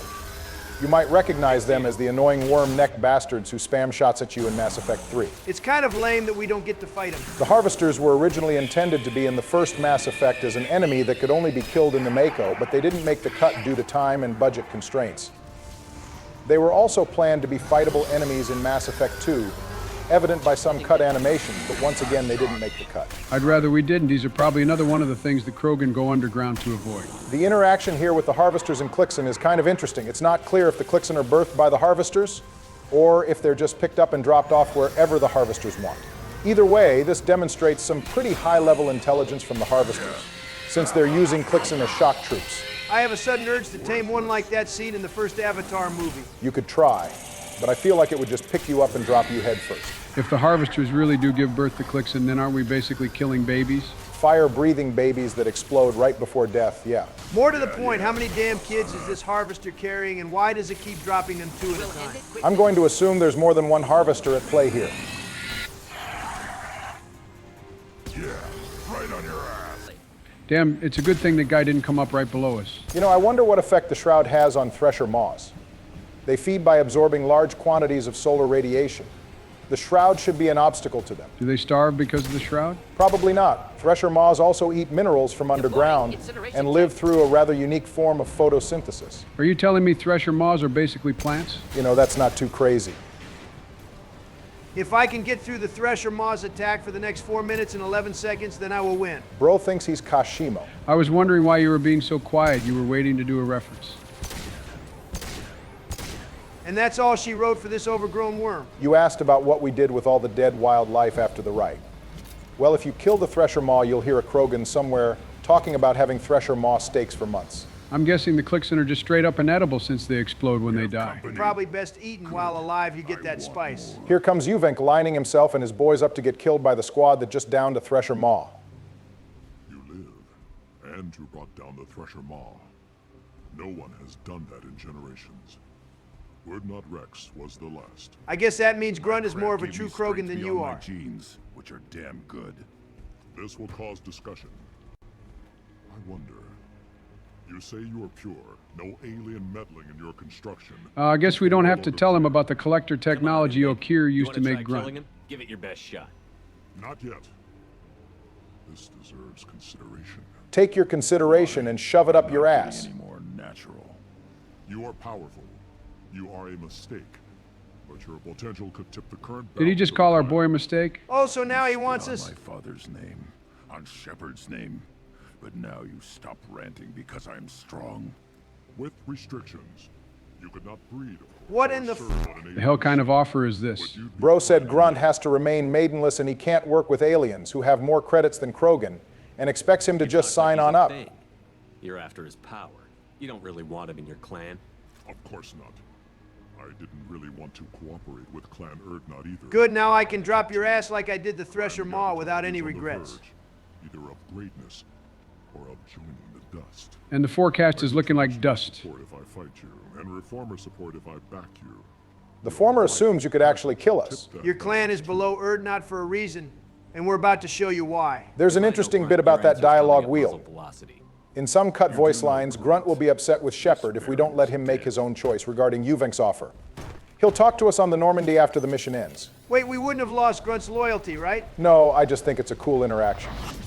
My favorite of all the dialogue outcomes is that Shepard plainly tells Grunt that it's our crew and our rules.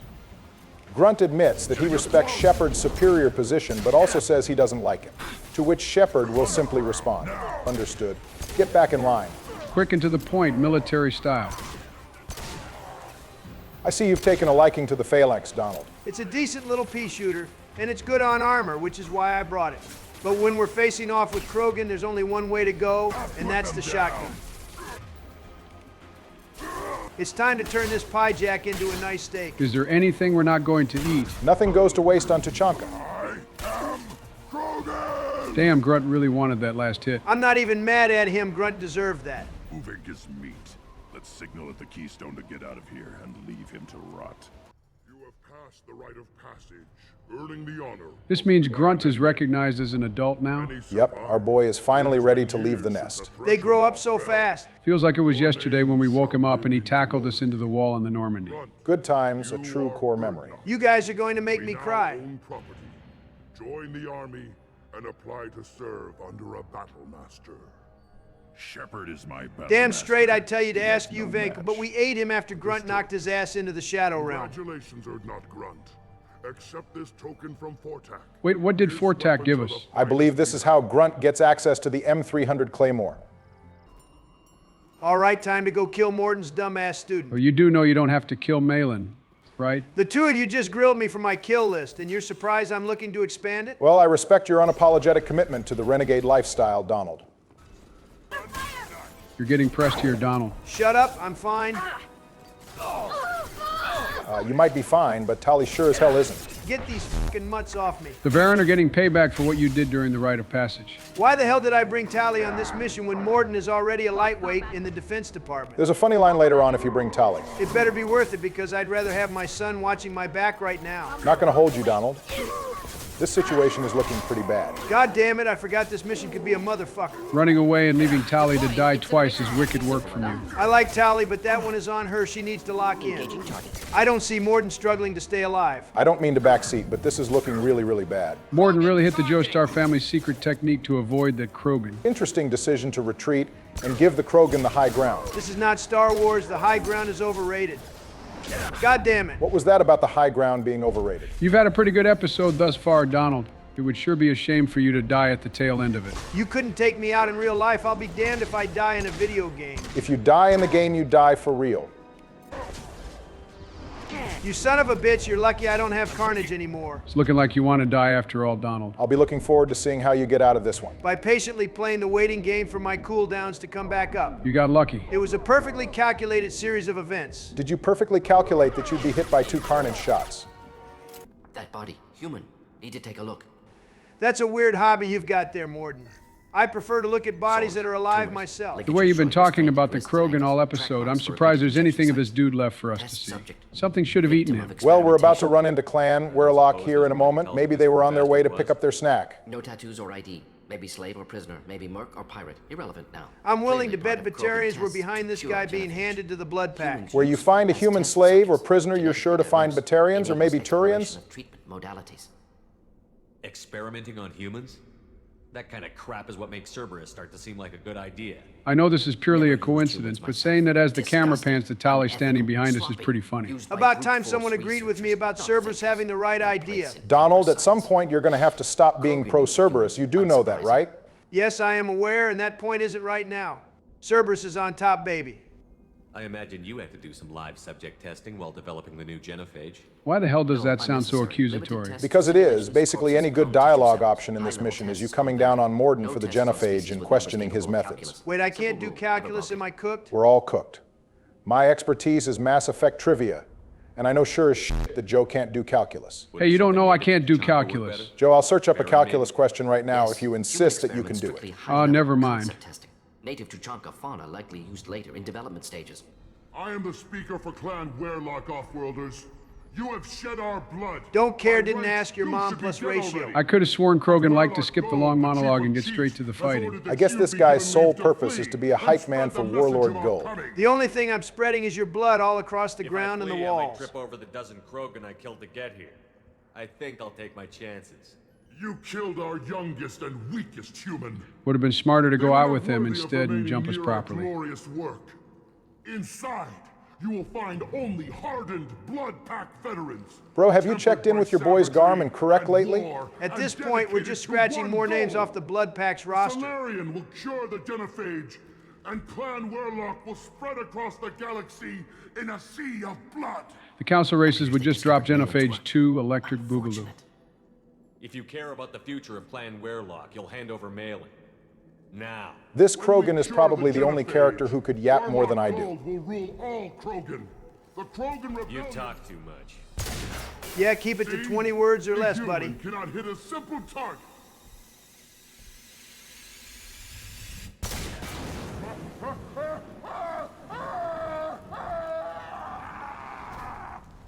Damn, now I'm actually hungry. I wonder what grilled Krogan tastes like. I imagine the meat is probably really tough. A lot of the good stuff has to be in the humps on their backs. That's where they keep their nutrients. Damn, Morden got f***ed up. Well, that's the mission. I guess we can go home now. Morden dies, no one cures the genophage, and we lose the Reaper War. Interestingly enough, if you don't do Morden's loyalty mission and he dies on the suicide mission, we'll learn that Malin did end up curing the genophage. However, there are gaps in his research that Paydock Wicks couldn't account for, which is why Eve always dies in that outcome. So basically, Eve dies because of a skill diff. Yeah, more or less. If Malin survives into Mass Effect 3, Morden does think about contacting him, but the Reaper invasion made that pretty difficult. I'm guessing Paydock Wicks didn't even try. It's good that you're getting that information out now, Barack, because this stuff will not be relevant in Mass Effect 3 after I let Morden blow Malin's brains out. You're a goddamn demon, Donald. Active console may contain useful data. One moment. Now begins my favorite section of dialogue in the entire trilogy. Oh God, Barack is about to start getting all analytical with the words. I'm just going to rest my eyes a second. Hey, the stuff Morden says here is pretty important to him being the best squad mate in the game. Hate to see that. And very relevant to why the genophage plotline is #1 in the trilogy. Developing a sterility plague, Morden. Not developing, modifying. Much more difficult. Well, actually, I wasn't developing the genophage, I was only modifying him. That just made me hate him a little bit. Could cause total sterility, malignant tumors, could even reduce effectiveness, worse than doing nothing. Had to keep Krogan population stable. So here you see Morden pretty much reduces the genophage modification to mere numbers and compares it to a mundane task like gardening. Actually, you know what? Help me out here, Barry. The Krogan lay like 1,000 eggs at a time or something, right? And Krogan kids die young because of the hostile environment of Tuchanka. So why did the Krogan get so heartbroken about the genophage? They reproduce like bugs. Bro really asked why the Krogan get sad their kids die due to a sterility plague. That's the kind of question I'd expect out of myself. It's a valid question. No. It's true the Krogan produce high numbers of offspring that die in huge numbers due to Tuchanka's crazy wildlife and climate. That would suggest they have a very apathetic approach towards their kids. After all, you can't care about hundreds and hundreds of babies all at once. It's a given the vast majority won't make it to adulthood because a Varen runs up and snacks on a few of them. But at least those kids get the chance to grow up. The genophage terminates Krogan infants during early development, and they're born as stillbirths. So not only do the vast majority of Krogan children not even get the chance to be born, they're hatched dead, which is probably the most traumatic way things could happen. Not to mention that the 1 in 1,000 thing is probability. It doesn't guarantee a Krogan female will actually have one viable egg. So basically there are a bunch of Krogan females who just straight up birth 1,000 eggs and none of them are good. Yep, that's why a lot of them end up going out into the desert to get eaten by the thresher moths. Sounds like you were pretty important. How'd you go from that to running a clinic on Omega? Taking a shot at Morden for working in the slums is crazy. So what, is Morden like 30 years old or something? He's somewhere in that ballpark. Solarians don't really make it past 40, so he had to be born sometime in the 2150s. Those memes about people being elderly by the time they turn 30 fits the Solarians perfect. It's true though, when you turn 30 you might as well hang it up. What happened to Tuchanka as a result? State of Tuchanka not due to genophage. Nuclear winter caused by Krogan before Solarians made first contact. So Morden is right, but this is kind of cope. Tuchanka and the Krogan race as a whole has been negatively impacted by the genophage. Medical, not nuclear. No craters from virus. Damage caused by Krogan, not Solarians, not me. Well, denial is not just a river in Egypt. Tuchanka are still your responsibility. You upgraded the virus that kept them in barbarism. Goddamn, we sound so judgmental. Committed war crimes. So we can criticize the genophage all we want, but Morden is right here. The Turians and Batarians commit war crimes all the time, but I don't see anyone dropping a plague on them. The Turians, and especially the Batarians, are problems we can handle head-to-head. The problem with fighting the Krogan in conventional warfare is that they reproduced and mature quickly, too quick for even the Turians to bomb them into oblivion. Dead Krogan, female. Tumors indicate experimentation. No restraint marks. Volunteer. Now Morden gets to actually face what the genophage has caused instead of just looking at numbers and charts. Sterile Werelock female willing to risk procedures. Hoped for cure. Pointless. Pointless waste of life. He's not so tough about it now. Disturbed by the sight of a dead Krogan. What? Why? Because of genophage work? Irrelevant. No. Causative. It's interesting to see Morden go on the defense the moment he's actually seen a body directly related to the genophage. We're going to see why this is so shocking to Morden in a second here. Stabilize population. Never wanted this. Can see it logically. And there's his problem. Still unnecessary. Morden, like all Solarians, was looking at the whole thing logically. Bro is surprised things in real life don't perfectly align with calculations and research models. I didn't think you'd had much direct contact with things like this. Did you come to Tuchanka after dropping your plague? Yearly recon missions. Water, tissue samples. Ensure no mistakes. Superiors offered to carry it on. Refused. So you notice anything missing there? Is it that Morden didn't check the atmosphere? No dumbass, he did recon on water and tissue samples, but he didn't actually talk to any of the Krogan. And that's why the lengths this dead female Krogan was willing to go to in order to cure the genophage are such a shock to Morden. He assumed a logical response, that the Krogan would just sit back and focus on breeding, which, interestingly enough, is what Rex wanted to do, but no one was hearing it. My boy Rex had the bigger picture in mind and no one listened. I don't think the genophage is to blame for the Krogan being too dumb to just calm down and reevaluate things. You gotta remember, the Krogan were still working out their natural aggression by the time the Solarians uplifted them, and then they were encouraged to be even more aggressive with the Rachni. Sounds like you were trying to. It's no surprise they chose to go out and fight as mercenaries instead of actually sitting down and thinking things over. Not that it would have made a difference. If you don't cure the genophage in Mass Effect 3, the Krogan go extinct anyway. That's not entirely because of the genophage. Not guilty. The Krogan going out to fight and die as mercenaries definitely didn't help the population issue. Doesn't kill. Yeah, sure, it doesn't kill anyone except for the Krogan who despair at the prospect of being infertile. Pile of corpses. Can you really just rationalize it all away? How do you justify it? Goddamn, bro, we're really coming down hard. I know this seems really heavy-handed, but it's important to press Morden on the genophage even if you personally don't want to criticize him this hard. It's the only way to get a full understanding of his point of view. His point of view is basically shit, man. I didn't realize it would be this bad. Well, you know the saying, ignorance is bliss. Here. Too wasteful. Have more to offer. Mistakes to fix. Cannot end here. Could do so much more. Enough about your spiritual life. Anything useful on the body? Minimal insight into experiments. Gene therapy. Risking cancer aiming for benign mutation. Krogan research is ruthless. Risking own clan's women for new data. Disgusting. Well, we established already that this woman was a volunteer. They're all volunteers, but none of them probably thought they'd end up in such horrific states. In my book. Had to be done. Rachni wars, Krogan rebellions, all pointed to Krogan aggression. See, there's the problem again. Morden is using events from hundreds of years ago as justification for modifying the genophage, when by the time his job began, female Krogan like Eve would already be on the scene trying to change things for the better. You could have cured the genophage instead. Brought hope to the Krogan. They'd have rejoiced. Assumes human reaction. Ironically, the genophage assumes the Krogan would have had a Solarian reaction to the drop in fertility. Would have caused chaos in Tuchanka. Victor would have war economy, bloodthirsty army. Galactic expansion, only logical outcome. It's only the logical outcome because you're using models that are older than Samara. I guess they probably should have reevaluated things before dropping the modification. Based on the evidence of a few simulations?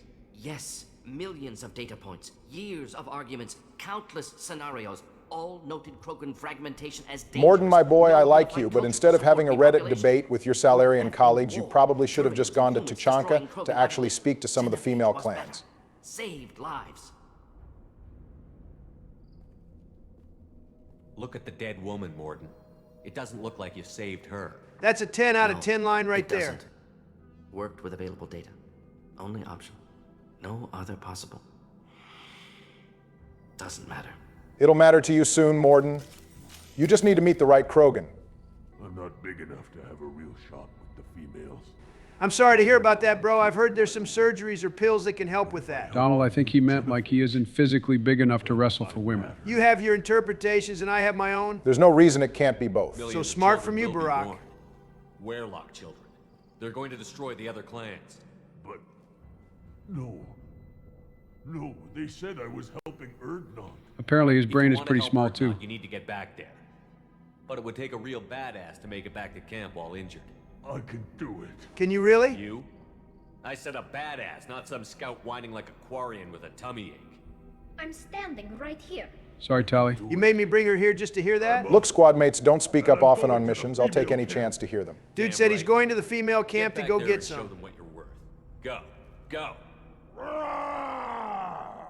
Well, I wish him luck. I can't believe that worked.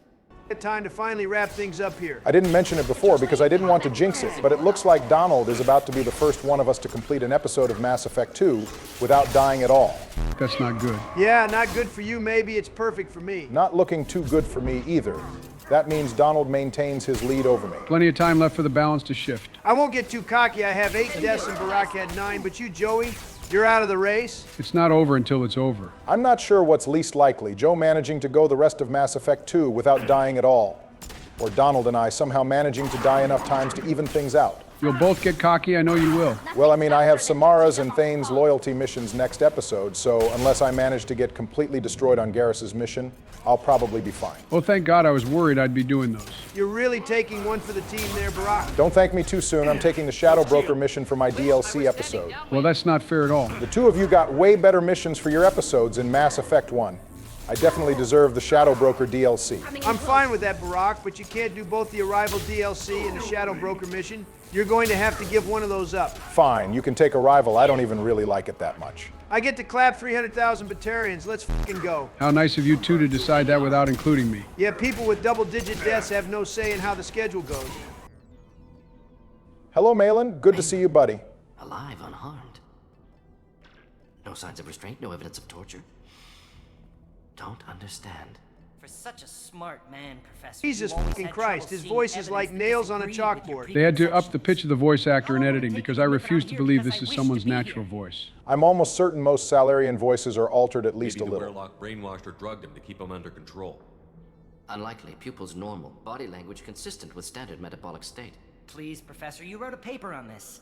Forced behavior modification always results in mental degradation. Whether from Reaper indoctrination or drugs. Well, hold up. How does Malin know about Reaper indoctrination? That's actually kind of odd. I guess he's a believer in the Reapers? Well, we know the Council secretly believed in the Reaper threat, if we're to believe what we hear in the Citadel archives. And Malin does have special access to intelligence through his STG authorization. The Blood Pack never kidnapped Malin. Maybe the Solarian government began studying indoctrination. They probably just forgot that most people don't believe in the Reapers and that indoctrination is a very unknown thing. Probably, but I prefer to believe they had things somewhat planned out. Could be a sign of foreshadowing if you interpret it that way. I looked up to you. Experiments performed here. Live subjects, prisoners, torture and executions. You're doing? We've already got the blood of millions on our hands, Doctor. If it takes a bit more to put things right, I can deal with that. What happens if the genophage is cured and the Krogan expand again? That'll be on your head. All of a sudden, we're taking Morden's position on the genophage. Shepard's purpose here is to do nothing more than let the player hear Malin's and Morden's viewpoints. Batarian attacks in the Traverse, Geth attacks in the Citadel. Is this a more peaceful universe? Probably a ton more peaceful than it was during the Might rebellion. never have happened if we had let the Krogan recover. We'll never know. What the hell kind of logic is that? It's called being completely fucking delusional. How would a Krogan population explosion have done anything to stop Saren and the Geth? An increased Krogan population would have forced the Council to take steps, likely involving colony rights in the Traverse. The only thing that might have changed there is another Citadel race getting fucked up by the Geth. It's not like anyone could have stopped Sovereign from landing on Eden Prime. Impossible to be certain. Don't you see? We tried to play God and we failed. We only made things worse, and I'm going to fix it. We're shutting your lab down, Malin. Shutting down more than that. We're shutting down Bro's life. Donald, you don't have to do this. Don't make Morden a killer. You couldn't convince me to spare Aresh, and he was actually a decent guy. Malin actually sucks. Unacceptable goals. Won't change. Barry, try to convince him. No choice. Oh, I don't give a fuck about Malin. Get him out of here. That's all you had to say. That wasn't as bloody as I would have liked it, but whatever. I'll take what I can get. Apologies, Commander. Misunderstood mission parameters. Are you not going to mention feeding Malin to Grunt? I'm not going to feed my boy junk like Malin. Damn, that's cold, Donald. How are you doing? Disappointed. Thought Malin better than that. Never suspected he'd go so far. Knew he was young, impressionable. Was Malin young or something? Hard to say. He's clearly an adult, but keeping their lifespan in mind, Malin is probably like 15 years old or something. A medical clinic. He started experimenting on prisoners. You did the right thing. Right, wrong, irrelevant. Malin dead. Problem solved. Yep, I did the right thing. It's time for Donald to make a pretty important decision in the trilogy. Keeping Malin's data or destroying it. I'm not betraying Rex. Good, no one wants to see Eve die either. It's easy to justify destroying the data when you don't know what happens next, but with the power of hindsight, we know which of these results in a more ideal outcome. Too many variables. Too many variables. Keep the data. Better to have it and not need it. Point taken, Shepard. Capturing data. Also better to keep it so Rex doesn't get angry with us in Mass Effect 3. Well, less years and more like 6 months. Closer than starting from scratch. Done. Ready to go. Ready to be off to Chunka. Anywhere else.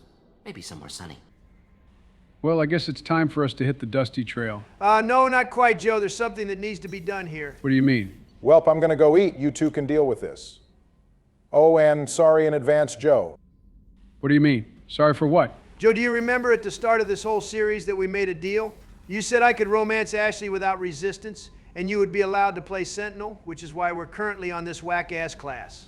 Yeah, but I thought we squashed our beef over that. Well, I lied. I'm very angry that you not only fought me every step of the way, but even went as far as to kill Ashley. Come on, Donald, it's not that serious. Oh, I'm going to show you how serious it is. I already sabotaged your plan to get Jack killed by not upgrading the ship's armor. And you didn't side with Miranda during the argument. What are you going to do? Kill her on the suicide mission? Silly Joe, those things were only misdirects to lull you into a false sense of security. Now that we're here, there's nothing you can do to stop me. Okay, so what then? I did want to kill Jack to begin with, but your boy Barack suggested something far more devious. Something that will inflict more harm on you than if she were unloyal or dead. Why don't we cut to a clip for context? So I'm guessing he fell in love with Kasumi and saw this part of the cutscene and lost his mind. You know the Tesseract scene from Interstellar? It kind of looked like that, but like sadder for some reason. Why in the fuck did Barry tell you that? Because he wanted a guaranteed shot at Miranda, and I was happy to oblige on the condition he stepped aside and let me ruin Jack for you. The hell do you mean ruin Jack for me? You're doing a romance dialogue right now. Joe, do I need to spell it out? I'm going to have a one-night stand with Jack, and you're going to sit here and watch it. What the fuck? But you said you'd let me romance Jack. If you do this, we'll be locked out. I very specifically said I'd let you have a romantic encounter with Jack, not that I'd let you romance her. Okay, please. Let's chill out. I'm sorry you don't have to do this. Oh, what's that? You're begging me not to ruin your relationship with the squad mate of your choice. That sure sounds familiar. Donald, I get it. I fucked you over, but you don't have to do this. You're the better man. Who, me being the better man? Someone's been lying to you. I'd be lying if I said no. No, Donald, stop it. Don't do this. You want me to stop? How are you going to make things up to me?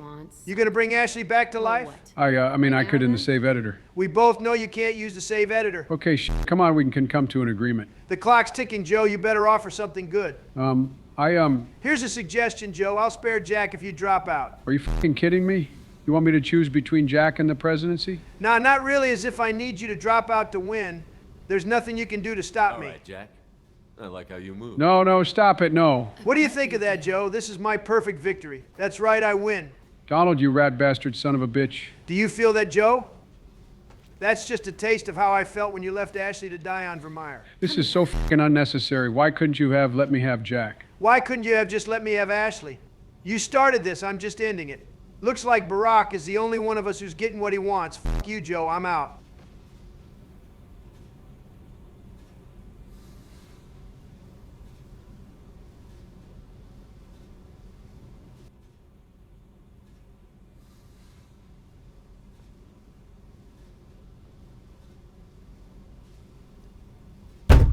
No, f that. This is not how things are going down.